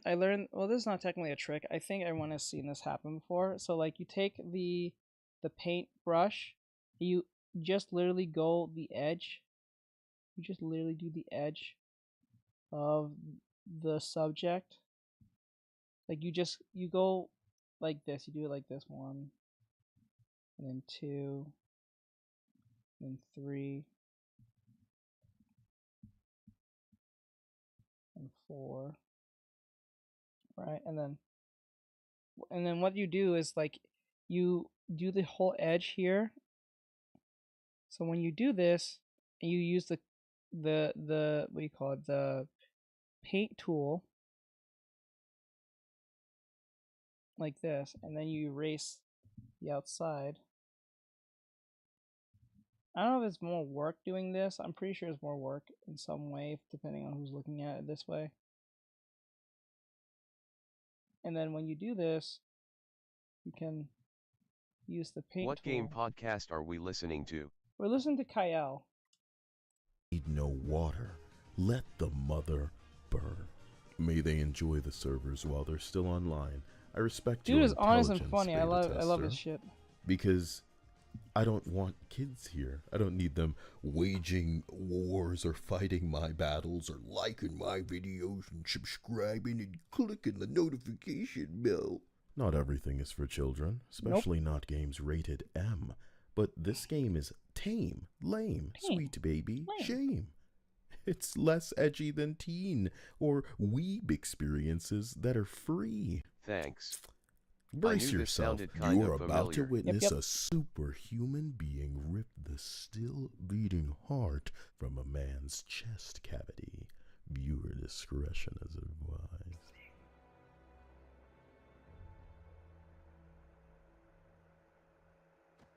Isn't that Lex Luthor? Would you look at that? He did have a heart. Catch. Rated M for mature. Yeah, so this is why we're living in a world where all these people are wetting their diapies over Stellar Blade. How dare that woman be attractive? Don't you know that we have an ugly woman quoted to me? Whether you're just a fan, a casual, or even a hardcore gamer, at every step of this dated experience, you'll be thinking of ways that this could have been improved or enhanced. God forbid you've played Warframe or Destiny 10 fucking years ago, because this is more dated than that. But the worst of Sushi Squad is twofold: that you can tell Rocksteady, as you know them, did not make it, and that Man, it's those Arkham scenes are a in little name revealing. only. To get Man, the scenes are a little revealing. Yep. those sales. It betrays the incompetence and lack of familiarity among the people that are currently working there with the source material. To anyone who was foolish enough to buy this, expecting anything other than feminist, dismissing lazy writing with, It can just be whatever I want, because multiverse, and you guys are just mad that I'm playing with your toys too now. it's not just disrespectful, it's disrespectful to real women. I have one tattoo on my body. It's from a game that didn't let politics compromise its short but masterfully executed and memorable experience. From the bottom of my heart, from the bottom of many people's hearts, fuck you. Current day Rocksteady. I hope you burn in hell because you're ready to make atheists start believing in a 2,000-year-old carpenter on that magic trick David Blaine energy. Okay? So you may be really mad enough to reach down to the dark corners of the internet to fuck with who? You have no idea who I'm a messenger for. And Why they that watch voice this was and they spot not on. really pleased, my nigga. But again, a third Avengers numbers, you got other shit to worry about. So suck a dick to the new Rocksteady, and a shout out to the old Rocksteady that created something phenomenal and timeless that people have. Oh my god, she does look like him! Oh my god! We're always at someone back then. Bro! Nothing new there. The developer woman this looks game. like him! Look at that! To the new Rocksteady, and a shout out to the old Rocksteady that created something phenomenal and timeless that people. Bro! The woman who was saying that that this Joker is trying to find himself and he's masking his insecurities look like him in paint. Bro, this is no different from that situation with the Spider-Man situation where the woman says, we use a good-looking model to make the model of Mary Jane for Spider-Man 2, and then lo and behold, the developer who said this, or the developer, well, the female developer looks exactly like the Mary Jane model from Spider-Man 2. LMAO teach. Bro! Something's happened. What is happening? Am I being over the top? Like, let's just be honest here. Like, maybe I'm being a little over the top. Similar. They do look similar. They have long the Joker's face. face is a little more square and refined. Well, the chin is a little more. I will say the chin is a little more more blocky, but hers is a little bit more rounded. I will admit that. But they do have hard cheekbones. They have long cheekbones. They look similar, and they happen to have colored hair. People have as an established bar to measure things by. More importantly, for inspiring innovation and growth in an industry that, these days, is pandering. Thanks to untalented hacks who have forced their agenda and message into these things that they must attach themselves to because they can never earn on their own and therefore will never respect what they're working on. Yep, he's not Did wrong. you know that if you pester supposed no-nonsense hard-ass Amanda Waller, she will not blow your head up? This is because there were no gamers, writers, or creatives available to include the flavor into a dish that shills such glitch. She's T-posing. She's in model pose. You know how funny that would be if you annoy Amanda Waller and she blows your head off as like an NPC? Do you know how funny that would be? Oh man, you guys missed the opportunity for that. You guys did not learn anything from the 360 I sent era. the final drawing. All right, bro. I'll definitely check it out. Thank you for sending that to me. I'll definitely check it out in 2 seconds. I promise. You guys did not learn a thing from the 360 or PlayStation 2 era. Or was it PlayStation 2? No, PlayStation 3. Or at least the Xbox or the PlayStation 2 era. I learned one thing when it comes to NPCs. You can punch them, hit them, or do anything, and they'll respond, right? And sometimes they'll get even mad.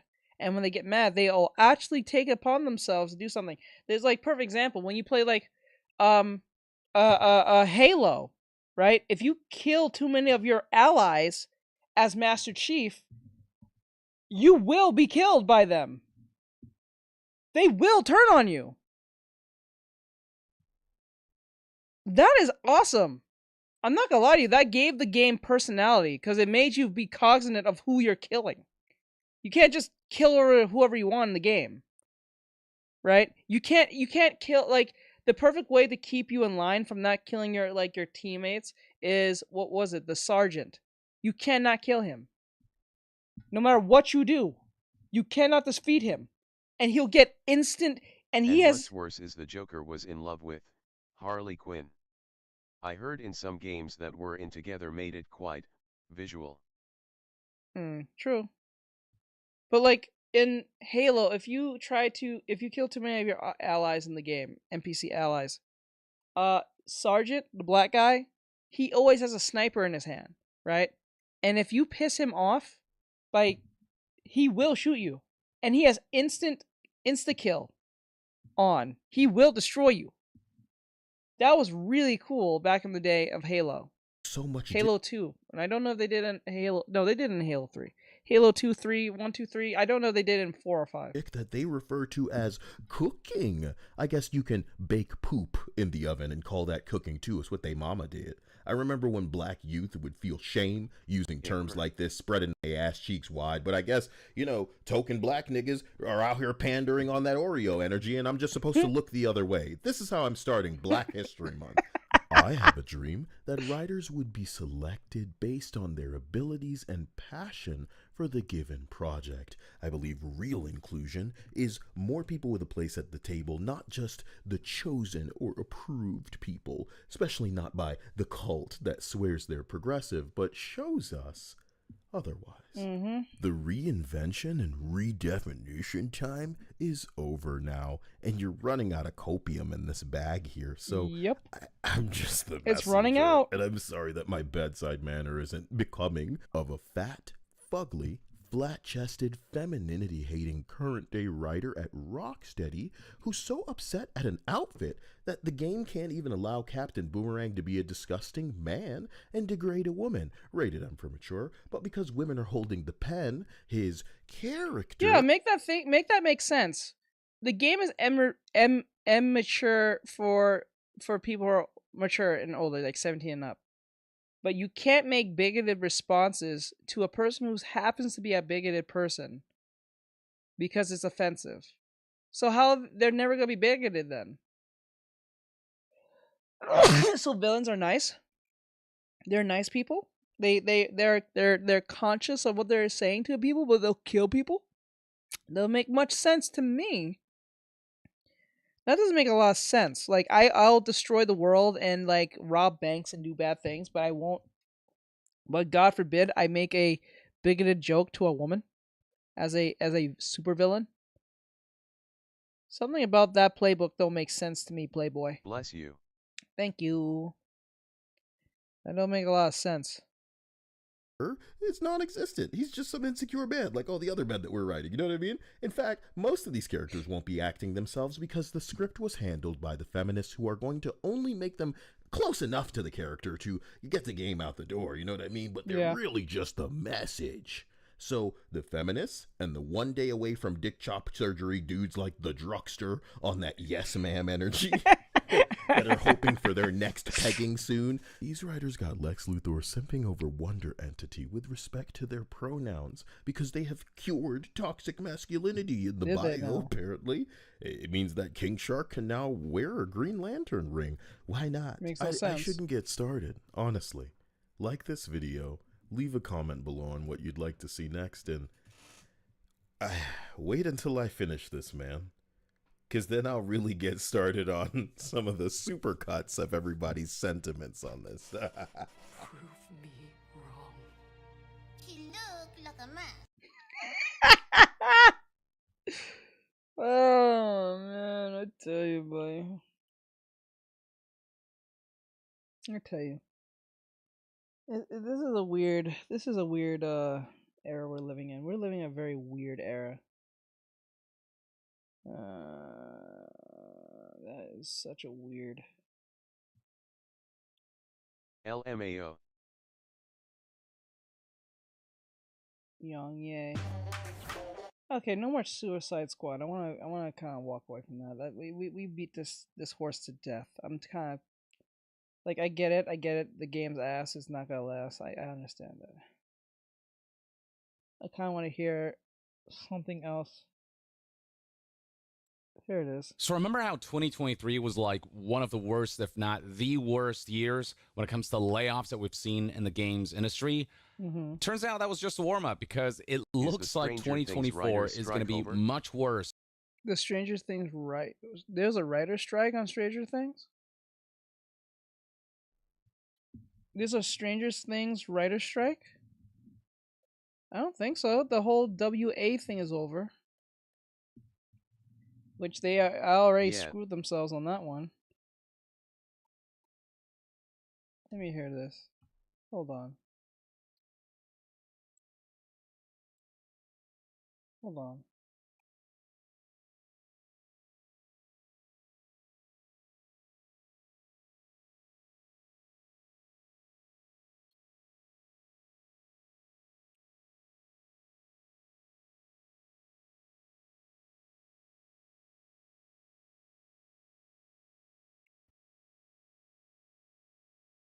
My friend told me ABT it a while back.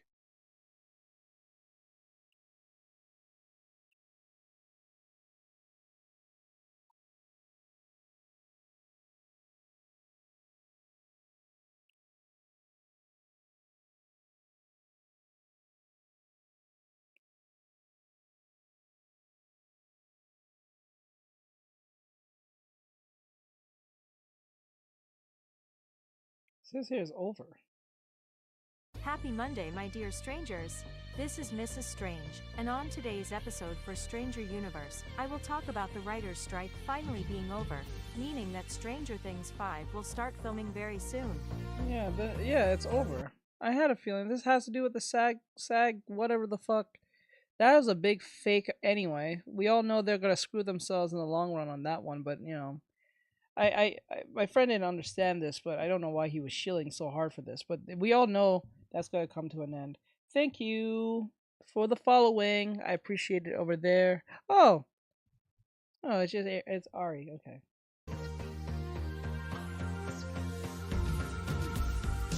The Writers Guild has finally reached a new deal, and the ongoing strike with the Alliance of Motion Picture and Television Producers has concluded after nearly 5 months of dispute. The day has finally come, my fellow strangers. Both parties successfully resolved their impasse regarding AI and staffing levels in the writing rooms. Finalizing the framework of the deal last night, the Guild informed its members of this development in an evening release. Shortly after sunset, the union said that there would be no further comment at this time, and that details will be released after the WGAW Board and WGA Council vote on the agreement tentatively scheduled for Tuesday. Members would then need to ratify it with a vote. Thousands of screenwriters headed to the picket lines on May 2nd, nearly 150 days ago. After the WGA failed to reach a deal on a new contract with the AMPTP, the trade association that bargains for studios and streaming services such as Disney and Netflix. While this is all some super exciting news, we need to be aware that the SAG strike is still going on as we speak. so filming will not officially start until they resolve that as well. What we do know for sure is that the Duffers and their writers will resume writing the scripts for Stranger Things 5. One thing that I hope for is that they reflected on what they wrote before the strike ever began, much like what happened during the quarantine with Season 4. I'm hoping that the creators will polish and improve on anything they wrote for Season 5. In the meantime, they can focus on doing that while the studios I don't like and the Stranger Actors Things. Guild can reach a new deal. Before we know it, In a popular opinion, I don't like shooters. That's fine. I don't know why people get mad when someone says I don't like a show. Like, if someone says I don't like fucking, like, say, My Hero Academia or Bleach or fucking Dragon Ball, I was like, oh, well, they don't like it. And then people try to ridicule them. You don't like it? You probably have no taste in life. I'm like, what the fuck? Like, bro, they say they don't like Honestly, neither do I, Bean. I never could understand it. I think it's just based on writing. It's not really like the show is like something massive. It's just really good at writing, I think, in my opinion. The writing's pretty good. It's pretty untight. It's pretty tight. It doesn't come off as woke. Thank God. The Duffel Brothers, as far as I see it, as I watch their shit, it doesn't come off woke to me. So that's a good thing. But you know, some people just don't like a certain show. Like, for instance, it's not understanding for me just everything about it.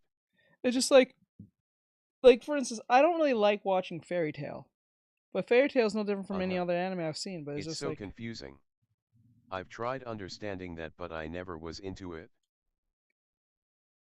Did you watch the show, or what confused you the most? I can probably explain why. Is there a particular thing that makes you confused?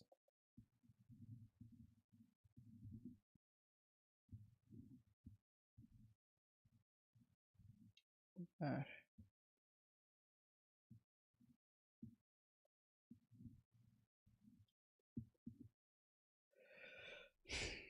she's looking pretty good.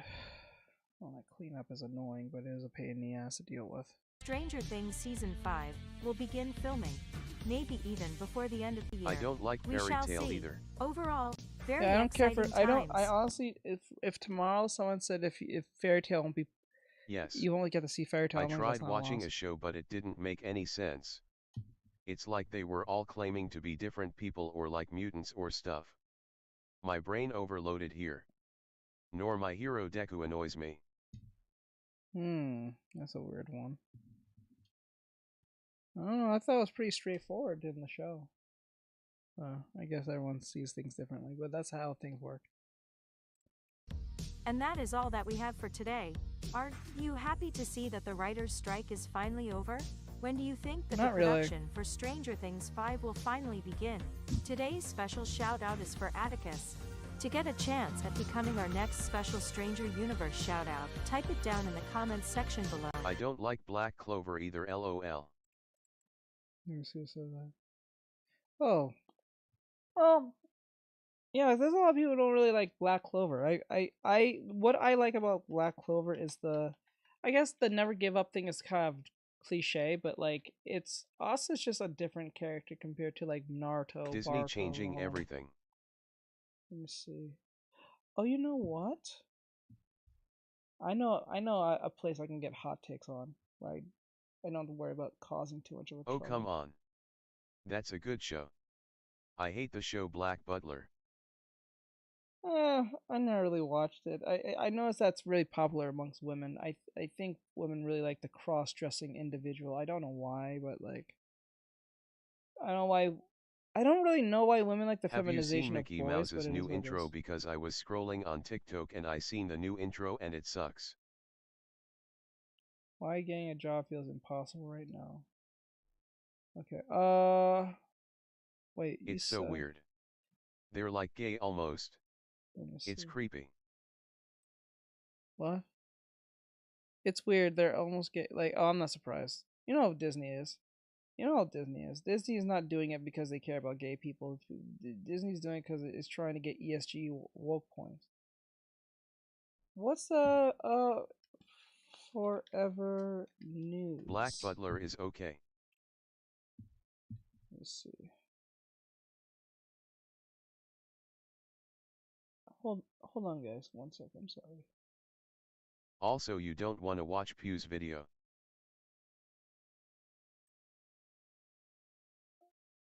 Also, you don't want to watch views. Is that a warning, or are you asking me?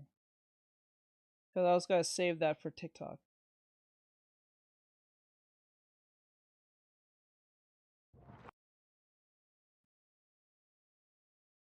I was gonna save that for TikTok. Tired of running to the pharmacy for your Question pet's mark. prescription? What episode of One Piece are you on? I'm on episode 472. He's saving that video. Yeah, I'm saving that I'm video. literally tempted to put on a random podcast, but they're like over an hour long. I understand. With Chewy Pharmacy, your prescription. What's going on, everyone? Welcome to another exciting episode of For Never News, the only news source that provides anything and everything anime and manga related. Okay. And we don't bore you. We get into it. Let's do it. This is for my day ones, gotta be clear. Still moving on, baby, but I wish she was here. Still moving on, baby, but I gotta get there. And before we God, that is still cringe. I'm sorry. Like, he gives some good news pretty fast, but some like hot points and shit. But god damn, that shit is fucking cringe. continue, if you would hit that subscribe button and that bell, I'd greatly appreciate it. Also check out I'm my not trying to be album, The mean to him. I Rise just like of it's just Tim I just Roosevelt. If you haven't heard it before. Got like songs like I Daily. don't care about your rapping. The rapping is not the cringe. It's the rapping with the Dragon Ball shit. That shit be fucking cringe. I don't know why dudes keep doing shit like that. One's got songs like Mistakes and I many haven't more. seen his Please video check in it a out. while. It's on all streaming platforms. Yeah, I haven't What about watched the his video. anime the guy? episode. And first story on the docket, Berserk. Yeah, Berserk. after I'm done with him, I'll put on Joey and then check on Aki. For those who's watched Aki Dearest, I'll check up on her. I haven't checked up on her shit in a while. It's funny. I watched Aki first before I started watching Or the Anime Man. Man, that's his name. Yeah, I haven't like I watched Aki first before I started watching her boyfriend, the Anime Man, even though he's been more popular and around longer than she was. But that's how I came to know who the Anime Man was, cause I knew of Aki Dearest before I knew about the Anime Man, or I got to know about the Anime Man. So like it's funny. So like I'll watch him because his is 59 minutes to an hour, so that's enough time for me to get a lot of coloring done, and then we'll go to the Anime Man, see what Joey's up to, and then after that we'll go to Aki next. Berserk. Now, in case you don't know, and I feel like I've said this multiple times. He should never get now, in the well, song many industry. He did times, not but cook with that. Berserk for the I last know, that's what I'm saying, but like it is what it is these days. The YouTube tends to gaslight a lot of people. few years, or since it's been returned, has been written by other people other than the original author who passed away in 2021, the late great Kentaro Miura. But before his passing, he it seemed as though the writing was on the walls to him, because leading up until that point, he started building his studio Gaga and a lot of the people, and ultimately he laid forth the groundwork for what was to come of his work. So Kentaro Miura kind of already set the seedlings. You're so to into speak, watching for anime what was to shows and come highly into the of manga his books, legacy, but numerous so to ones. speak. But, LOL. again, the manga since its return. Huh? Is that me directly? Hold on, wait. Let me read that again. It's odd. You're into watching anime shows and highly wait, what? It's odd. You're into watching anime shows and highly into the manga, but books, but numerous ones. Is that directly to me, or are you making a statement? I can't tell. Has technically not been written by Miura, despite the fact that he did extensively give direction and overall tell the ending of Me, Berserk. I start an to anime, these I people don't that are finish if I working on don't the like Berserk it. manga right now, and we got a lot of So, yeah. insight and info into Berserk, its ending, and all sorts of stuff as we continue on with this story. So let's jump right in. Berserk writer Communication isn't discusses the best. creating the series finale. Many manga fans believed that the Berserk manga would not continue without the watchful eye of creator Kentaro Miura working on Guts' tale. Luckily, following Miura's passing, his dear friends Koji Mori and the artists at Studio Gaga are looking to end the series with the notes and discussions from the legendary mangaka. In a new interview, the new writer on the series discusses working on Berserk and the difficulties in attempting to bring it to an end. The current Berserk writer discussed receiving the news of Miura's passing and the ultimate decision to continue the story of Guts. I was worried. In fact, I myself was so stunned after the news of his death that I didn't even get around to reading my own manga. Even though I hadn't been working for several months, I knew that I had to publish the idea for Berserk somewhere, in the form of a novel or a book. At the time, I hadn't considered the option of resuming serialization of the manga at all.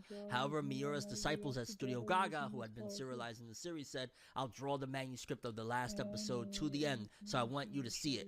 I thought it would be impossible, but in fact, the 364th chapter, published in Young Animal number 18, September 2021, was so complete with Bean's commission, which I'm at the far ends with.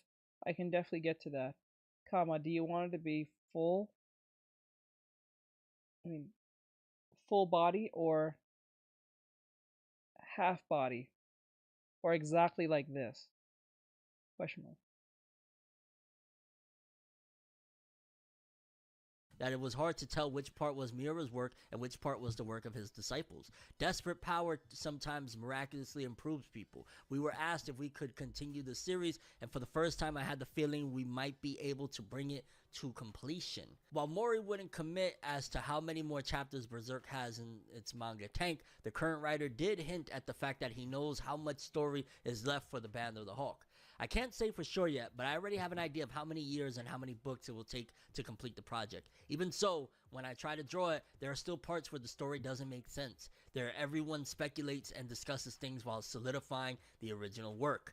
Mori then discusses how he will never be a replacement for his deceased friend Kentaro Miura. That's really how it feels. However, even though it is deciphering it, it is extremely difficult. Sometimes people complain about me on Twitter. Anyway, Mori wants to do whatever he wants with Berserk, so he's adding to it later, right?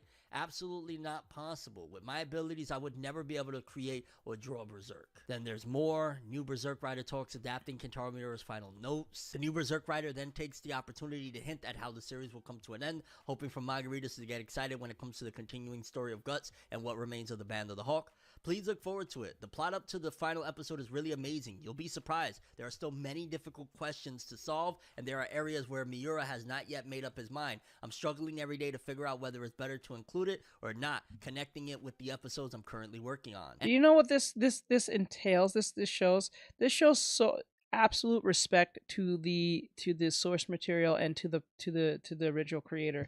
This is something that Westerners do not like doing. I'm telling you now, you hear this conversation that's happening, this is something beautiful that is called respect to the source material. This is what you call respect to the person who made it. This is why I love Japan. Japan has high respect for each other as a whole and as an individual, depending on what the situation may be, right? This is an anime that they have not made an anime other than the Netflix version. The Netflix version hasn't done that well, but because maybe the way it looks. But like ultimately, the anime they have not made like a hit anime in a while with Berserk, and the fact that they're still trying to keep it as close as possible to Kentaro's original vision makes it even more sweeter that they're going to do a great job as best as they can. Imagine a Westerner being in charge of the rest of Berserk. Oh my god. Fucking, like, I'm telling you, Guts is going to be extremely bisexual, or he's going to be constantly questioning his identity all the time. They may make his hair green, like Zoro. He's going to have a bunch of, like, feminine lacking traits, not stoic at all. You know what I'm saying? He's going to be crying every 5 seconds. Everyone's going to be some type of minority. They're going to be capable of handling themselves. They'll never have an issue.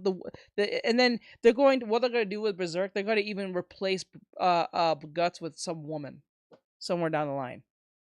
His girlfriend. She's going to be capable. She's going to be a woman of color. She's going to be strong. She's going to be independent. She's going to have no problems. She's going to be extremely buffer than him. She has a strong jawline. She'll have the mental illness haircut. You know what I'm talking about. You know what I'm saying? Like, it's going to be insane.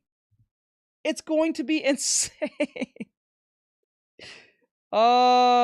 She's going to be non-binary. She won't go by they, them pronouns. These are them. I'm saying, like, it's going to be... You can't fight this shit. Like, you can't win against this shit. That's what's going to happen. And it's all going to be produced by Disney. And Kathleen Kennedy's going to take all the fucking credit. Imagine that. Imagine that.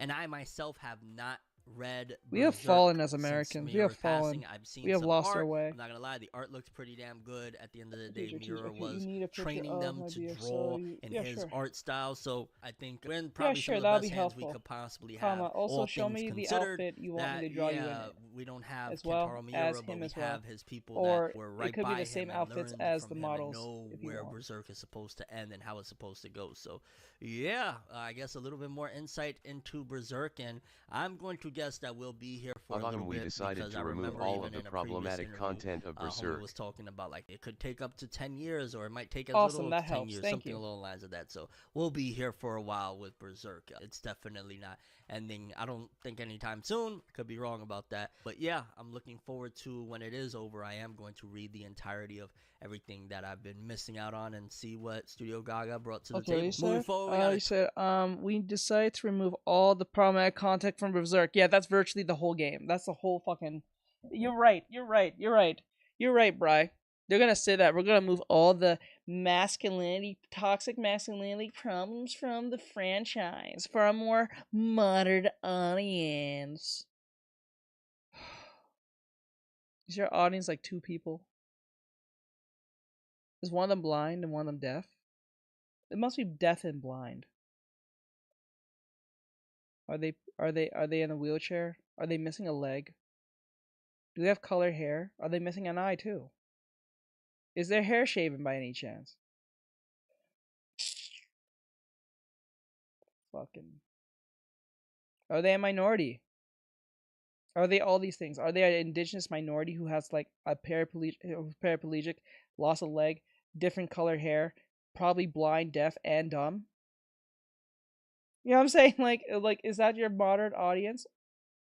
Okay, good.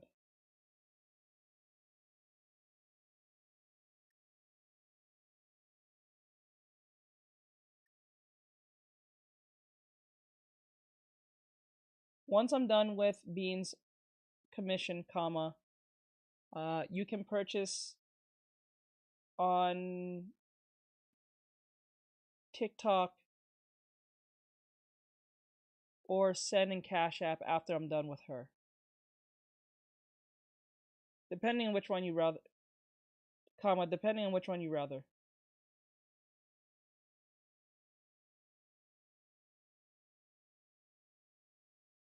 If you remember what it will cost, go to the TikTok gift commission menu.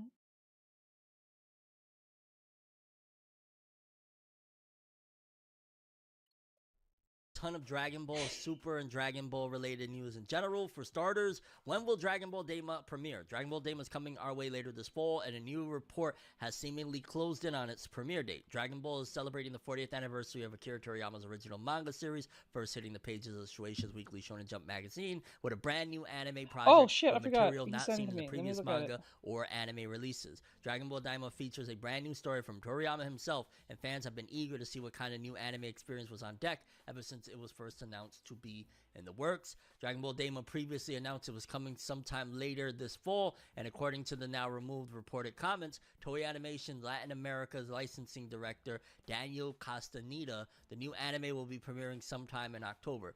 This falls in line with the rest of the fall 2024 anime schedule, which usually premieres a new wave of anime in October and running through December, but now it seems like Dragon Ball fans will get to see the new anime then. 2. It's very important to take this potential release window with a healthy grain of salt, as it has yet to be confirmed or denied, but it's an interesting listing considering how little we still know about the new series overall. There will be more Dragon Ball information on Dragon Ball Daima during the upcoming Dragon Ball Games Battle Hour, January 27th through the 28th. I'm not gonna lie, is anyone excited for this? I'm not really excited, and I'm just kind of meh right now about the whole Dragon Ball Daima thing. I was kind of looking forward to the whole moral arc thing, and when that didn't happen, I'm like, oh. I felt kind of like blue balled at that point. Like, I don't know if anyone else feels the same way like I do, but I felt kind of blue balled. Nope. Okay, I'm not crazy. Because I'm not really excited for it at all. I wanted to see the moral arc. I hear everyone talks crazy about it. The whole Vegeta Ultra Ego thing. Like, I wanted to see how that happened. Because I didn't read the manga, but, like, I really wanted to see how that panned it out. But, yeah. I was kind of disappointed on that one. Not gonna lie. Okay, let me see what... Okay, Soul. You did a good job so far. I think next time I'm gonna do a lesson on forms. Maybe I'll do a lesson on this very drawing. The one with the jacket. Maybe I can explain it better. But you did a great job so far. Is this the final piece? Right? You're not gonna make any more changes to this, right?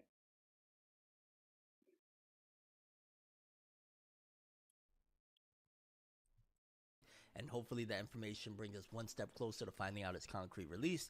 I'm gonna guess October of 2024. If it's fall, most animes start around October. Oh, you did a great job. I like September, but no later than early October. I know there's still then we also room have Dragon Ball author Akira Toriyama designs a logo for there's still room Kyosu to City. In Kyosu City Prefecture, or Aichi Prefecture, it's celebrating the 20th anniversary as a city in 2025. I can see you doing well. And Aichi Prefecture native Akira. Okay, so what the hell is error? Like, basically, ultimately, I want to ask this question to you. So, like, what are you trying to accomplish? Are you trying to get good at just drawing overall, or is it a specific thing you really want to get good at in drawing that is holding you back? Is it coloring? Is it line art? Is it anatomy? Is it gesture? Is it forms? Is it like what is it exactly that's you think is holding you back, that you think you can probably do a better job in? Creative Dragon Ball Sandland is aiding the celebrations by designing an adorable logo. The logo will be used to promote other municipal projects celebrating Kyosu City's 20th anniversary. And right here, you can see the logo. It looks like traditional Japanese, nothing extravagant, but it's cool to get Toriyama doing it. Also, I like to note that is interesting, and obviously it's just the writer of this article and whatnot, but the way that they positioned Toriyama, they're starting to slowly but surely let the Westerners know at the very least that, yo, Toriyama has made other stuff besides Dragon Ball. Like, I'm reading this article, and when they point out he's the creator of Dragon Ball and Sandland, it's as if, like, with stuff like Sandland and the modern age in general, where with social media, if you get enough of a buzz, you can make anything sound like it's larger than life. And considering Sandland was like a one-volume deal that he made a long time ago that now has a movie and a video game and stuff like that.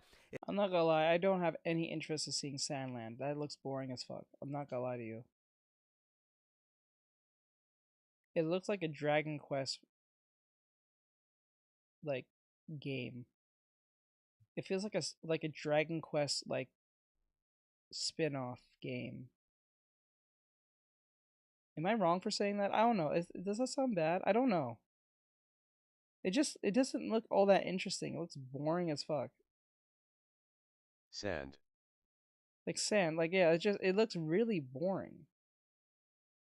Like, I saw the game. I watched a little bit of gameplay. I'm like, yeah. This is a very slow-paced game, the way I'm looking at it, compared to like Dragon Ball and probably even Dragon Quest. And probably even Blue Dragon. The Blue Dragon. Like, it just comes off very boring. Like, you're like this little demon thing. I don't know what's the story about.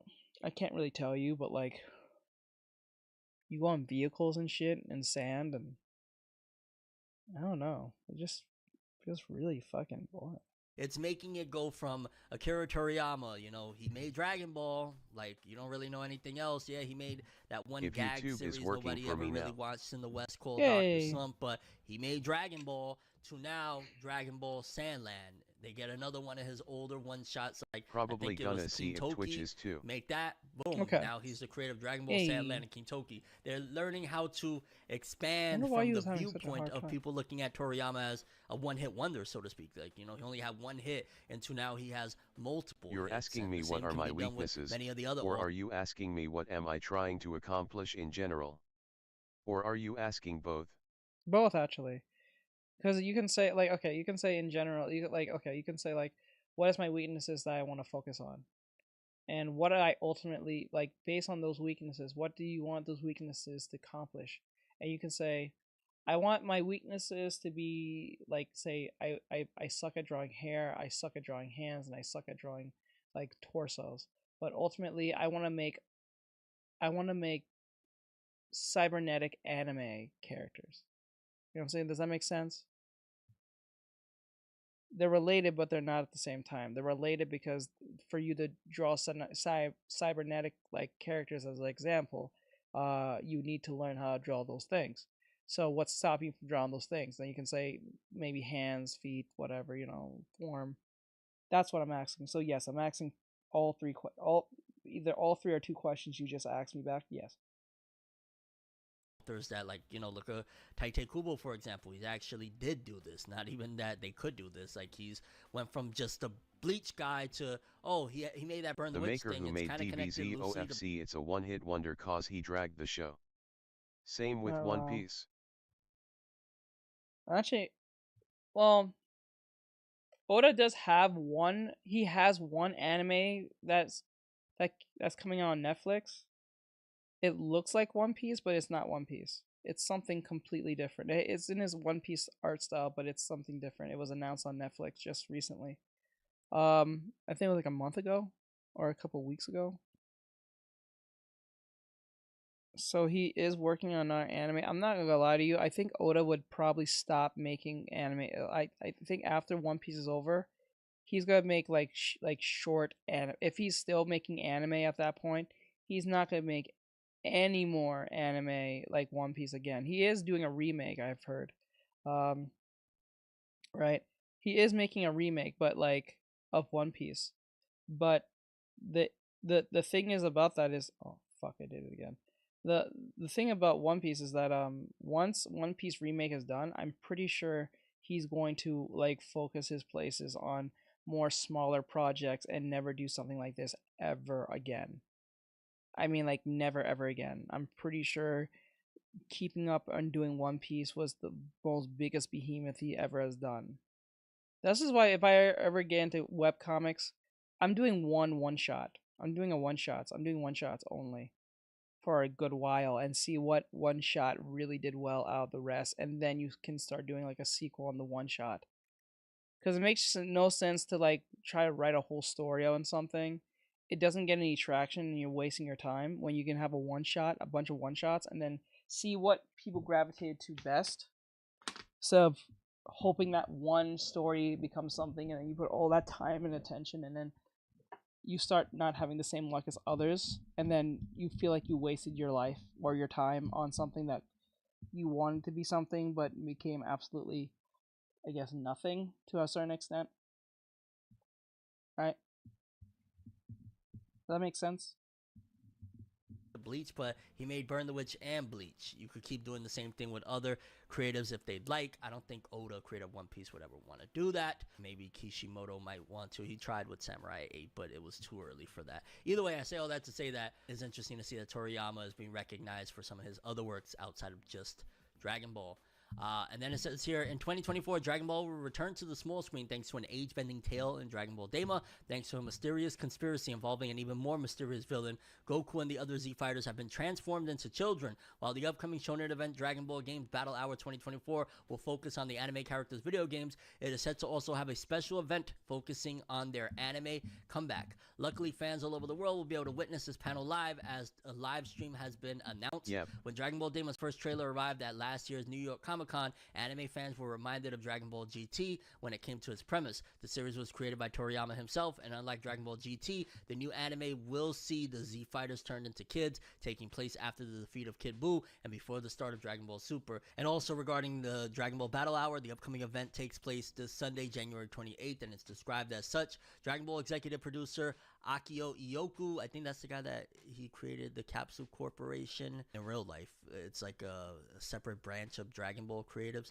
Will make a guest appearance at the Dragon Ball special panel. Mr. Ioku will share behind-the-scenes tidbits about the making of Dragon Ball Daima anime, which is scheduled for release in fall 2024, as well as other exclusive info. New artwork by Akira Toriyama himself will be displayed, so don't miss it. And yeah, sounds like they're really gearing up and revving up for Dragon Ball Daima to come in and be a big deal. Toriyama is continuing to spread his legacy of greatness, and yeah, expect more Dragon Ball epicness moving forward into this year. Now, next story, I wanted to save it a little bit so we at least had some type of, fun talks before we get to a little bit more of a serious note. In case you don't know, about 5 years ago now, almost 5 years ago, there was a massive situation that happened in Japan where Kyoto Animation Studio was burned down by an arsonist that felt that his work was being plagiarized, and he went as far as, again, just doing some horrible acts which resulted in a lot of casualties. He himself was hurt from the situation, and after many years, all these years of me reporting on, what's going to happen, what they're doing, his sentence was postponed. They haven't announced what his sentence is. Is he getting the death penalty? They actually announced what's happening to the guy, and yeah, let's read the article so you guys can see what I'm talking about. Kyoto court sentences man to death. Yes. Kyoto Animation Makes sense. arson case. The Kyoto District Court handed down a guilty verdict on Thursday to Shinji Aoba, the suspect of the arson murder case that killed 36 people and wounded 32 others at Kyoto Animation, sentencing him to death. The prosecutors for the case announced their intent to seek the death penalty for Aoba in December 2023, while the defense's main argument focused on a reduced sentence or acquittal, arguing that Aoba was not in a sound mental state during the attacks. Thursday's trial focused on hearing arguments on this matter, but the judge deemed Aoba criminally liable. The Kyoto District Court started the main trial for the arson murder case in September last year. Okay, well, I'll answer your first question first. The court had... I want to become an animator and make my own anime show on YouTube or become an illustrator. Okay. Alright, that's perfectly fine. Okay. As he should. And, given that you want to be an animator, and for YouTube or whatever platform you want to be on, what is holding you back currently? Is it something technical, like the technology? Is it just overall knowing how to draw, or is it a specific drawing technique or something that's as they should? Yeah, they should. Really, they should. That you destroyed people's lives because you believed your shit was being plagiarized. You believed. You went on a belief, you idiot. Had 32 total hearings, and yeah, I'll be honest with you. The maker who made wonder because he dragged the show. Yeah, I hope that this gives the survivors and the families of the victims of this whole catastrophe some type of peace. Finally putting this thing behind them. For better or worse, obviously, there's a lot of pain going on in this situation, but maybe it could give them some closure after all these years. And in general, it's crazy. I've been following this from the moment that it broke out till now. So to finally see a verdict in the situation, it feels like, okay, this situation is finally being put to, I guess, completion, so to speak. And I don't want to downplay it by any means. Lives were lost and it was a terrible situation. But yeah, it's good to finally have this. I wanted to be an anime artist for a professional company, but I put that dream away after a while. Really bad situation. I understand. And rest in peace to everybody that was lost in the Kyoto Animation fire. Moving forward, we have some updates in the world of Naruto/Boruto gaming. Naruto x Boruto Ultimate Ninja Storm Connections game adds DLC character Hagoromo. I heard that game is doo-doo water. I heard the game is doo-doo water. Like, the game is ass. The Naruto's Connections game, the latest Ninja Storm installment, people say is doo-doo. The game is terrible, as they claim. But I don't know how true that is.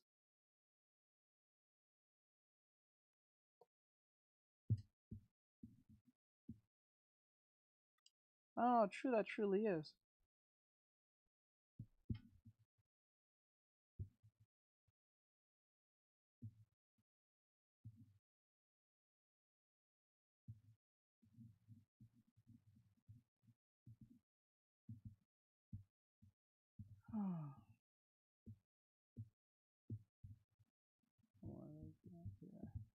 Sorry, got lost in that. Otsutsuki. Bandai Namco Entertainment America revealed on Monday that the Naruto x Boruto Ultimate Ninja Storm Connections game will add Hagoromo Otsutsuki I think it's as a pretty DLC true. character in DLC I've heard it's Pack bad 1. Too. Really? Is it? Okay. Because like I Like, you know what's funny? I have never played none of the Ninja Storm games. And they would look so cool. And I think the people say the best Naruto game is Ninja Storm 3. I think. I'm not sure. Like, I played the demo way back when Ninja Storm was like really being popular. But I didn't play any of the other games like that. On January 25th, the full pack contains playable character Hagoromo, secret combination technique Hagoromo X Indra X Ashura, matching voice times 12, ninja info card image times 5. The game will also add custom matchmaking in a free update on January 24th. Okay, so free match. Okay, it's already out.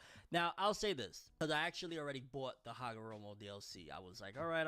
They're using the word God again, and they're not hiding from it, and they're not being told to take it down, and they're not saying we can't honor God.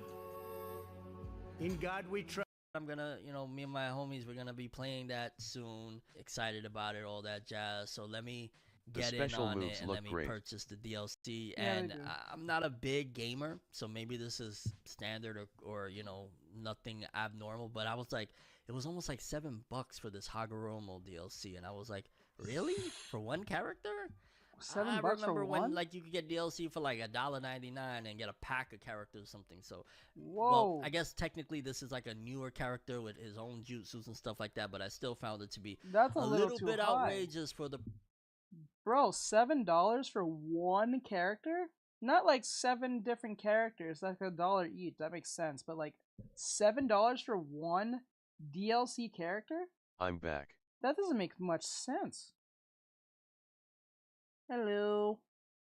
Hey, Helios. That doesn't make much sense. Why would you pay $7 for a character for one character? Who you probably won't be playing as that much compared to some other characters that you're already maining. So like, what the fuck? I want to buy that. The hell? The fuck? Price for this DLC. Also, the matchmaking thing that they're putting in January 24th for that is already implemented. I heard it's kind of buggy, and even more so, why is that a feature that they're adding in that should have been easily in the beginning of this game's inception? Like, as soon as this game came out on shelves, on stands, on sale, that should have been a part of it. That was really... They've made so many horrible mistakes with this game. This could have literally been the revitalization of Naruto gaming, period. And every single step of the way with this game, they have dropped the ball from marketing, starting off like what's holding me back like for this is one just a collection. Is making a large audience. If I don't have a somewhat big community, there will be no point in making it too. The time it takes to make the animation. 3 is my current tech. That's kinda high. Okay, so let me answer that one, the first one. I understand that we believe we need a big following for people to feel motivated. I think that's usually what it is the motivation of wanting to have someone backing you from behind to do X, Y, and Z to learn how to really get your shit off the ground. Hello. But 3. I noticed that. Hey, murder, what's going on? I think I read that right. But that's actually a false sense of security, because you'd be surprised how much people who will follow you for that very reason won't even engage with your shit after half the time, right? So the best way for you to build that audience is to ignore that they even exist. Now, I'm not saying ignore your audience. I'm saying to solely focus like on numbers or trying to build an audience. Build an audience because you're genuinely enjoying what you're doing, because most people will figure out if you're being Be a support hero today. So like if you're making by using commands like animation /donation and /cash app. You know what's a fast way for you to build a audience for you? So what I would do is document your day 1 and day 2, day 3, day 4, like a vlog of you learning how to do animation and giving your takes on your experiences. A lot of people will follow you pretty fast on that, believe it or not, because a lot of people need motivation. So if you do a video like of you giving your opinion of you doing animation on day 1 and then giving your experience of how hard it was depending on what you picked, whether it's Clip Studio Paint or Toon Boom or whatever the fuck, or Adobe Animate or whatever the hell. It'll bring a lot of people together and want to root for you because they'll be like, I'm having the same problem, or I'm learning how to use it too. You know, you gotta get people who want to, you know, engage with you because they're having a very similar experience or something close to it. So if I was you, I would do something like that to build an audience. You don't have to worry about making a story or anything. Just the relatability is just enough for most people to follow. That's what usually what makes more people follow is because the relatability, the struggle, the understanding of I am not where I'm at because something, someone, or I just started, so therefore X, Y, and Z. You know what I'm saying? So like, if I was you, if you want to get a following, if that's something you care for, you have to make content that is very relatable, and I think that is a very easy way to relate to people instead of doing a tutorial and all that stuff. You can do tutorials, that's perfectly fine if you want to do that. That's another way to relate to people because people are trying to learn how to do something. Or if you don't want to do any of that, you can do the old-fashioned way and do your story or whatever the hell you have in mind. Or you don't even have to even do any of that. You can just start doing animation right now and post day 1 of you doing animation without explaining. You just put like day 1 animation 1, day 2 animation 2, day 2 animation 3, and then you just see your progress and people are watching as you're doing it without no true explanation. It's just like they'll get it because when you say animation 1, animation 2, animation 3, they can get this as like a daily vlog thing where you're just not explaining, but they're just seeing your progress from day 1, day 2. A lot like when I'm doing my drawings of drawing hands, when I was counting 1, 2, 3, 4, or when I was doing the poses and all that shit, you can see the difference from day 1 to day 2. So you can do that as a way to build an audience, and then when you get to a certain extent or of level of where you're at, then you can start saying, "Hey guys," that makes me self-conscious. I know it's normal to feel that way. It's normal to feel that way, but that's just part of the whole. That's part of the whole shebang. You gotta put yourself out there. You have to get over that hurdle, that fear that I don't think I'm going to do well because I have anxiety or whatever the hell. You have to ignore that. That's just ultimately just a feeling that is making you feel paralyzed in fear. When you truly think about it, no matter how anxiety you get, it's just a feeling. It's just an overwhelming feeling you have to push through. Because you're not going to get anywhere if you don't do it. You know what I'm saying? You have to literally smash your hand with the hammer of anxiety to you know, get through it. You can't just ignore it. You can't just, you know, pretend, you know, it is what it is. So there's many ways of doing this, you know, and then you can get your audience to say, "Hey audience, those who watch me." Oops, I forgot I wrote that on Twitch. I almost feel like Teach is self-diagnosing us sometimes, lol face with tears of joy. I won't say the word self-diagnosing. It's more like based on what I hear and what's the most likely outcome to come out of the next person's mouth will come. Like if someone says I have high anxiety, I don't think I can do it. Next thing, if I say to you, you can do it, and then they'll say, no, I can't because it's just really scary. That's the next thing that they're going to say. They're going to convince themselves that they can't do it because it sounds scary. It's out of their comfort zone. They can't do it. You know what I'm saying? A lot of people do it all the time. I have a friend who used to do this shit all the time. I think he still does it, but like, you know, it is what it is. But you know, usually we can do it. It's that what's that term? Fear. What's the acronym? Fear is the acronym from false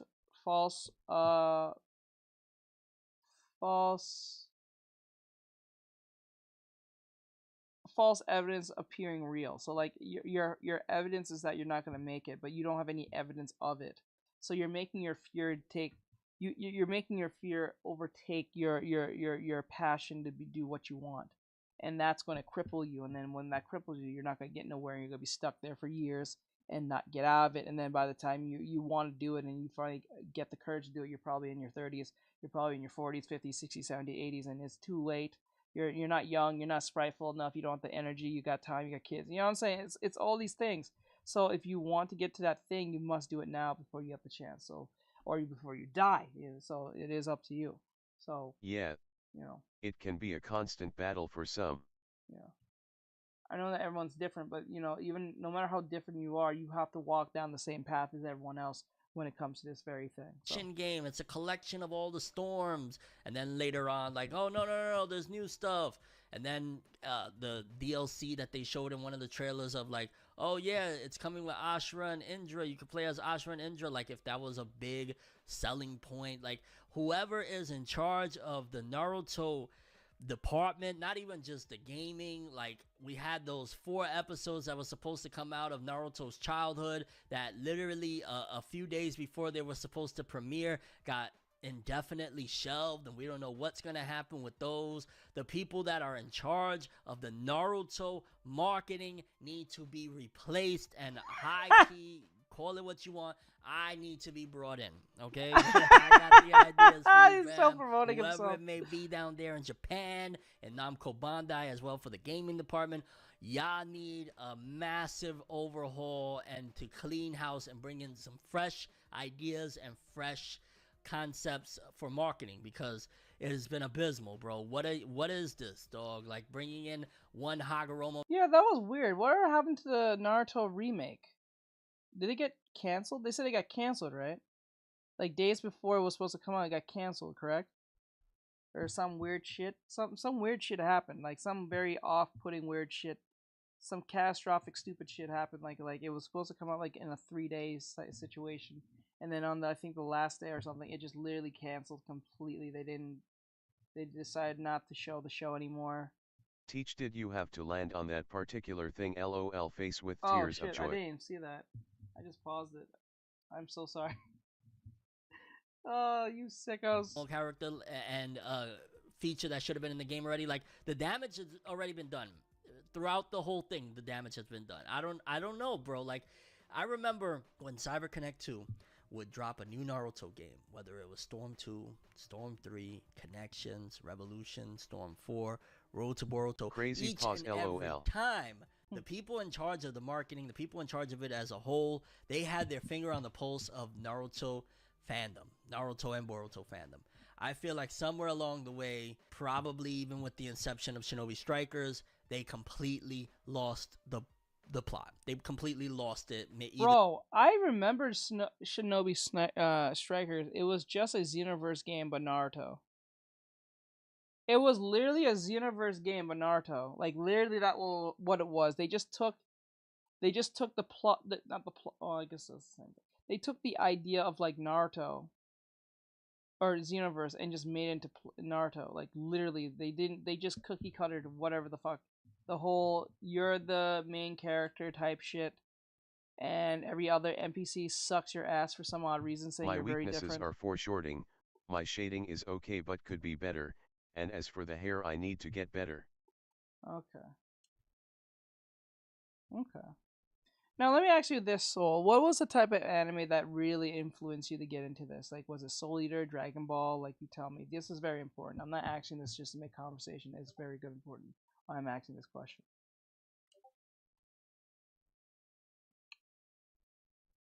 Like I remember, I remember they did that. Like I don't know, does anyone play Shinobi Strikers? Is it good at all? They lost those people that knew what was going on. They're just not as involved and active anymore to understand what's going on. And forgive me that this is a rant in the middle of Forever News, but I just got to be honest with you. The people in charge of marketing Naruto products, Naruto everything, are horrible. They just don't know what they're doing. Shinobi Strikers should not have been the flagship Naruto title from 2018 until doubling back to Storm for Storm Connections, which was a half-baked game to begin with. What the hell is going on? It's shelving these 4 episodes of Naruto OG at the last second. That would have been great marketing for Storm Connections. What are they doing with those? What is going on here, fam?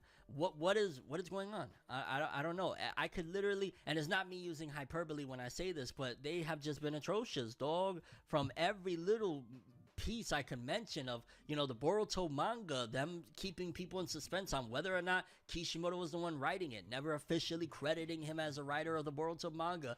Every step of the way. Wait, since you didn't write Naruto manga, not since Naruto manga ended, because there was still a few good years after I Naruto played the manga demo ended. a few years the anime ago. was still kind of kicking with Shippuden. Huh. We had a couple of good movies. The Storm Road to Boruto was pretty cool, but somewhere along the way, they lost it, and they need to figure it out, because this is outside of Dragon Ball, and as recent with One Piece exploding outside of Japan, Naruto is that dude. Like, Naruto is a conglomerate, and it's a conglomerate that they just are like, I don't know, I don't understand any of these moves, even with the Boruto manga. Like, I accept what they're doing with the Boruto manga of kind of making Naruto and Sasuke no longer relevant, because it's Boruto and Naruto's story.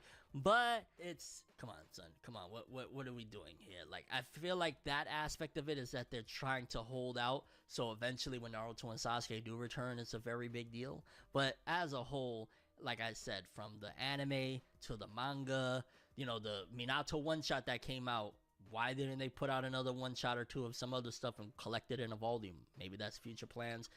It's just all over chaotic, and especially okay, now with he's the Storm gotten me curious to watch games, this the Storm myself.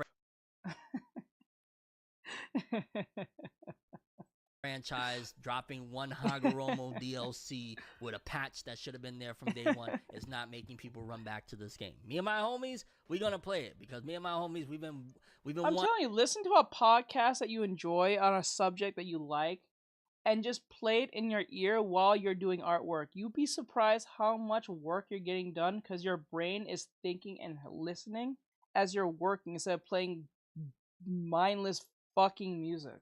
wanting to get Like, some no, I'm not saying listening to music is bad or anything. I'm just saying when you're listening to music, you are more lost in dream world than you are when you're paying attention, because your brain is working, so you're paying attention. games and on this. We was looking forward to this game, so we're gonna play it.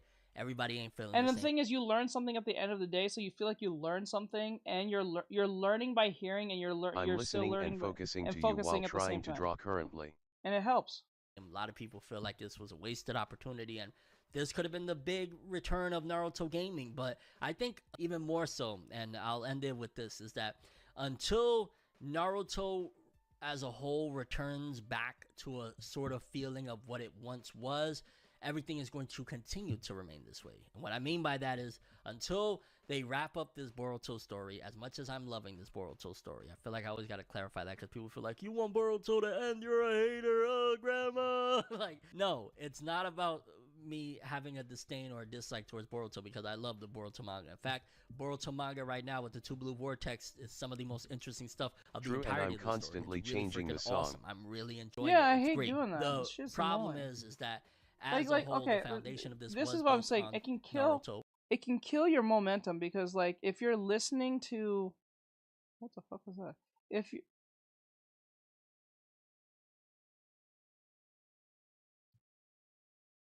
I'm gonna save that later.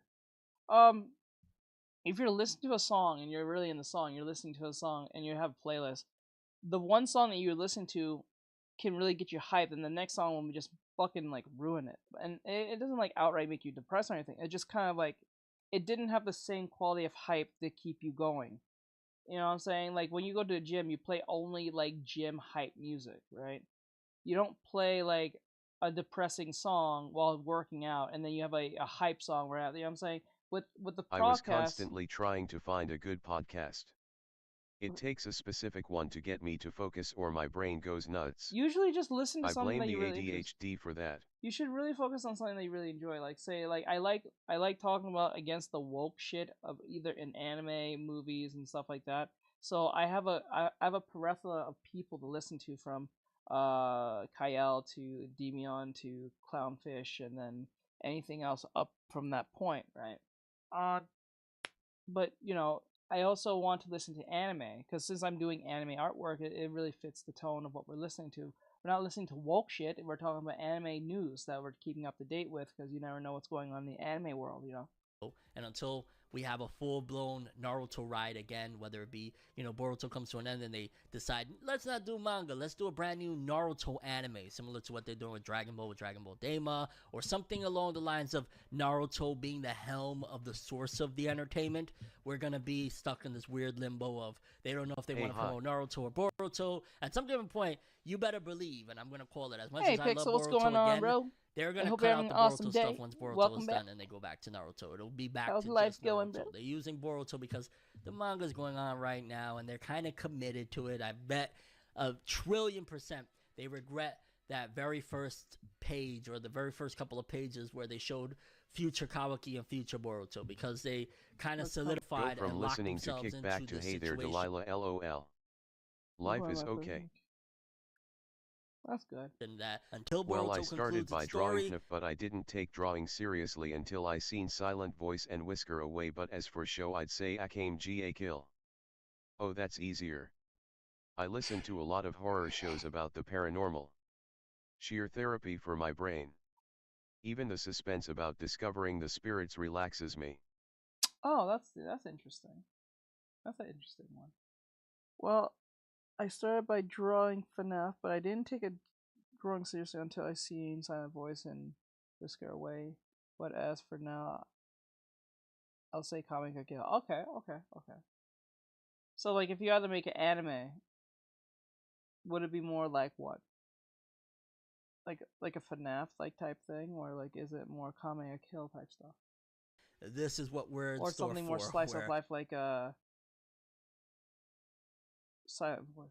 half-ass Naruto game, Or because mix. they can't really justify putting the full force, because Boruto isn't as liked and isn't as popular, so they don't see any IOR with it to really go the extra mile of putting all the bells and whistles, because it's not Naruto. So when Naruto returns and Naruto has a new anime or a new manga and Naruto is really the spotlight and not Boruto, we will probably have everything worked out. But for now, it's like, because it's technically a Boruto ran franchise at the moment, they're just throwing whatever. Here's Hagoromo and one patch and go away. Like, huh? This is supposed to be Storm Connections, you know, the amalgamation of every Cyber Connect 2. I hope y'all cooking, and I hope y'all figure some shit out, because yeah, it's getting cray out here, mate. Moving forward, in other gaming related news, a game that I actually have been very much so invested in and been having an absolute blast playing, Pal World. If you haven't heard about Pal World, essentially one of the biggest things that has been driving it is the fact that it is very reminiscent of Pokemon. If you've seen any little trailers of some of the characters that you gotta capture or whatnot, the pals, they look kind of like Pokemon. And absolutely design-wise, sure, they do look like that. But if you played Pal World, then you would know that it kind of plays in its own way. It kind of feels like a mixture of like Monster Hunter. I get like Monster Hunter vibes. Yeah, the characters kind of look like Pokemon, some of them or whatnot, but it's just freaking incredible. I'm having so much fun with it. And Pal World, well, for starters, it has like, I think it sold 8 million copies in Steam in less than 6 days. That's freaking phenomenal. Like, what? You know, something that people are calling a Pokemon ripoff. I don't know. I'm loving Pal World too much to let the slander Okay, rely. that But game looks seriously the Pokemon kind company of fun. released a statement regarding possible IP infringement involving new game, because there's been talks that the Pokemon company have been after this Pal World thing. Like, yo, they're claiming basically like, yo, you're ripping us off. The Pokemon company actually, seemingly from what I've been hearing, have been looking at going after them, but they can't because they've been told that they don't have a case, because at the end of the day, despite it being reminiscent of Pokemon, it's still its own thing. It says here, the Pokemon company released a statement on Thursday regarding a possible intellectual property infringement by a game company, stating that it intends to Mixed like Wouldn't Akame it be Ga better if Kill, a leather holster Black could Clover, lock? Silent With limited Voice, carry options, and a dash of responsible horror. gun owners know investigate and take appropriate measures regarding the issue. The Pokemon company's full statement says, and you have a story in mind, or regarding you're other companies' still games. trying to We have figure that received out? many inquiries regarding another company's game released in January 2024.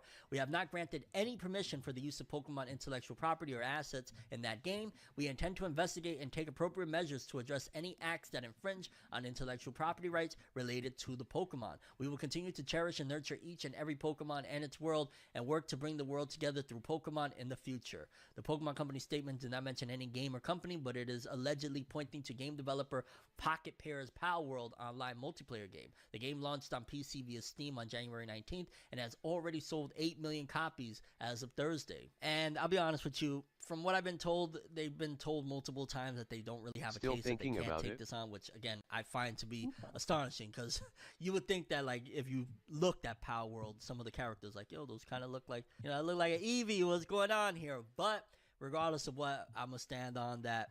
I hope this situation gets resolved without Power World going down, okay? Because, like, Pokemon Company in 25, 30 years, however long y'all been around, y'all never delivered a game like Power World to me. And I'm having a blast with Power World. I don't know, I'm a few hours in, and it's so much fun. And, yeah, we'll see what happens with this And situation. this is what happens when you go family friendly, because when you go family friendly, you're at odds at all costs, because now anyone can, like, this is what happens when family friendly is you're locked into this, because now if Pokemon were to say make something similar to Power World, now everyone's gonna say, now you just copy because you were just too friendly or some shit like that. Like, it's a lot like when Fortnite started like copying shit from fucking Apex Legends with the whole like you can revive your character from being dead and your But you have seen teammates. one of the characters from the anime. Guess which one? But you've seen one of the wait. Let me see. But you've seen one of the characters from the anime. Guess which one? I've seen. I've seen. And what is that exact? Who is that exactly? I just want to make sure I'm on that right path. But I just hope whatever comes from it isn't that Power World has to shut down or something. It's like, no, don't take my damn Power World. No. Oh. But we shall see. Moving forward, Studio Bones takes on Webtoon with new original series. It's been a minute since we've heard like a Webtoon making major moves. I feel like the Webtoons experiment didn't necessarily go according to plan. Nope. I remember it was about like around the time of the pandemic, maybe a little bit before that, where Crunchyroll was announcing all these partnerships that they had with Webtoon and all these anime that we're making with them. The God of High School, the Tower of God. There was a couple other ones that they had in the works, but after a lot of those didn't really hit, the Tower of God people said we're rushing things. God of High School people said literally was just fighting and no plot because of them rushing things. There was like one or two others that they tackled, and since then I think we have Solo Leveling now. Is Solo Leveling Webtoons or manhwa? I forget, or is it both? But either way, I think it's one of my really ox hasn't that's been in the story. news as of the last. It's on your OC in the story. I'm pretty sure it was the one I did with the spider, if I am correct. Year and some change after those anime didn't really do what probably they had hoped and expected those anime to do, considering they had very popular manhwa or webtoon counterparts. But it seems as though Webtoons is back up here, because it says here, it seems Webtoons are getting bigger by the day. From major publishers to indie artists, the world of webcomics has it all. Now, I wouldn't go that far. Also, their monetary gain for people that are trying to make a buck off their, works. Just got to throw that in there. Now, a new report from Japan has confirmed a popular Studio Bones title is getting its own webtoon. Metallic Rogue is ready to expand its reach, and its Line manga entry will debut shortly. The update comes from Line itself, as the company is teaming up with Studio Bones. The anime studio is helping create a full-color webtoon that adapts Metallic Rogue. The series will debut on March 7th, and it will come packed with talent. Tokyo Meika is overseeing the webtoon alongside both of them. Okay. and Wolmar. If you're not familiar with Metallic Rogue, you should know the anime is an original title under Studio Bones. The sci-fi series debuts early this month, and Metallic Rogue marks a major milestone for Studio Bones. After all, the series was ordered to celebrate the studio's 25th anniversary, and it brought in Motonobu Hori to direct. As for its story, Metallic Roads tells the story of Rhodes Red Star and Naomi Orthman. The anime is set in a world where humans coexist with artificial beings such as androids. Metallic Road follows its mismatched leads as they take up a dangerous mission to Mars. The girls have been tasked with killing 9 rebel androids called the Immortal 9, and as you can imagine, the mission goes south before long. Currently, Metallic Rogue is streaming on Crunchyroll. I've never even heard of it, or if I have, it completely escaped me to check it out.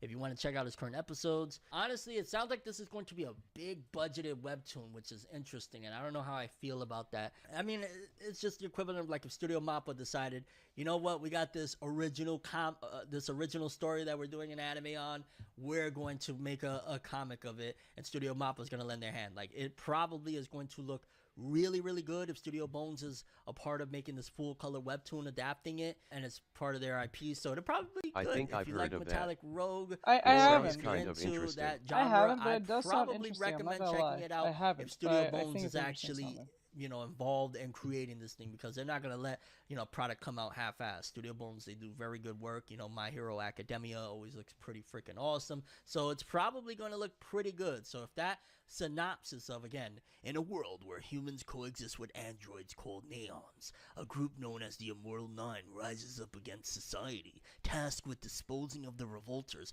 and Neon named Rogue Red Star, aka Metal Rogue, and investigator Naomi Orthman head to Mars to track them down. But first, Rogue wants some chocolate. Yeah, I don't know.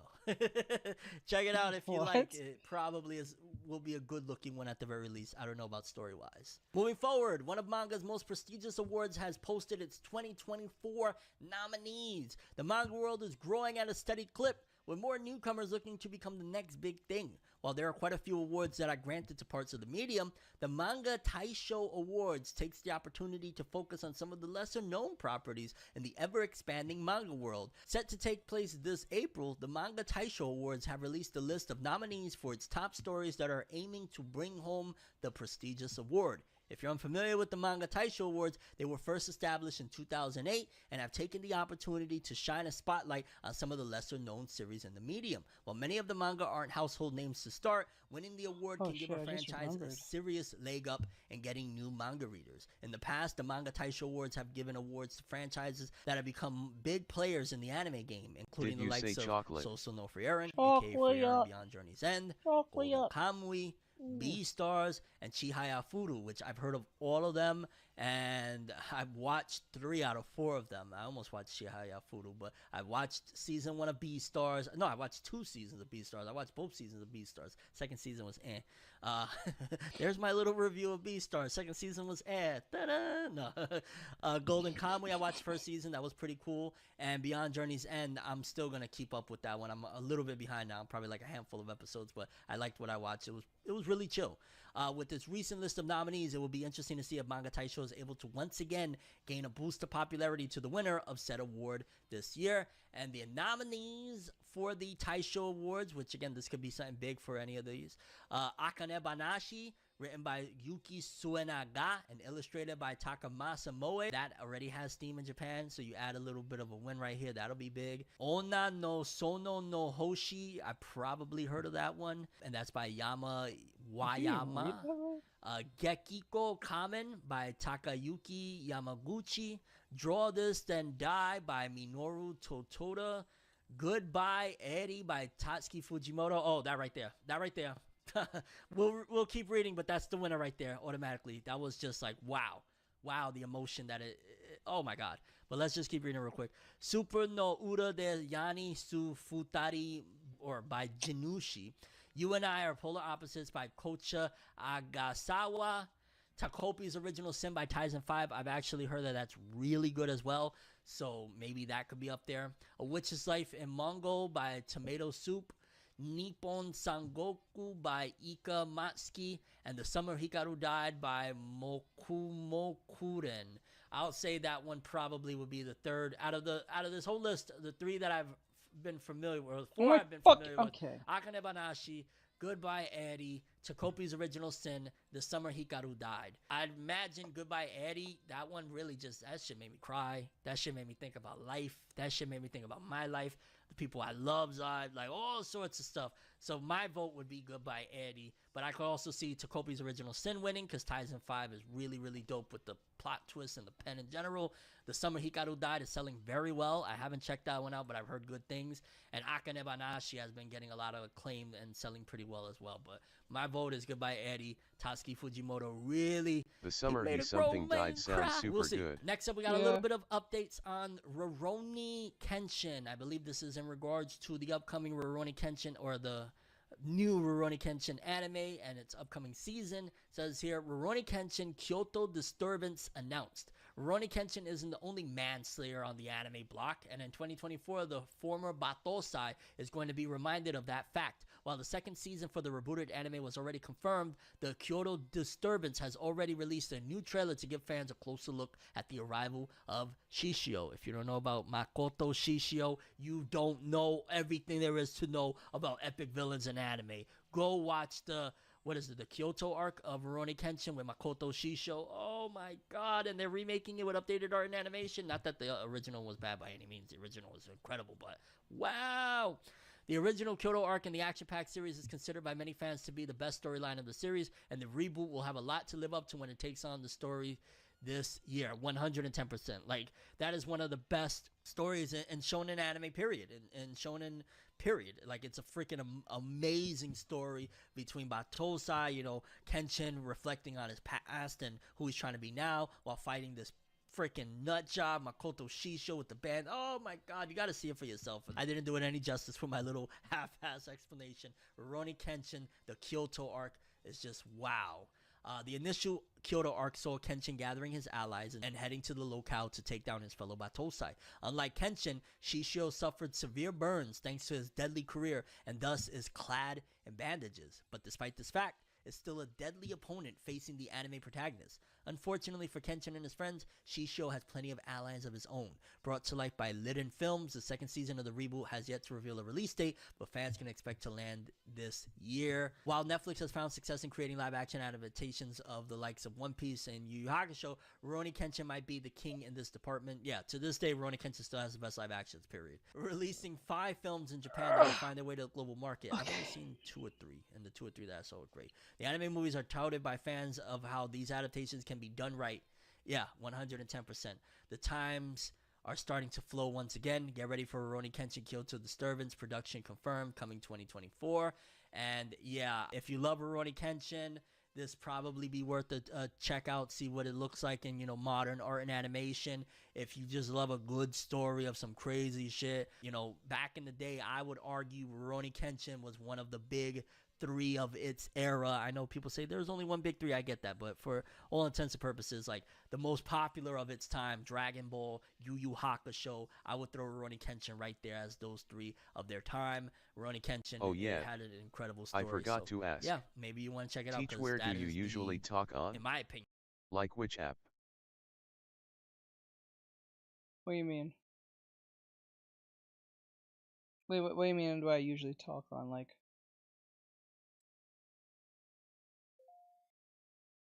where do I stream to the most?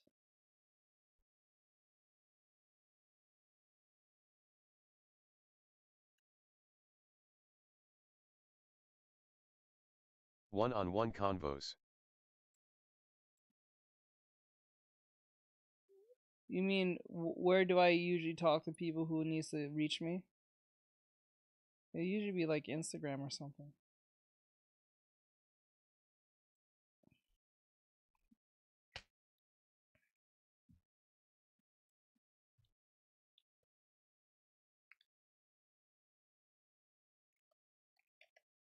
So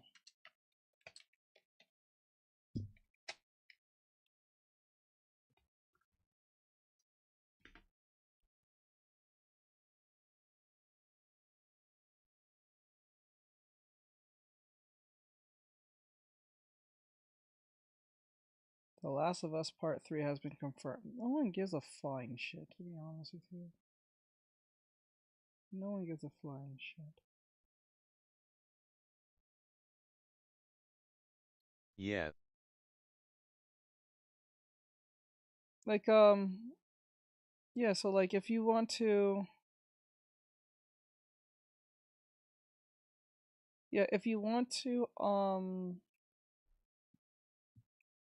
reach to me, you have to come to my Instagram. You can try to reach me on TikTok and the other on Twitter or whatever the fuck, but like just reach me on Instagram. What did I come over here for? Oh, I remember now. In the best arc of the Rurouni Kenshin anime. Obviously, they never adapted the final arc of the story into the anime. It ended like on a filler season. But yeah, you may want to check that one out. Moving forward, Shonen Jump is ready to bring one of its best titles. Why? Is there something you need? Red eye, black skirt, okay. What you do, you have to do stateside, Shonen Jump has earned its name as manga's global champion. For decades, the magazine has housed some of the best shonen series to ever go live. From Yu Yu Hakusho to Dragon Ball and My Hero Academia, the title has done it all. These days, Shonen Jump is doing its best to find manga's next big series, and now one of his best series is heading stateside. The treat comes courtesy of Shonen Jump's website in America. Manga Plus debuted several years ago in a bid to revolutionize how manga is read stateside. With hundreds of series in tow, Manga Plus is a go-to reading tool and is adding No Name by Rafal Jockey. If you have not heard of No Name, don't What be type surprised. of wings the do series you debuted like? last year after Jockey, who helped pen Cyberpunk Edge Runners. Ooh, I heard that was good. I saw like the first couple episodes. It was decent. Began writing scripts with help from artist Machine Gamu. Wings as in anime wings? To draw? Or wings as in food? You think it's anime wings, I'm assuming. The manga won a prestigious honor from Shonen Jump that promised it serialization. The Nordic action series became a hit, and No Name is now coming to Manga Plus. If you have not heard about No Name, its rise to fame is wild. The series began humbly under Jockey and Machine Gamu using Shonen Jump's creator platform. The series became very successful, which prompted Shueisha to pick up No Name in an official capacity. Yo, anything could happen, fam. Anything could happen. As for the series itself, No Name is set in Northern Europe in a world where a person's name gives them supernatural powers. The government dictates those names, but when a child goes missing, officials are unusually eager to track them down. No Name sends out its leads to find the missing kid, and some hard truths are revealed along the way. At last, Manga Plus is ready to bring... Yo, this No Name thing sounds type gas. I'm not gonna lie. What am I checking it out? At last, Manga Plus is ready to bring No Name to fans, so cyberpunk lovers will definitely want to give the manga a shot. Why who knows? If we're lucky, Jockey's hit series might get its own adaptation someday. I ain't gonna lie. I want to check that out. No Name? Put that on the list. I'm reading it, all right? Moving forward, One Punch Man fans. One Punch Man World is ready for action with preload, server launch times, and more. We're just a few days away from the launch of One Punch Man World, which is bringing Saitama and company to PC and mobile devices on January 31st. And I would play it if I wasn't playing Power World. Ahead of that, Crunchyroll game. Wait, what?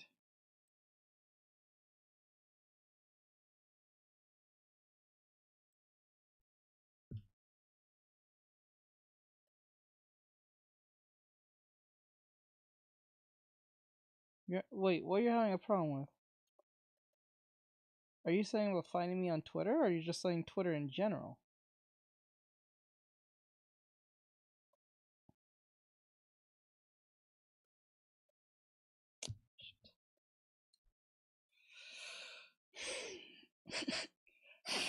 Can't breathe. Oh, I'm ABT to get some wings. I just wanted to know. Oh, you're about to get some wings. All right, for me, when I searched up Twitter in general, wasn't on the App Store.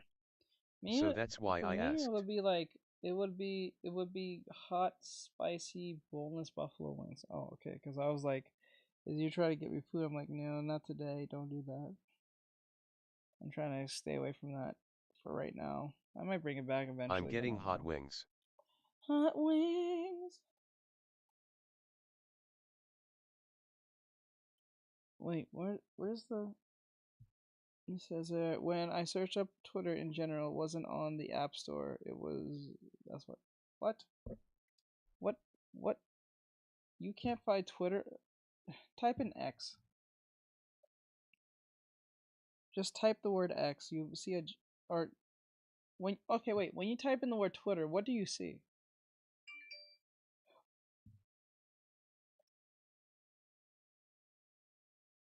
Don't you see a black X?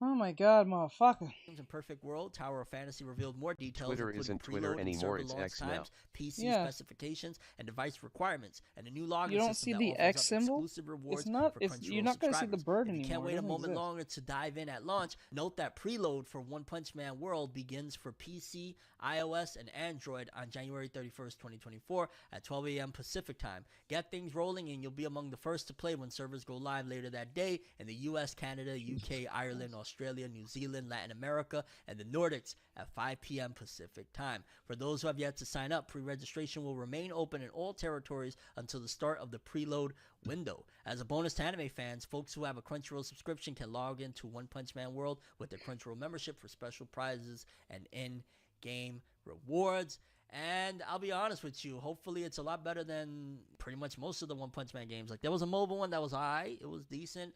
The console game was horrible.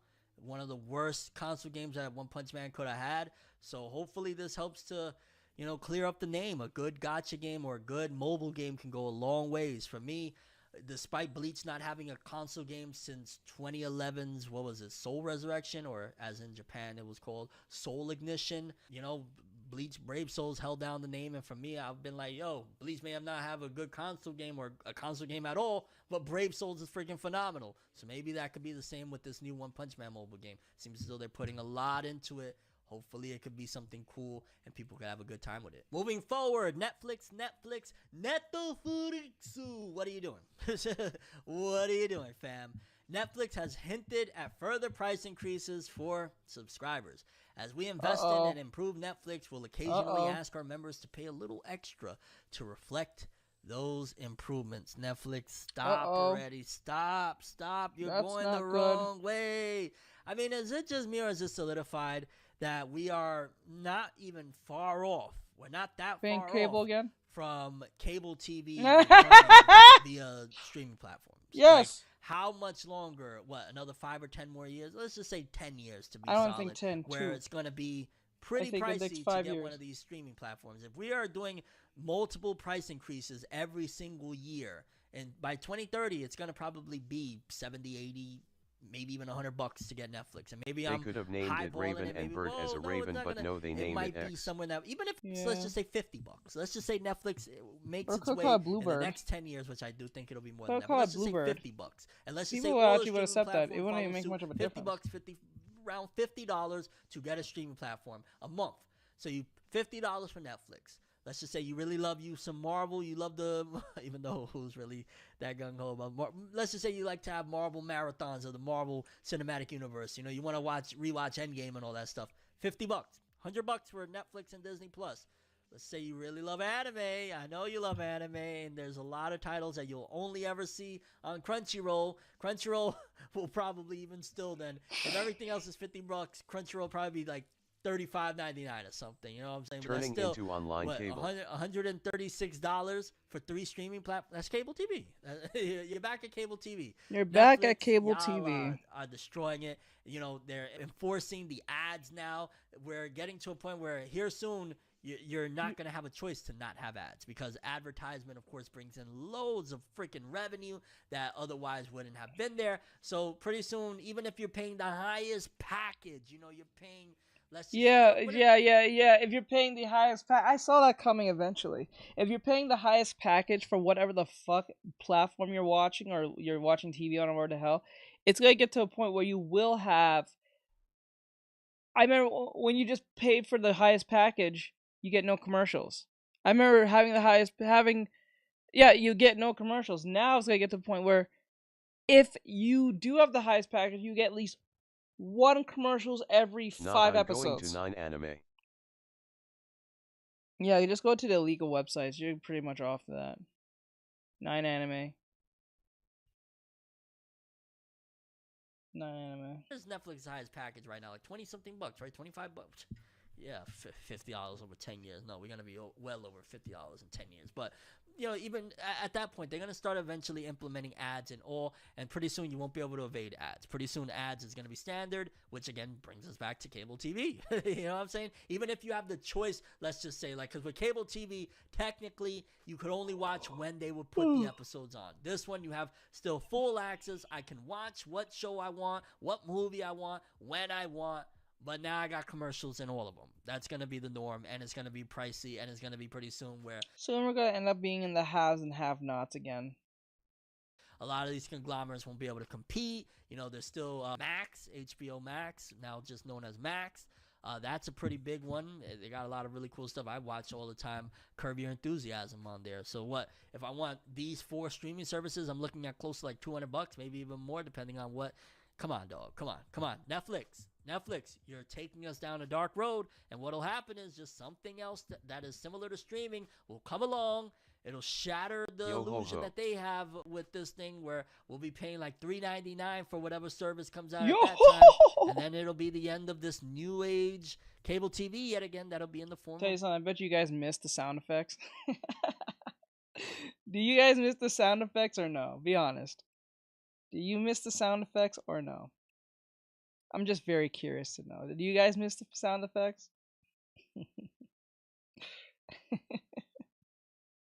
I'm pretty sure some of you do. Aw. Let me see here. Okay, that's everything. Yes. Wait, what the fuck?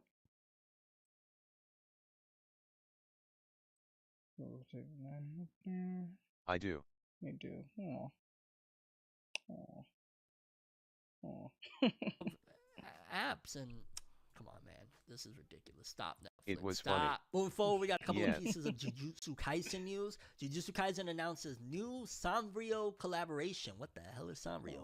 Jujutsu Kaisen has its fair share of levity, but the series is one that is mired in darkness, which makes its upcoming Sanrio crossover all the more surprising. The new crossover that was recently announced isn't the first time that the likes of Yuji Itadori, Nobara, Megumi, and Gojo have teamed up with Hello Kitty. And oh god, really?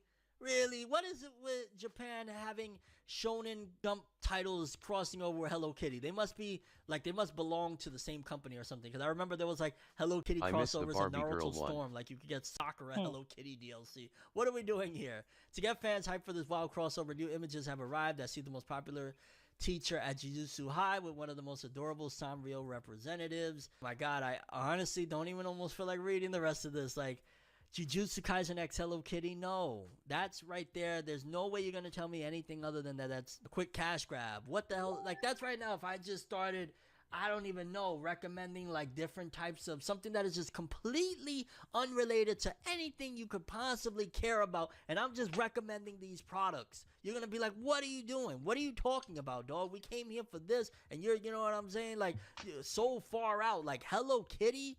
Hello Kitty? Who is coming and watching Jujutsu Kaisen and thinking about Hello Kitty? And I know there's probably a section of female fans, but even then, like that, no. I don't want Gojo with Hello Kitty. I don't want Yuji with Hello Kitty.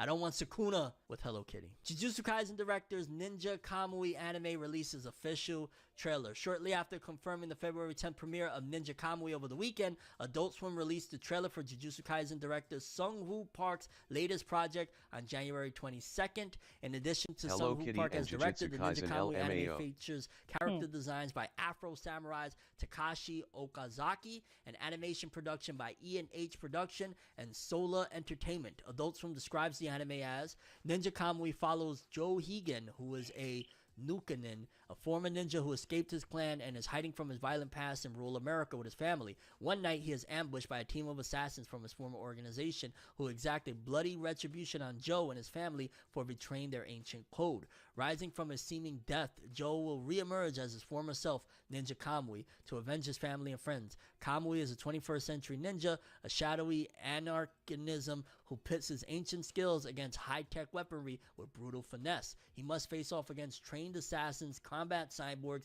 and rival ninja to bring down the very clan that made him. And I ain't gonna lie, I think I seen the trailer of it and it actually looked pretty dope. So shout outs to homie that did Jujutsu Kaisen. He is putting in his foot and making sure that this ninja assassin anime is looking proper ninja kamui. Moving forward, pretty cool little tidbit I wanted to share regarding Black Clover. No, it's not the anime returning. No, it's not anything happening with the manga, but a really, really expensive Black Clover statue is on the market, and I figured I'd share because it looked pretty really badass cool. to Black Clover me. really doesn't get much news nowadays, so Let's face it, your dog's life is pretty easy. And Chewy Pharmacy can make it even easier by simplifying pet prescriptions. Really How? badass. We'll contact your vet for needed approvals and deliver in 1 to 3 days. Plus, get 20% off your first order at Chewy Pharmacy.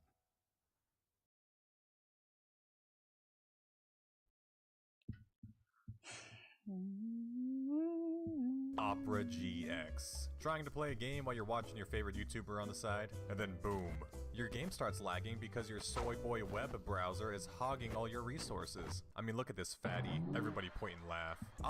yeah, it's an Asta in his demon form statue, and it looks freaking epic as hell. Awesome. But it's very, very expensive. Black Clover Asta's epic $600 statue redefines magic. Black Clover fans have been experiencing the story of Asta for years, but at present are waiting on word of the return of both the manga and anime. Despite not currently releasing new chapters and anime episodes, the shonen series remain beloved in the anime community thanks to the wild magical powers and characters created by mangaka Yuki Tabata. Luckily, a new Asta statue from part9 Studio is recreating the anime protagonist. Pre-orders are currently available for the wild new statue with a release window set from April 2025 to July 2025. Okay, yeah, we ain't pre-ordering nothing. That's way too long of a wait for me.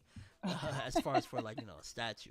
The statue itself arrives with both a regular edition and an exclusive bonus edition, with the former retailing for a little under 600 USD and the latter retailing for a little under 7. Jeez Louise. Here's how part9 Studio describes the upcoming Asta statue. Our talented artisans take joy in bringing you this 20-inch tall recreation of Black Asta, a form that he later attains as he becomes strong in the series. Tapping into his full potential and pushing his anti-magic abilities to their limits, Asta now takes on a formidable form, granting him only increasing strength and speed, but also the ability to fly as portrayed by the single obsidian wing. As anti-magic courses through his body, part of his hair also turns black, as well as gaining a horn on the right side. I don't understand this shit. When they say you don't have no magic powers, but you have anti-magic, I'm like, isn't that still magic, but just not conventional magic? Isn't it still magic? Isn't that kind of dumb to say? Because, like, for you to tell me I have no magic and I can still hold my own against you with my so-called not magic, what the fuck? Isn't it not magic? It's just not conventionally the magic that you think it is. Isn't it just magic? You just put anti in front of it? Because it's not like anyone can just grow wings at the back of them and just fly around and shit. You know what I'm saying? Like, it just sounds stupid. Like, it's like, that's something I never really understand with Black Clover. You have no magic powers. I'm not gonna fight you. Your anti-magic powers ain't shit. Or, yours not real magic. Really? Me negating your powers isn't fucking magic. Okay, that makes sense. If I negate you from breathing, did I not murder you? Am I not killing you right now? See how stupid this sounds? Like, that's the most dumbest thing I ever said. You should fear the person who has anti-magic. They can literally anti-magic your magic. Literally negate the shit out of you. Like, what are you talking about? By default, I'm stronger to you. I can literally shut you or put your ass down and make you sit and drink a bottle. Like, what are you talking about? That shit makes no sense. Like, going anti-magic... Yeah, it's basically reverse magic, if that makes any sense. Yeah. It's still magic. It's just not conventionally the same magic that you are pulling from. Like, I'm saying, like, it's weird as hell. It's like when Jogo said something about his reverse curse technique or some shit. It's still a curse. It's just in reverse. You know what I'm saying? So it's still a curse. It's still magic. It's just backwards. Like, what the fuck? Shit. Side of his head. Okay, we if you know Black Clover, you know this. The exclusive version adds a swappable head part featuring a shouting Asta as he channels his powers. And I ain't gonna lie, it's very pricey and it's a long wait. But if a company want to send one to me to review, I will take it. Hey, hustle, bro. I respect the hustle. Invincible Season 2 Part 2 premiere date. Finally, that first part was so good. Invincible Season 2 is finally coming back for new episodes later this year, and Prime Video has finally revealed the premiere date for Invincible Season 2 Part 2. Invincible returned for Season 2 late last fall and kicked off a brutal new arc for Mark Grayson and the rest of Earth following everything that happened in Season 1. As the season's first 4 episodes revealed, it's going to be a long and tough road for Mark that he really won't have time for. Thankfully, it's not going to be much longer before we see the animated series return. Invincible fans have been waiting for more of Season 2. I mean, they see him with the grimoire. Its run last year. Yeah, like he has a grimoire. It's not like he's not running around without one, right? So it kind of, and he pulls a sword out of a grimoire. If that's not magic, what is that not? What? How is that not magic? Like, people who don't have magic can't do that. So like, what's the point? Like, for it to even call it not magic, it's just dumb. It's just the most dumbest thing to say. Our way this March, Prime Video announced that Invincible Season 2 Part 2 will premiere its first episode, Episode 5, on March 14th. Much like the first half of the season, Invincible Season 2 Part 2 will be airing on a weekly basis, so I'll wait till it's over the marathon. Well, I don't know, maybe. I enjoyed the marathon that I did last time. And yeah, I'm looking forward to it, because the way Season 2 Part 1 ended, it was like, where do we go from here? What the hell are we doing? You know, it was freaking crazy. So I'm very much so excited. And yeah, there's the release date for Invincible. God, I love Invincible. It's so good. Then here we got some JoJo's news. JoJo's Bizarre Adventure reveals Lisa's official stand. Stands might have gotten their start in Stardust Crusaders, but there were 2 storylines that helped kick off JoJo's Bizarre Adventure's surreal story. Phantom Blood and Battle Tendency introduced the likes of Jonathan and Joseph Joestar respectively, having the anime protagonists rely on the power of the Ripple rather than stands during their adventures. Now, thanks to a manga spin-off, one major character from Joseph's tale, Lisa, has gotten a stand of her own, as the series details what the Ripple aficionado can now do. That's crazy, yeah, because stands wasn't invented until Part 3. Lisa first premiered as the mentor of Caesar, one of Joseph's biggest allies who found himself dying while fighting against the vampiric forces of Cars.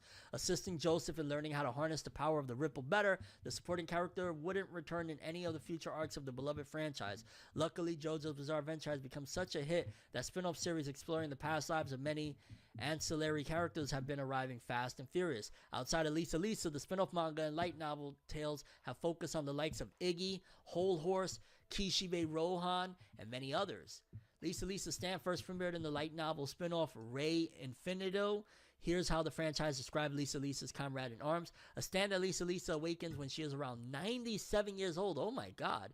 The House of Earth is a humanoid, close-range stand colored red like rubies. I think it's because they can't sense anti-magic. Except for Yami because he can sense ki. The stand is the culmination of the Ripple technique. Then that's just a skill issue.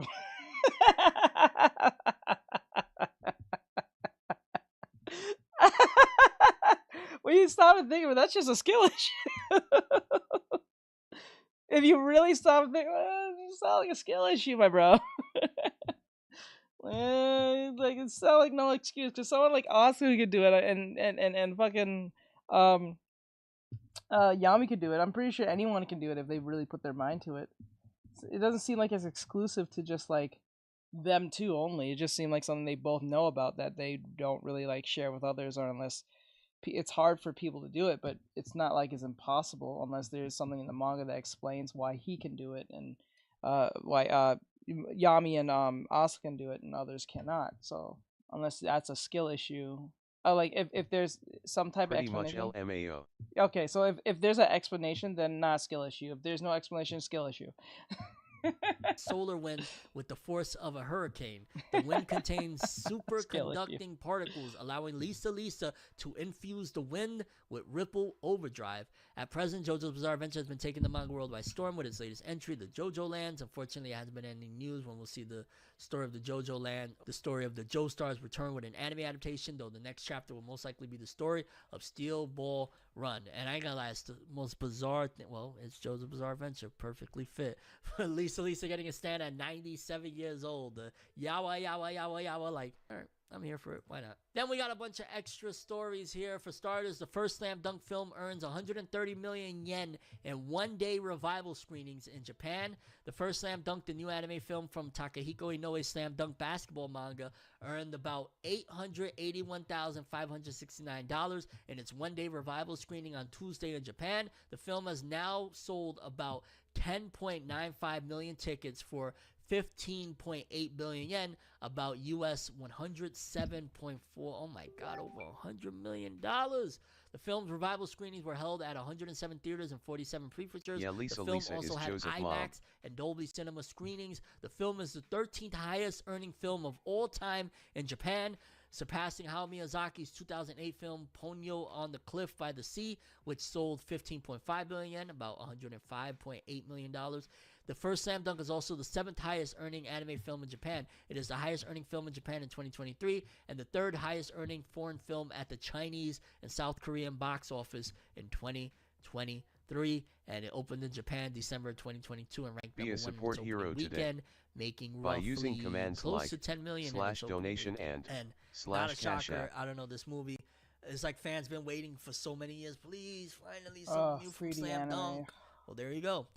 Then another story. One Piece anime Zoro voice actor Kazuya Nakai narrates anime of Eiichiro Oda's Monsters manga. The official website for the Monsters 103 Mercenaries Dragon Damnation anime announced on Monday that Kazuya Nakai is narrating the anime and voicing the character Dragon. The surprise announcement comes on the anime's premiere date in Japan on the Netflix and Amazon Prime video services.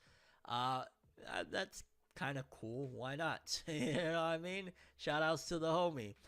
Then we got here news. Dragon Ball Daima special panel and Kageyama. Oh, shoot.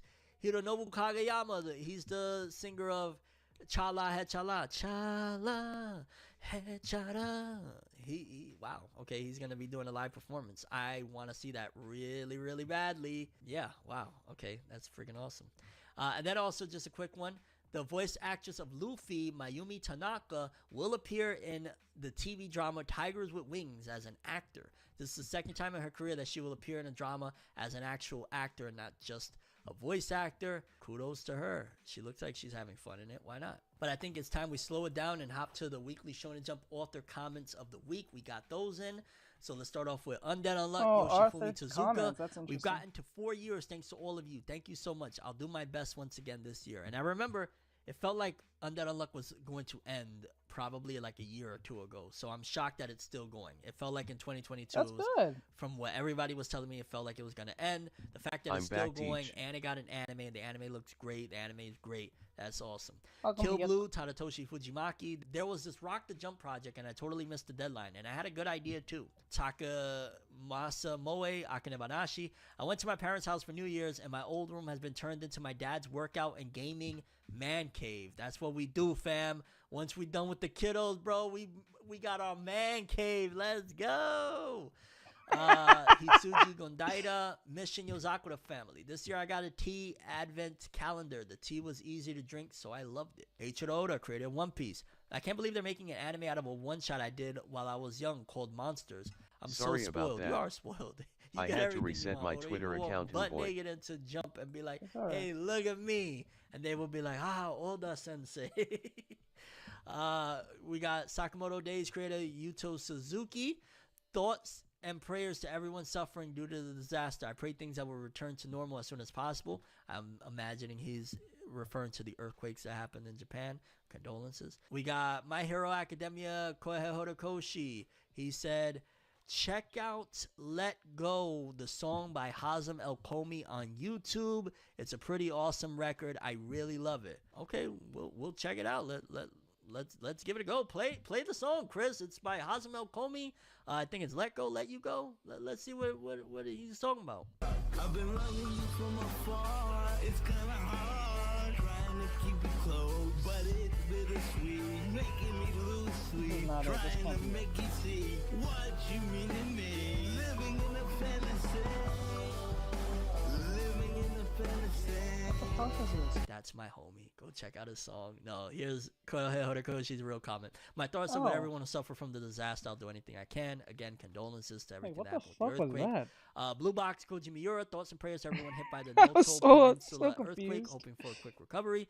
Geiga Akutami Jujutsu Kaisen. Simple domain isn't neutralizing the curse itself, so thinning it out might have been the wrong word choice.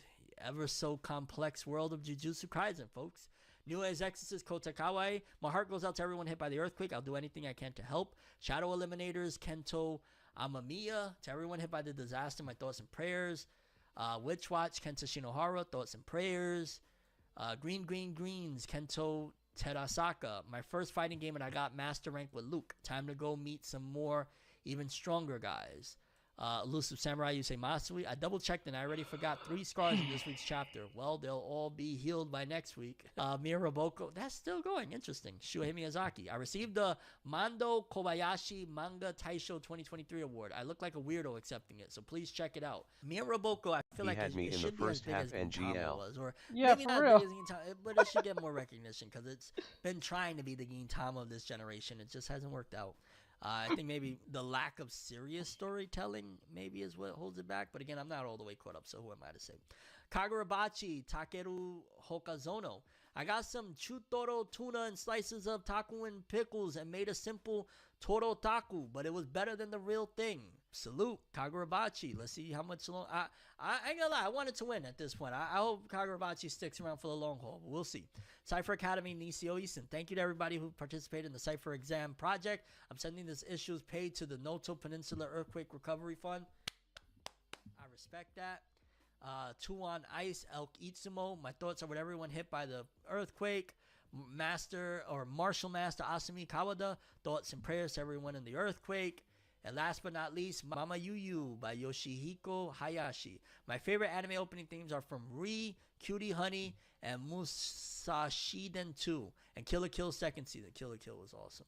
And yeah, those are the weekly Shonen Jump author comments. Let's wrap this bad boy up, though, with the top 50 best-selling manga of the week, courtesy of Jose_Care. We got 50 through 41. Let's see here. Okay, we're looking interesting. We're starting off with One Piece, volume 107. In 74 days, 1.5 million copies. 11.5 this week. We got Soso no Frieren occupying here. 572,000 after 305 days. Jujutsu Kaisen Volume 23 in 194 days. 1.5 milli. That's freaking fire. Soso no Frieren again. Oh my god, there's quite a few Frieren volumes. So we got Soso no Frieren Volume 8, Volume 5, and Volume 7. All selling about 11.7 to 11.8 thousand a piece. We got Dragon Quest Dino Daiboken. Yusha Avanto Goku and no Mao with 11.8 this week. I think that's the spinoff about the, his sensei, Dai Sensei, and what is it, Pop? I forgot. I want to say it's Pop. Soso no Frieren Volume 6, 680k, 11.9 this week. JoJo Land still on the charts after 27 days. Part 9 Volume 2 with 11.9 this week, bringing his total to 214.9, almost 215k. 30 years into the game. Araki already won, homie. Araki already won. But let's keep going. Places 40 through 31. Chainsaw Man in 42 days, 333,337 copies. Well, I'm in, but sending a message on that is tricky. Man. I just want to show love to it Well, because I'm very excited for the Reze film. I ain't gonna lie. When my Reze Swan, my Reze Dono, my Reze Kun. I'm here for it. All right, I know I sounded like a little weeb there for a moment. I had to let it out. Shout out to Reze and shout out to Chainsaw Man. Soso no Frieren again on the charts. Volume 11, 12.3 this week. Almost 550k. What else we got here? Togen Anki looks straight up like Blue Lock. I'm gonna be honest with you. No shade, no on shade. On the Twitter, I mean. I just got confused for a moment there. We got Tensai Shitara Slime. We got a new slime spinoff. Volume 1 in 6 days, 15.5k. Why not? That's places through 31. It's 30 through 21. Don the Don, Volume 13 in 11 days, 63.4K. Yo, Don the Don has some of the best cover art. Oh my god, that shit looks so cool. What else? Blue Lock, Volume 27, 31 days, 17K this week, bringing his total to 306K. Jujutsu Kaisen Volume 24, 103 days, 1.3K, or 1.3 million, sorry. Let's see here, okay, places. We're almost 20 there, through We're almost 11. there. Let's see here. I'm still shocked. What is this? Let's Go to Family Restaurant Volume 1. 124K in 18 days. Who is buying it? Why? It feels like propaganda to make people think that this is popping. Let's is that go another to slime Jean series? Anki. Volume 1, another spin-off or something? In 6 days, 22K? All right. Sakamoto Days in 11 days. Sakamoto Days in 11 days. 85.9K. Yeah, I can't wait for the Sakamoto anime, bro. Selling very well, too. Sakamoto, from what I read, was really dope. Then we got another Sosoro no Frieren Volume 12. In 28 days, 448K, almost 450. What is it with all these slime series? What's going on here? Then there's Tensai Shitara Slime Datteken Ibun Makako Gurashi no Trinity. Volume 9 in 6 days, 29K? 20, that's weird. But yeah, let's just jump to top 10. This has been a weird one. Top 10, top 10, top 10. Okay. Oh, sorry. Okay. Yomi no Sugai limited edition. I like to see that. It's just the limited edition in 3 days. They're 30.2K. Not bad. I like to see it. That's just the limited. We'll add that. So 30.2, we'll add it to whatever the full-on volume did. Okay, I'm not going to keep on reporting on all these slime series. Volume 7, 6 days, 30.9. I don't even know anymore. Tensai Shitara Slime Datteken Volume 25. Is that the official slime series? What is all these slime series? 31K this week, 39 total. Blue X's Volume 30 in 11 days, 109.2. All right. Okay, Yomi no Sugai in 3 days, the regular edition did 48.6. So it did a total of 78.8 copies, almost 80K in 3 days for the regular edition and the limited edition. Big wins. Shout outs to Hiromu Arakawa, aka the author of Fullmetal Alchemist and Yomi no Sugai. And also the other work that I thought it was over. The Heroic Legend of Arslan, Volume 20 in 6 days, 83K. I think Hiromu Arakawa does the art and somebody else does the story for that one, if I'm not mistaken. Salute to Hiromu Arakawa getting that bag.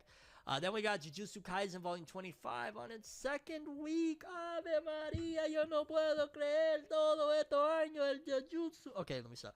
250.5, breaking 1 million in 11 days. Jeez Louise. And you think Jujutsu Kaisen is ending soon? Ha! 1,023,000. Crazy.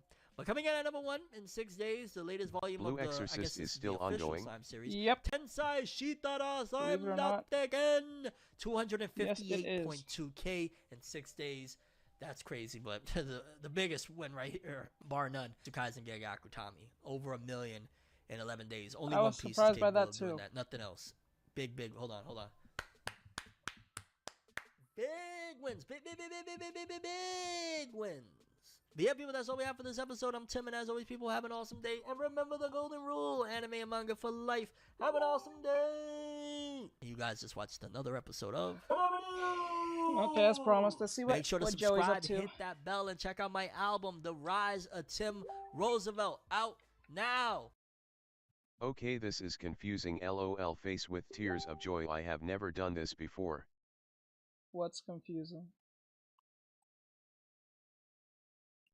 Yeah.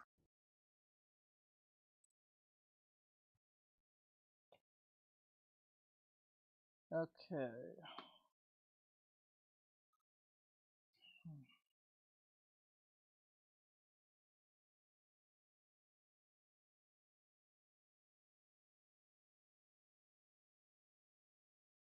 I'll give you guys a choice. We can watch with Joey. How much do Americans actually know about Japan? I tried sushi with PewDiePie, or I survived 24 hours using only Evangelion merch. Or you want to see a Japanese hotel with Joey?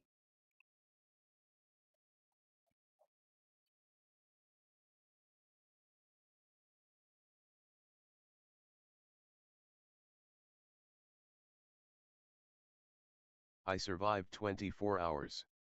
Okay. Okay. Don't do it! That's a special great cursed object. It's a deadly poison. How's it going, everyone? This is the Anime Man. I don't think you need me to say that there is a lot of anime merch that exists out there today. With anime becoming more mainstream all over the world, it's easier than ever to get your hands on all sorts of different anime merch from all sorts of different anime series. But out of the giant pool of anime merch that exists out there for all sorts of different series, new Japanese and old, which hotel. series do you think has the After this, we'll watch a Japanese hotel. widest palette of anime merch that is available today? And if your answer is Ano Hideaki's legendary anime series Neon Genesis Evangelion, then you would be right, because it's in the title of this video. It's no surprise to say, I love Evangelion. It's a series that I grew up watching. I watched all the movies, read all of the spin-offs. It's a series that means a lot to me as an anime fan. And I've been collecting Evangelion merch on and off for a while now. Figures, manga. I even have the entire Laserdisc collection, even though I don't have a Laserdisc player. But the Neon Genesis Evangelion merch bubble is so much bigger than most people think. And that made me think of an interesting question. Is it possible to live your day-to-day life using only Evangelion merch? So I decided to take that challenge upon myself by spending... I'm not gonna lie, I don't even watch Joey like that. I don't even watch Joey like that. I watch his girlfriend, because I'm not gonna lie, I had a little crush on her for a while now, for like way back when I used to watch her. But now since she admitted that she's with this man, I was like, it died. The next 24 hours using only I hate this man. Evangelion merch goods. This is going to be an interesting one. To start off this challenge, let's cover the most basic of merchandise, and that is, of course, clothing. I don't think I can say I've done an Evangelion only challenge if I'm just wearing my regular clothes, as much as my brand Nonsense is absolutely fantastic and you should go check it out at nonsense.jp, shameless. So for now, let's get out of these clothes and get into something a little more Evangelion.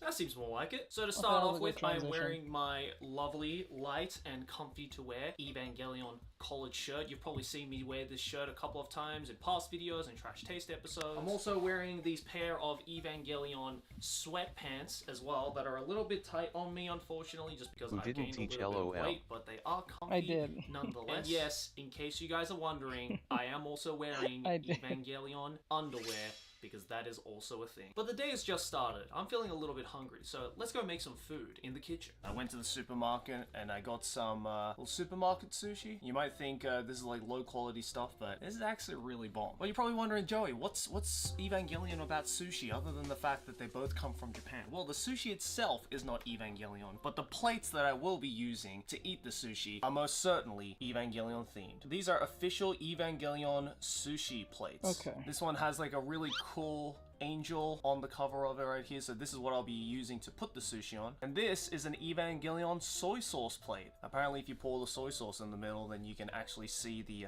Eva in the middle. So let's give it a go. Get the sushi, put it on the plate. Boom. Damn, look at that. It's like we're at a sushi restaurant now. Hell yeah. Here we go. 3, 2, 1. I guess you can kind of make it out. I'm not too sure. It's kind of mediocre, but yeah, I get the message that they were trying to get across. Itadakimasu. Get that in. Oh. Honestly, you can't dog on the supermarket sushi. It still tastes really goddamn good, better than a lot of countries out there. And I could just drink my tea out of a regular, boring plastic bottle, but why do that when I have this beautiful metallic Evangelion stick bottle. Hell yeah, look at that. Evangelion logo, all the tea in. Now this is what I call an Evangelion meal. Cheers, everyone. For now, I'm just gonna enjoy this lovely day with a bit of sushi and a bit of tea from my Evangelion collection. So the one thing I always like to do after a meal, after I've relaxed for a little bit, is to just chillax and listen to some music before I have to go to work, which I do have to do today. I do have to actually go to the Trash Taste office to do some work. And so during this challenge, there's only one thing that I can really listen to, and that's this Evangelion LP right here. This is the One Last Kiss EP from Utada Hikaru. Oh, I know what all this is. This is him low-key selling you shit. He's slick. I didn't think of it till now. This motherfucker is probably selling. I bet you. All the shit he mentions probably in the. No, it's not in here. Nah. Nah. He's getting Did he get sponsored by this? I don't know, but that's fucking funny. It's like I just realized now, like he's just selling us shit. It's a video that's supposed to be interesting disguised as a commercial. Track that was used in, I believe, Smart. the final Evangelion movie. I managed to get a hand on it quite a while ago, to my human and I brain still kicked haven't in. actually listened to it yet. So, what better timing to give this a listen and yeah, give my thoughts on it. Obviously, I won't be able to play any of this music, so it will be fast forwarded in this video. But if you would like to listen to this album with me in like kind of a listen along party, as well as hear my thoughts on it, then the uncut version is over on my Patreon, patreon.com/theanimeman. It's a great way to support this channel and support all these dumb challenges that I do. Let's give this a listen before I have to go to work.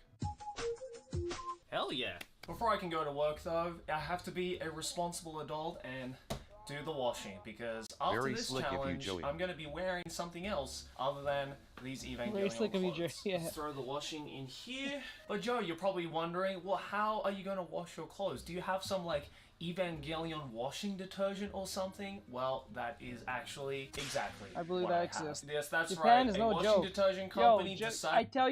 tell you something. Japan does not play. If something is popular, best believe they will slap that thing on whatever it is. It doesn't matter. You can have a popular anime, and if they can make a deal with Jujutsu Kaisen on putting toilet paper with their characters on it, they will do it. I'm telling you, they don't give a fuck. They'll put it on anything, bro. I'm telling you. They don't care. I just To tagged you make on Twitter. an Evangelion collab. Why?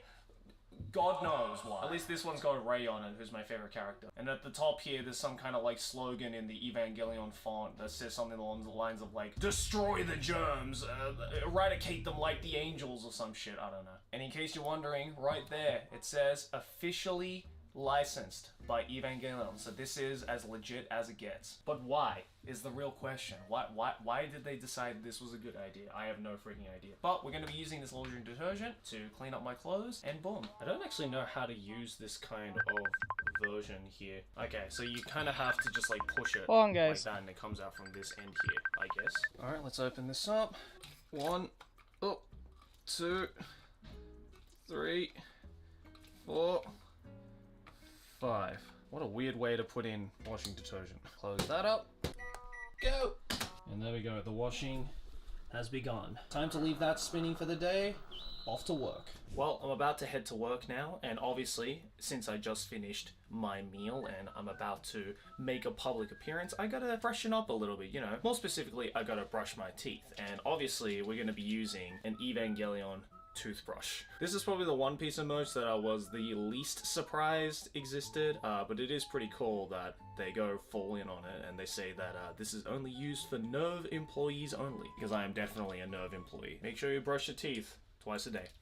Well, I'm finally ready to go to the Trash Taste office, but in Japan, I obviously have to take the train to get into the office, or anywhere for that matter, and for that, you need a train card. Joey, you have some kind of like Evangelion train card or something? Yes, actually, that's exactly what I have. I have an Evangelion train card. This one's got Asuka on it. It almost acts like as an ID of some kind in case I wanted to try and fool someone into the fact that, like, I'm actually Asuka. Not to mention, one thing I always like to do whenever I'm on my travel or commute or anywhere that I like going to is listening to music. And obviously I'm going to be listening to Evangelion music on the way there, but why not pair it with a pair of Evangelion headphones as well? These are actually really sick because they kind of look like the headgears that they would wear in the show, paired with the color and the case and everything. It looks really freaking dope. Let's see what they look like inside my ears. That looks so funny. It really just does look like I'm doing some Ava cosplay. Also, they're quite soundproof too, and the noise is actually pretty good quality as well. So I'm going to be bumping some Evangelion tunes with these headphones using the Evangelion train card to get to the Trash Taste office. So I'll see you guys there. Well, I've just made it to the Trash Taste office, and it's time to work. Although I do say that on the way here, as I was wearing those really tight Evangelion pants, something tragic did actually happen. This is so goddamn humiliating, bro. What's up? What happened? Look. What's that? I heard a ripping sound. Oh my gosh. I mean, look how tight these pants are, bro. There's no wonder. Yeah, I was like sitting down on the train, and then the moment I sat down, I just heard this, and now I have a giant hole in my arse. So rest in peace, Ava pants. I mean, those pants had it coming, so it's whatever. But the biggest question now lies in, I'm here at the office, but how do I work? Cool. As a YouTuber, as a content creator, there is one crucial piece of equipment that I require in order for me to work, and that is of course a computer. But the problem is with this challenge, I need to be using Evangelion merch, and it's not like there's an Evangelion PC just sitting around. That's right, ladies and gentlemen, easily the most expensive Evangelion merch that is out there on the market right now. This is Asus's Evangelion PC. Because this video is sponsored by Asus Computers, who have just so graciously gifted me this Evangelion PC with all the peripheries, including the CPU, GPU, power supply, mouse, keyboard, and everything else that gets a PC running. If you're interested about all the specs of the PCs and the nitty-gritty details, then check out the link down in the description below, and you can actually get your hands on this PC today. As well by going down to the link in the description. So a big thank you to Asus Computers for sponsoring this video and giving me this EVA PC, because otherwise I really wouldn't have been able to go through this Evangelion 24-hour challenge in the first place. However, there is one problem, and as you can see, every little component of this PC is not inside of the PC, which basically means that I'm going to have to build it. But if you guys remember watching the Trash Taste PC build special, then you might have remembered me saying this line. You built your first PC! I am never doing that again. And yeah, you know, I don't really want to back down on my words, so I don't know what to tell you guys. I really do not want to build this Ava. Shinji. Ava. I'm not gonna lie to you guys, I would like to have like a Gundam theme computer. That would be kind of cool, to be honest with you. That would be kind of awesome. Like, think of it, just having your own, like, Gundam themed or Evangelion type theme, like, PC. That'd be really cool. Not with stupid, like, fucking, you know, stickers and shit. I'm talking about, like, it has, like, an overall theme. I would like to have a Barber with Toes type Gundam, like, theme. Or a Domon type one from G Gundam. Or, like, the Gundam Wing. Even one of those three. Those are my top 3 favorites. It's Barber Toes, the G Gundam, and the Gundam Wing one. Oh, and the black one with the scythe. I like that one from Gundam Wing as well. That would be awesome. Nothing. 僕が他の人間には無理だからだ。できるわけないよ。説明を受ける。こんなの作れるわけないよ。早くしろ。作らなければ帰れ。父さん。Well, Nabi, you heard the man. Let's build this Ava. Alright, let's show off the different parts. I mean, I think the first thing we have to uncover is the body. Just because, or the case, rather. Alright, let's check it out. This is the first time I'm seeing it as well. Ready? Oh, nice.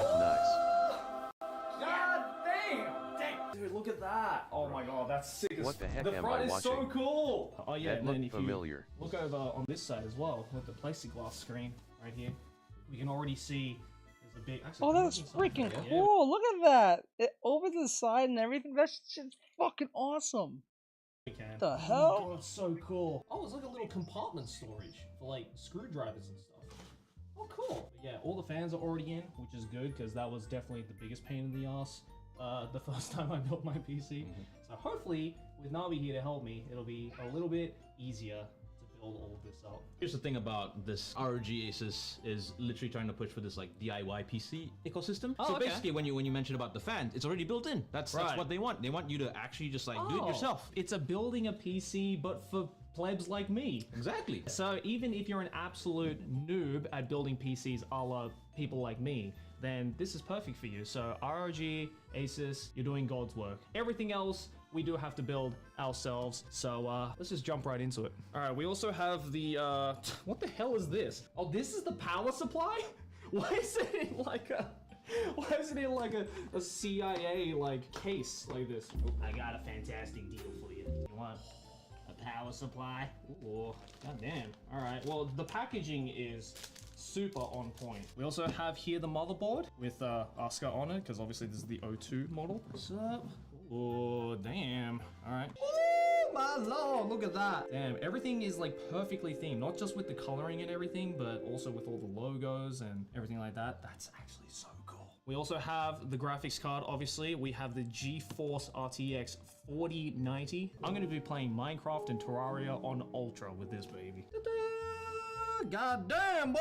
Look at the size of this thing! Oh yeah, look at that. We got Oscar on the back here, the Nerve logo, the O2 logo. Man, this thing is so goddamn heavy. I'm carrying something very expensive in my hands right now, and I'm very scared. So I'm gonna put this down before I break it. And of course, with every PC, we need to have a water cooling system. So we have water cooler right here. Oh dude, the water cooler has a little LED screen on it as well. So I assume some like graphics are gonna play on this when we plug it in. Very, very nice. I love how they're sticking with all the color themes and everything. And then of course we have a bunch of other peripheries and stuff like that as well, but we'll show you all of that once we've actually successfully built this PC. But without further ado, let's do my least favorite thing in the world. Building a PC. It's time for the best moment of any PC build. Peely's fans, this is for you.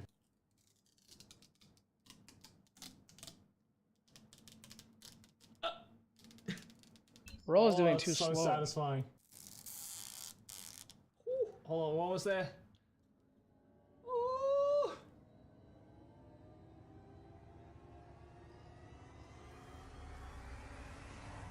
Oh, I just came. Oh, I just came. Oh, god damn. God damn. Dude, this is heavy, bro. Like, that's Oh, that is very heavy. Oh my lord. That is a heavy motherboard. That is a beautiful motherboard. Yeah. Oh god. Oh. Yeah. That never gets old. That's great. That's not budging. All right, cool. I'm gonna leave this part up to Navi because I don't want to be responsible for breaking this. All right, the piece of resistance. You better put it in correctly, Navi. Okay. Did you do it? Well done. I can't see through these glasses. There you go. Very good. This is the SSD. Let me try that. Joe, what are you doing? Oh, sorry, I'm just working out right now with my Evangelion weights right here. You know, I'm letting you do your thing right now. Yeah, your form is terrible, by the way. Tiny Peely ASMR. The fans are all attached to the water cooler. God, this is a Goliath of a PSU. Jesus Christ. God damn. All right, time to put the GPU in. Oh god. This Ava screwdriver's too thick. Alright, times like this we should use the Ava. Hey Teach, I tried to send a message on TikTok but it said it won't send. Something about following the user back. Yeah, that was Oh my god. Jesus Christ. Okay, we figured out the GPU finally. We thought something was stuck and we were like, alright, let's take off all these like front parts here, let's like move this around. No, it was this thing all along. This thing was right underneath here and it was blocking our way. So all I had to do is just shove it out of the way and it went in smoothly. Alright, so now all we have to do is put in the PSU, do some cable work, and then we'll be done. So we will skip to the final result. Okay, well, after all of that pain and suffering, we've built the Ava. We've built the Asus Ava computer. It looks absolutely beautiful. We did a little bit of cable management, so this is probably the best it's gonna look. We've plugged it up over there to that monitor, so now it's the moment of truth. Let's see if this thing turns on. Evangelion. Oh wait, it's already loading up the light. Okay, so that's good. That's already working. Oh my god, it looks sick. Oh. Bios! Oscar! Oh my god, I've never been so glad to see you. Oh my god, everything works beautifully. All of the LEDs, all the screens, the colors, everything looks absolutely freaking awesome. It comes with a bunch of peripheries as well. For example, we have this huge keyboard and mouse pad right here. Absolutely massive. We also have the Evangelion mouse right here. Feels good. Also, check out this Evangelion keyboard as well. This is probably the sexiest periphery right here. Damn, look at that. I love the little nods to Evangelion with all the keycaps and everything, and obviously the color as well. The escape button is the Ava O2, which is very on brand. Feels good too. Oh, I think I finally understand what you keyboard maniacs were talking about. And obviously, since this is a brand new PC, I have to bring some of my work stuff over. And it's not part of the Asus brand, but I did actually buy an Evangelion officially branded USB. This has all of my work stuff for today. So once we plug it in, we are ready to go. This is like the entry plug in Evangelion. Like Asuka's sitting inside of this thing right now. Entry plug, 注入. Fuck. Oh. Entry plug, Shunyuk! It's in. We're in, boys. Thank you very much again to Asus and ROG for sponsoring this video. Again, guys, if you would like to check out this beautiful Eva PC for yourself, then make sure to click the link down in the description below. But now that we got all of this working, I can finally do my work for today. So I'm gonna do and finish all of my work, and then